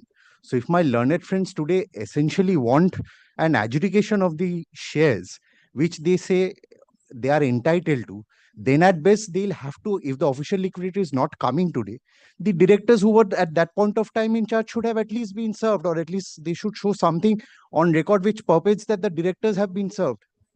Why? What locus the I'll tell why, directors my would lord, have? because today what they Once the OL has taken over the company, what locus My the lord, directors have? today, if your lordships kindly takes up the OL's affidavit once, my lord, because that's of prime importance as far as this matter is concerned. The OL says that whatever shares are there, that forms part of the company's. So on what ground did you resist the execution? Which My lord, ground was overruled? My lord, we at the threshold said that the execution What can't the be limitation? proceeded with. No, my lord, the limitation point was urged by Citibank. We didn't go on the limitation point. Citibank is actually the judgment debtor number 3. So the limitation point was essentially urged by Citibank. Now, Citibank is also an interested party here because a substantial portion of the convertible debentures have gone to Citibank. Well, Citibank is not before us. We are No, not my lord, we have made them a party. They have chosen not to appear. They have But chosen not to appear. before the trial, So your point, what we have recorded in our earlier order is that the point you have urged is that it's a nullity because of notice not having been yes, served. that was also being urged and argued extensively before the learned single judge at the first instance when this application, my lord, was made, and subsequently also when I had made my application under section Let 47. me indicate one small thing. These issues were already urged at the threshold when my execution petition was there. My lord, these issues have already been decided by the learned single Your lordship will kindly look at the order. Your lordship will kindly take up the order. That order is under challenge. My lord, that is not. No. That is the difficulty, my No, lord. my lord, We that- again subsequently filed a section 47 application urging the same points. That has been No, my lord, also allowed. I'll just give a small background, my lord. First, an application is being preferred by them because in terms of the original decree, they were required to make this amount to the judgment debtor number 1. Now, Sir, no peace bill. If you are ready, just start the appeal. or come back some other day. Well, we'll come back on some other day and argue the matter. We can't basically wait for any other people. Affidavit of dekho to. Affidavit of service filed in court today by the appellant. We kept with the records. Stop. It appears that a copy of our order dated June 16, 2025 has been served on the official liquidator attached to the Madhya Pradesh High Court, intimating that this appeal will be taken up for hearing on June 30, 2025, i.e., today. Stop. However, nobody appears. Nobody appears for the official liquidator. Stop. Paragraph. List this matter for final hearing under the same heading within the first 5 items next week. Any given day. Shamne Sombar. 7 July, you are here. Yes. Yes. Is it your Short point, sir? Yes, ma'am. Is it your lordship's point that we once again serve the official liquidator, or should You we can just- serve, but I don't think it'll have. Very short, my lord, just 2 judgments. In my lord, the last corridor. In the meantime, fresh service may be effected on the official liquidator attached to the Madhya Pradesh High Court. just 2 points. It's beyond scope of execution. My learned friend's application is going behind the decree. And number 2, decree is not void because of non-notice. It's covered by a Calcutta High Court Division Bench Yes. judgment. That should be your first point, because if they challenge the decree on the ground of it being void, Yes. then they can go behind. They the can decree. go behind the decree. So, my lord, it's the other way around. So, my lord, just these 2 judgments and nothing further. Very well. And my learned friend has notice of them. I had cited them before the learned single judge. You have fully justified your appearance today. Not that. Not that. Item number 23.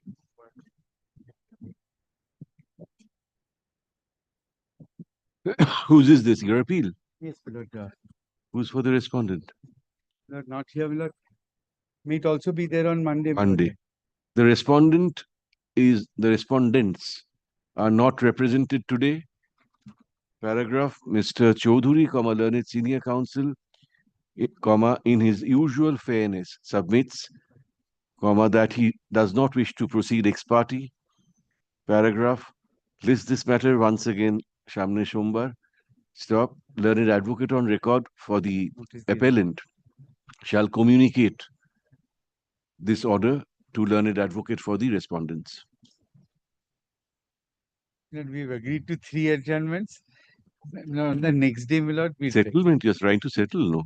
No. This is not, one, in fact, I'll indicate on the next day this. 24, 25 same. 24, 25, not same. Same. Same order করে দাও, same order কি combine হচ্ছে না আলাদা হচ্ছে বোধহয়? আলাদা same order করে দাও। খালি হ্যাঁ, same order করে দাও। Second call. Orthogonal matter, item number 8. And for the respondent, my lord. For the petitioner, my lord. Well, I'm praying for a not today, my lord. Not today. Yes, my lord. On the prayer made on behalf of to nahi dekhi. My lord, on the last occasion also they had sought an adjournment, my lord. My lord, on the last occasion the council in this matter started the arguments. Started That the is the argument? pattern. They take adjournments and then this keeps My going lord, on, my kindly excuse for the last time. My lord, Because the council is kindly be appearing before the last time. Jalpaiguri bench. Who is the counsel? Shanak Mukhopadhyay. You are not briefed in the matter? No, I'm not prepared in the matter, my lord. Are you briefed? Yes, my lord. You are But I'm not prepared. Were you Mr. Sinha's junior? Yes, my lord. On the prayer made on behalf of the state, West Bengal Housing Board, appellant.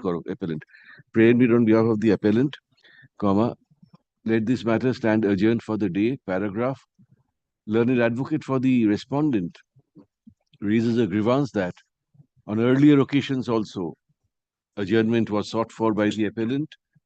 Paragraph, learned advocate for the appellant assures us that on the next date, the matter will be heard. Matter will be heard, the matter will be argued on behalf of the appellant. 13. Next. Great.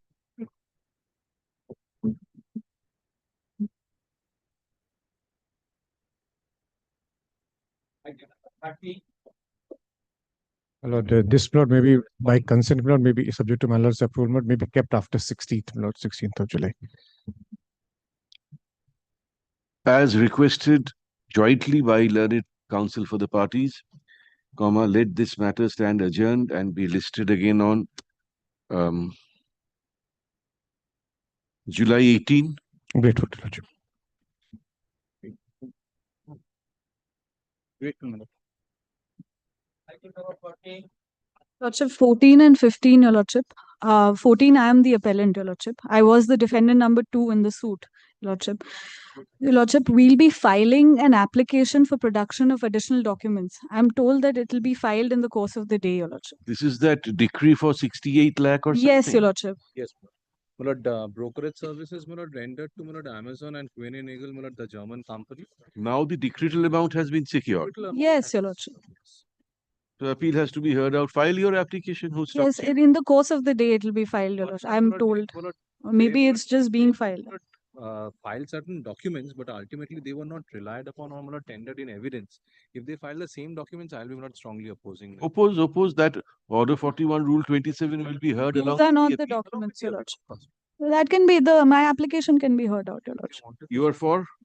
I am for the respondent. No, I can't pronounce this name. I am for Khune Nagel, the appellant in item 14. Yes, Your Lordship. Learned German advocate for the action order.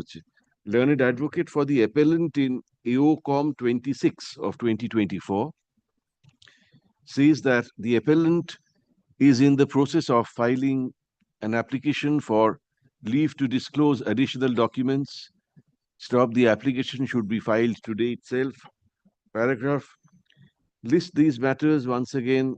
Friday date the stop. If in the meantime any application is filed in connection with these two appeals, comma, the same shall be listed with these appeals on the adjourned date. Your Lordship, in the event my advocate on record is unable to file it today, by tomorrow, Your Lordship. Then it will be dismissed before being filed. We have just said that. We have not said anything more. May file it tomorrow, no problem. তাহলে ওই যে will be filed in course of the day না কি বলেছি ওই সেন্টেন্সটা কেটে দাও তাহলে in course of today বলিনি পড়ো তার আগে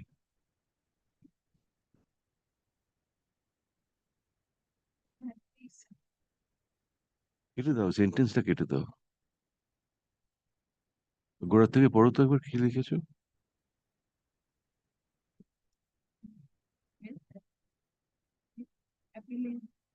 Huh?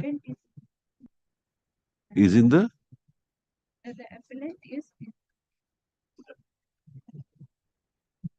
the appellant is in the process of filing an application for leave to disclose additional documents. We got the application should be filed today. Next. Friday. Friday na date.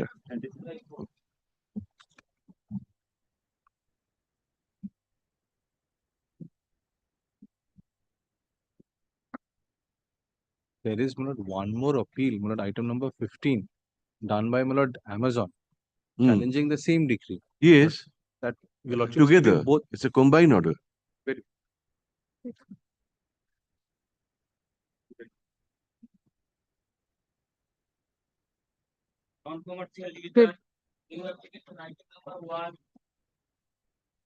Item 1 and 2, I appear on behalf of the appellant. Lordship, the service is not complete. This is an appeal from a decree. If your Lordship keeps it, if sometime next week, if your Lordship. Learned advocate for the appellant says that service of the appeal papers on the respondent is not complete, as requested by him, let this matter be listed again on July 7. On that date, affidavit of service should be filed in court. Same order in 1 and 2, separate. Same order. Grateful, Lordship. Money decree. Lordship, money decree.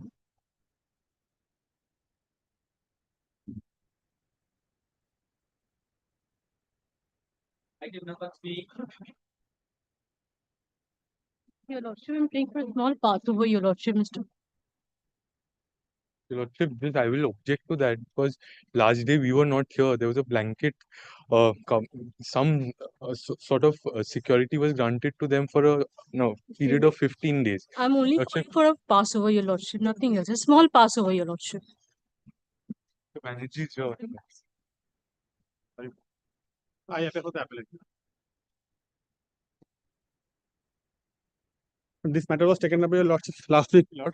We have not challenged an order by which our application challenging the executability of a decree has been turned down.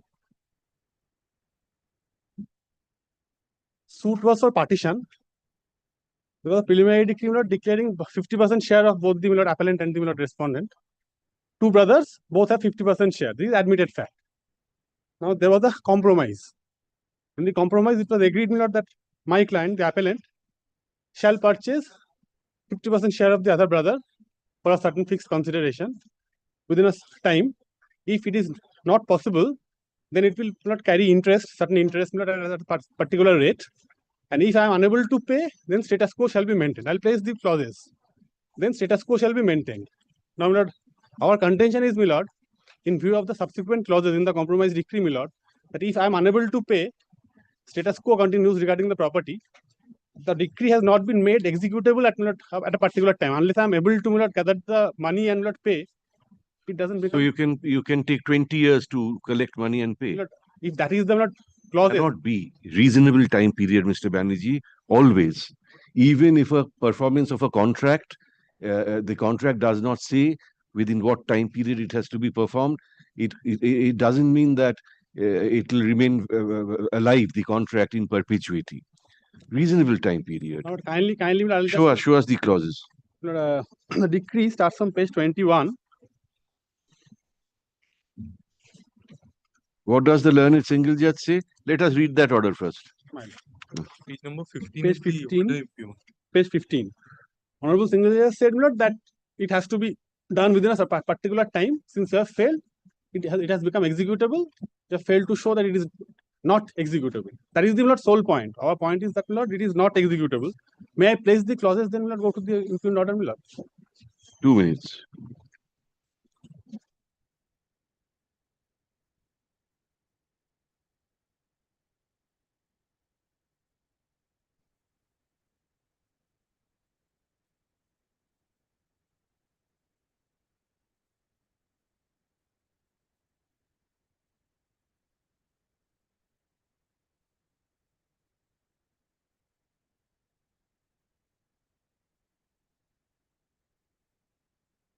You were supposed to purchase. Purchase.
the stay petition to the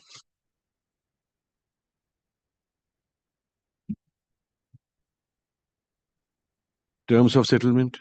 Page 21 of the stay petition.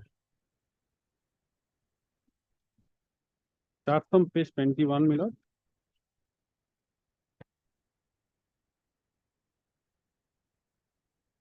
Clauses that we rely upon.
Yes, Mr. Banerjee.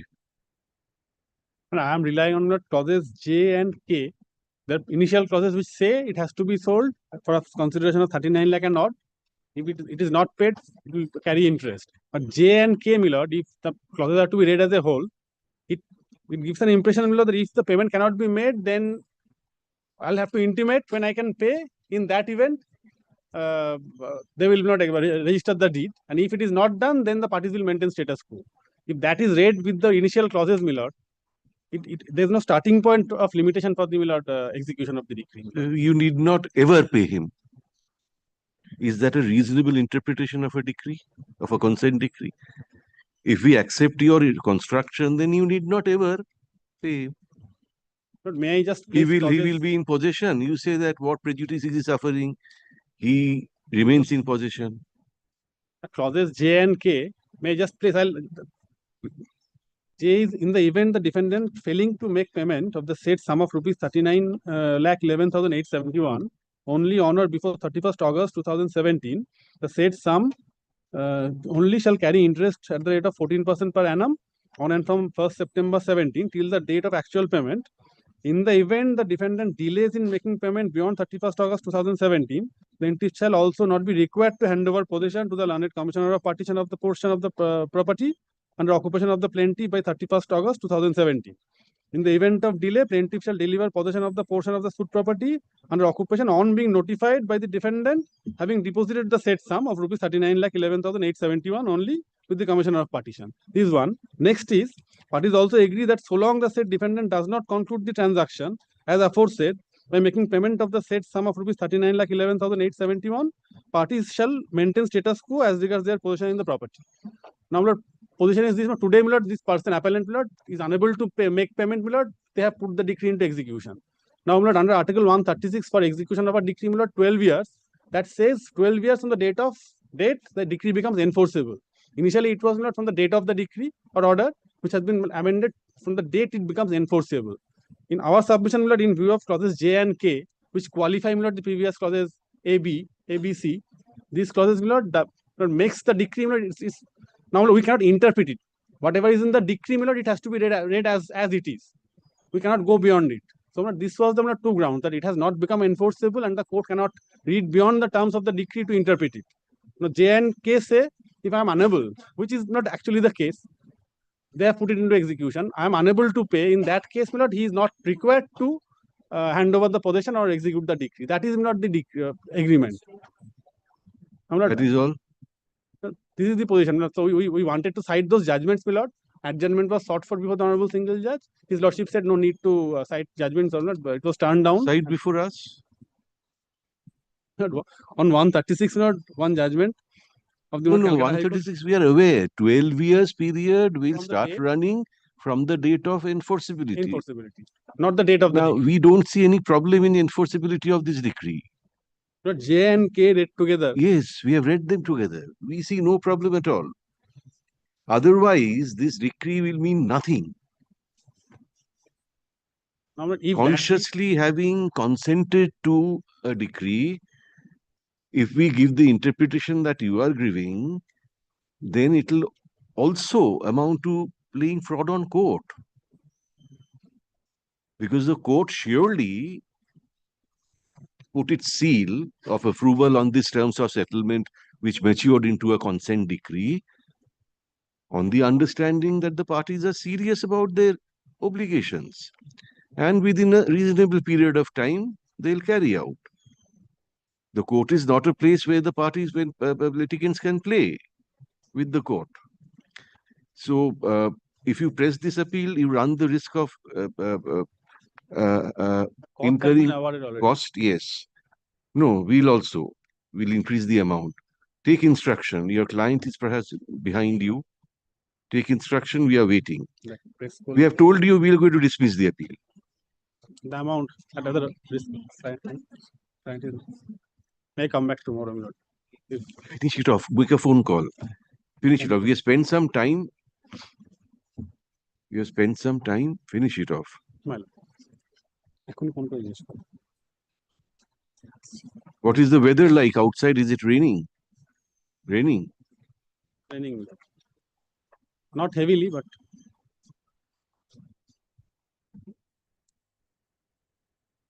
in the morning, there was a huge water logging and disruption of traffic. Which part? This Central Avenue, it was totally not congested. Where do you stay?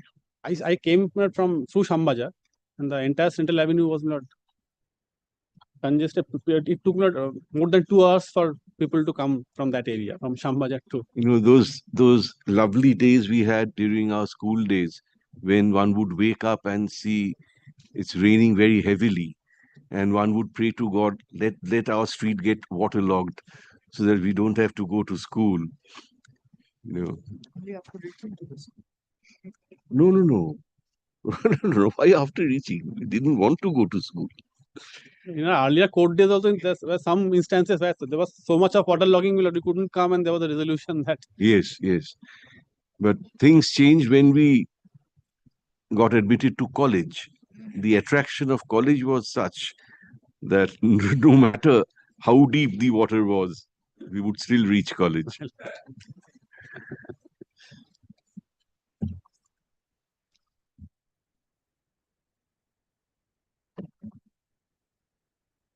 You are leading him.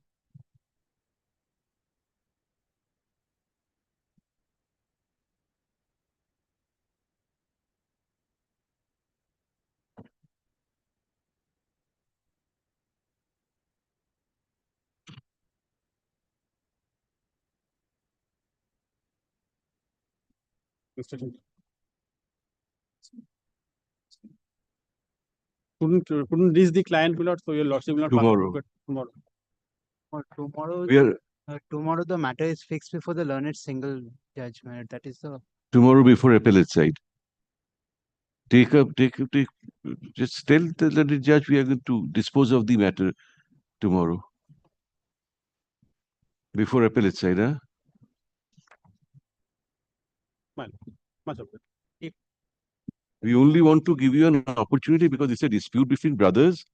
We don't want to impose cost, but if we are His position where he made it clear that he doesn't have the wherewithal to arrange for that amount and pay off. He wanted to, but doesn't have the money. So go try to persuade the learned judge. We don't know. Fine. File a review if necessary. Do whatever. Because if today the decree is put into execution and my property is attached, then one party is sold for buying the other part. So I get the other half. He gets so it's no purpose will be served even if the property is attached and sold. Have they tried mediation? mediation has resulted in the terms of settlement. Oh, mediation has resulted. Has resulted in the terms of settlement. A proper mediation before a trained mediator. After execution, after terms of Anyway, that stage is over. That stage is over. Even the single judge has on earlier occasions said that the parties the decree should be implemented very soon, my lord. That was also the order was also of 4th April 2019. Still then nothing. Hey, you will come back tomorrow. Appeal from order root matter, item number 4 and 5. But I am for the respondent. Your Lordship, I am appearing on behalf of the petitioners. Your Lordship, on the previous occasion, we were directed to, the other side was directed to file an affidavit in opposition, to which we were to file an affidavit in reply. We have received an affidavit in opposition and a supplementary affidavit. We seek some time to file an affidavit in reply. This application is for what? This application is against a money decree passed in order 37 suit check dishonor case. Appeal into a decree, yes. Yes. Stay application. No, it is final. Appeal is. So what is the affidavit for? Affidavit on the last occasion, we have sought for a leave to file a supplementary affidavit in order to bring on some orders of the court to demonstrate that the judgment debtor Order copy though. in gross abuse of process of law flouted the orders of the executing court, flouted their undertakings before the court, and therefore they are not entitled to any equitable relief. On that score, I am only bringing some orders of the court, and he says he has continuous breach of stay of order, What is this GA that is there in the list? There is no GA. Yes. All the applications were disposed of. Paper books are ready. It's ready. GA1 of 2017. GA1, yes. That was the stay application, That was, they have never praised the stay application. That is still pending. Yes, Your Lordship, that is still pending. Have you filed your opposition to the stay? You have filed. Everything has been done. Paper book has also been ready. They have never praised the stay application because they are not deposited any amount. You have filed your May I file the supplementary affidavit? Lekho. Item number 5, I am signing. Item number? 5. It is between the same. Not in 4. You are filing in 5. One matter will do, Supplementary affidavit. কি আলাদা আলাদা করে order হচ্ছে? Uh, One will do because only the same orders will not pass together with 571 the এটা 5 নম্বরটা দাও 571 হবে এটা হ্যাঁ affidavit in opposition দূর বাবা supplementary affidavit filed on behalf of the respondent in terms of leave granted by our order dated June 11, 2025, be kept with the records. Stop. Paragraph. Learned advocate for the appellant seeks time to file his response to the supplementary affidavit as also to the affidavit in opposition filed by the respondent. No, I have not filed any opposition, but that is a wrong submission. Lord. Not filed. No, their opposition stage is over. They have filed reply to the stay application. Everything is done. Only a supplementary. As also take it. Response to কি বললাম? Supplementary. For the appellant seeks time to file his response to the supplementary affidavit. Stop. Let such response be filed within a week from date. Your Lordship kindly grants us 2 weeks time. My Lord, I am opposing that because they are, my Lord, earlier the appeal was dismissed. Very well, 10 days. 10 days from date. তারিখটা দিয়ে দাও। Is stalled, my Lord, and they are in violation of court's order.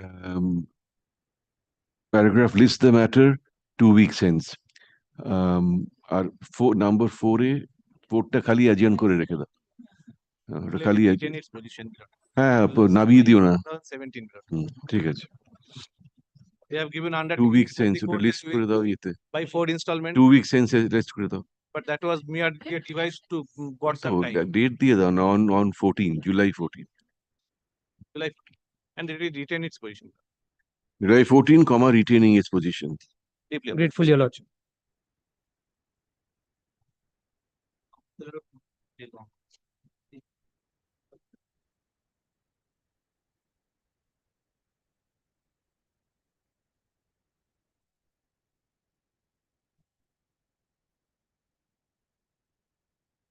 Item number 6.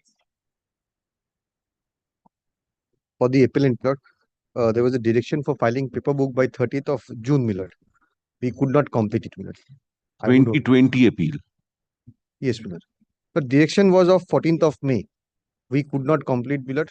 Why 14th of May? Because you took no interest in the matter. We got it listed. It's true, my Lord. 2 weeks. How much? 2 weeks. On the on the request made by learned advocate for the appellants, time to file paper book is extended by 2 weeks from date. Bracketed দিয়ে দাও, July 14. Paragraph lists the matter once again on July 16. One more thing. In my understanding, this was a commercial dispute, filed as a regular suit prior in 2020. In the now it's pending suit, so it can be transferred in the commercial or appear in the commercial division before your lordship. Let it be. Let it come. Because the cost title of the paper book would have the regular division cost title. Very well. Very well. Grateful.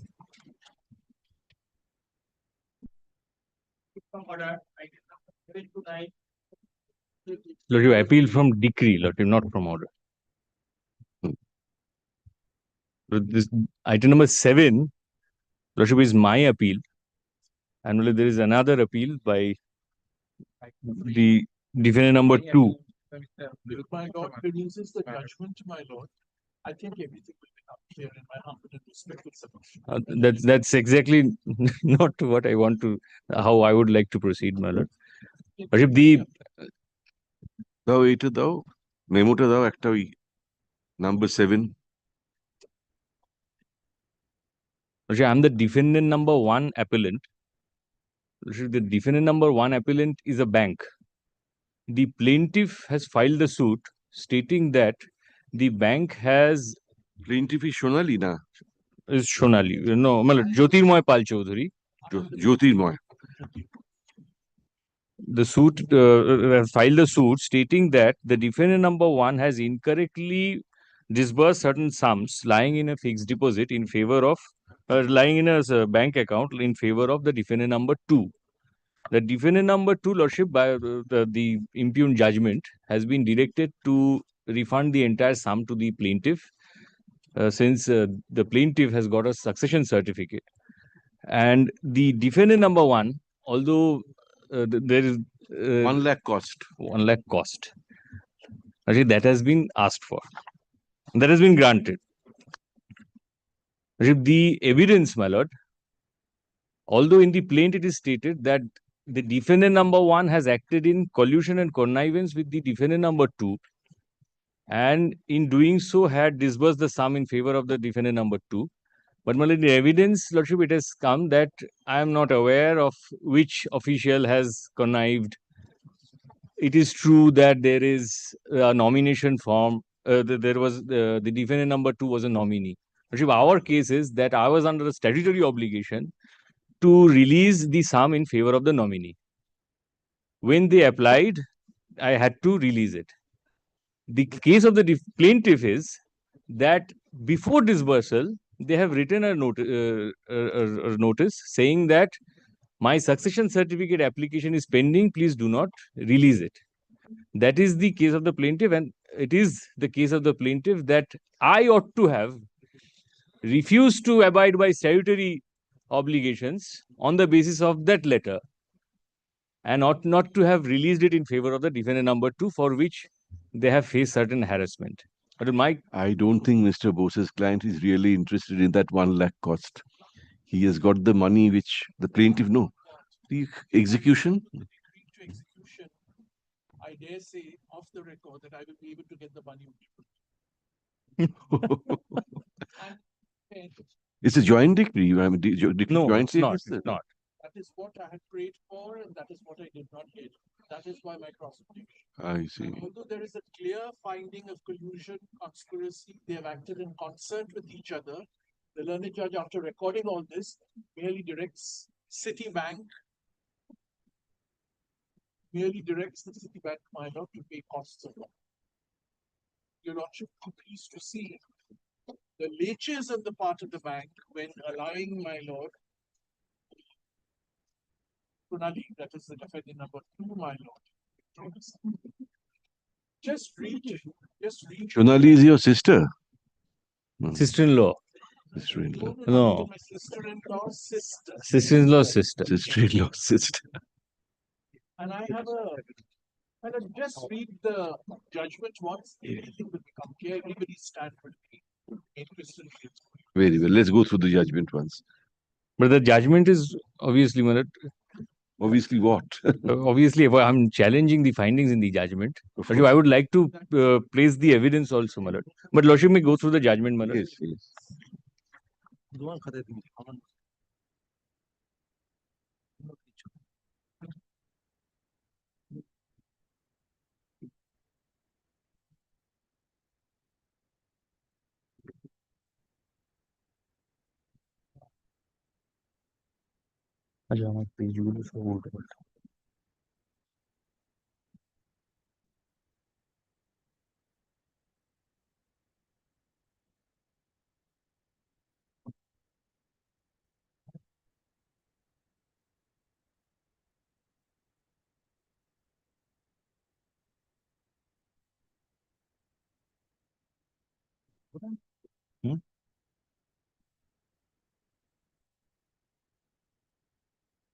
ওইটাই নিয়েছি তো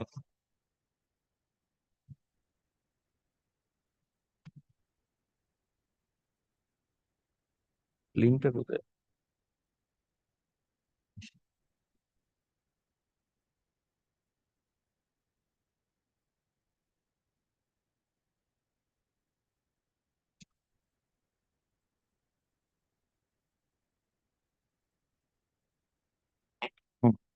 We cannot.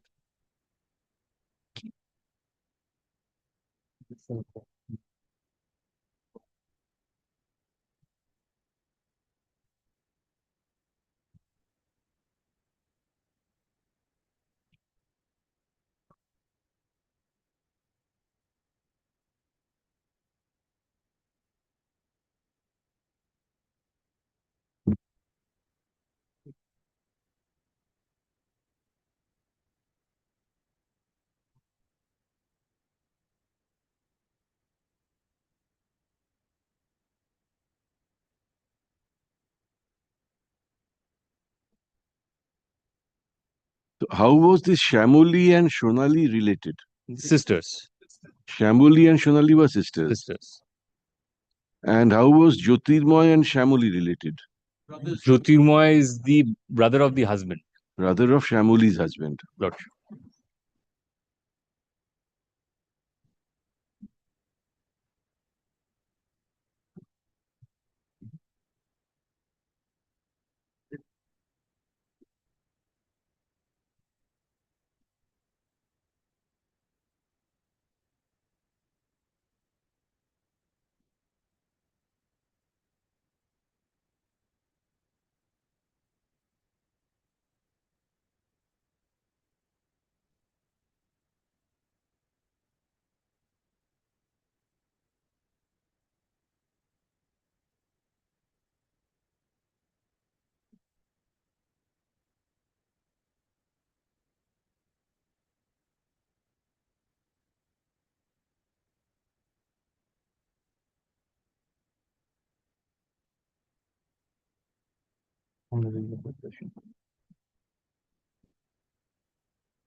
Page.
List of dates. Okay, तो पता अच्छा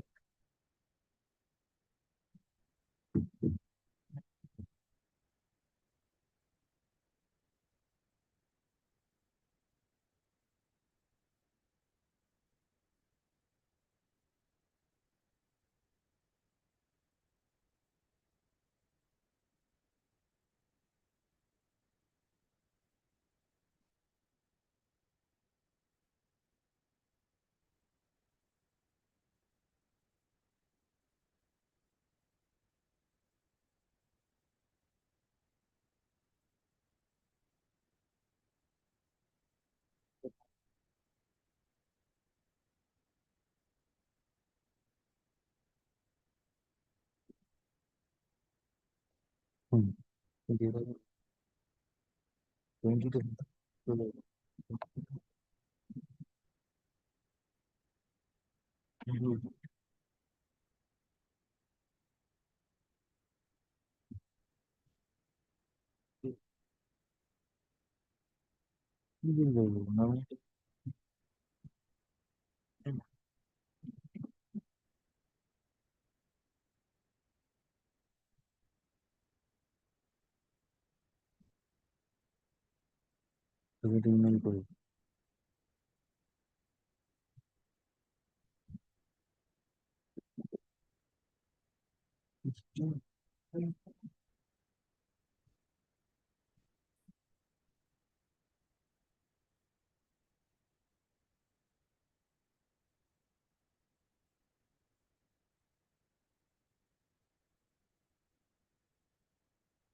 Oh, I mean, sure, Jiggy Pati.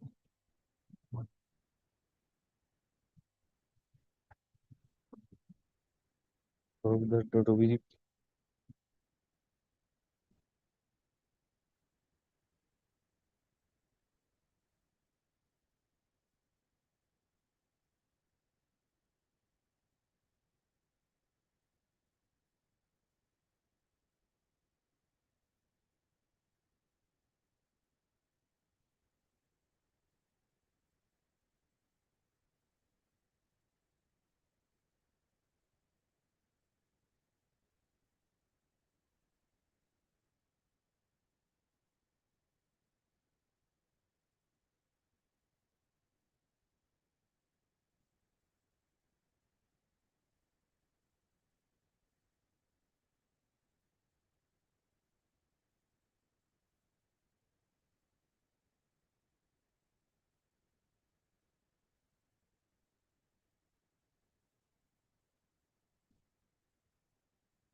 just to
There's a finding of connivance. There is. Evidence Really on the basis that I did not take due care.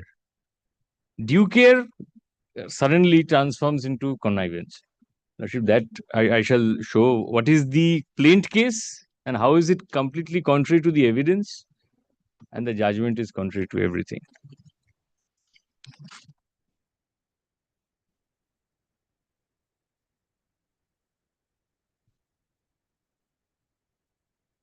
Retain his position. Lordship. Always an appellate side day will No, the after tomorrow. Mr. Bose, normally our appellate side list is so short that we are through by recess. So let it continue in the list. Akshangi order হবে. Why I'm saying it, my reference, because there is another matter. No, definitely. If you're in a difficulty, no problem. Day after tomorrow. Day after tomorrow. We have heard Mr. Ali, learned advocate representing the appellant Citibank in APD 2 of 2025. Stop. He does not conclude his submission. Paragraph. Let these matters be listed again. Porshudin. At the same position.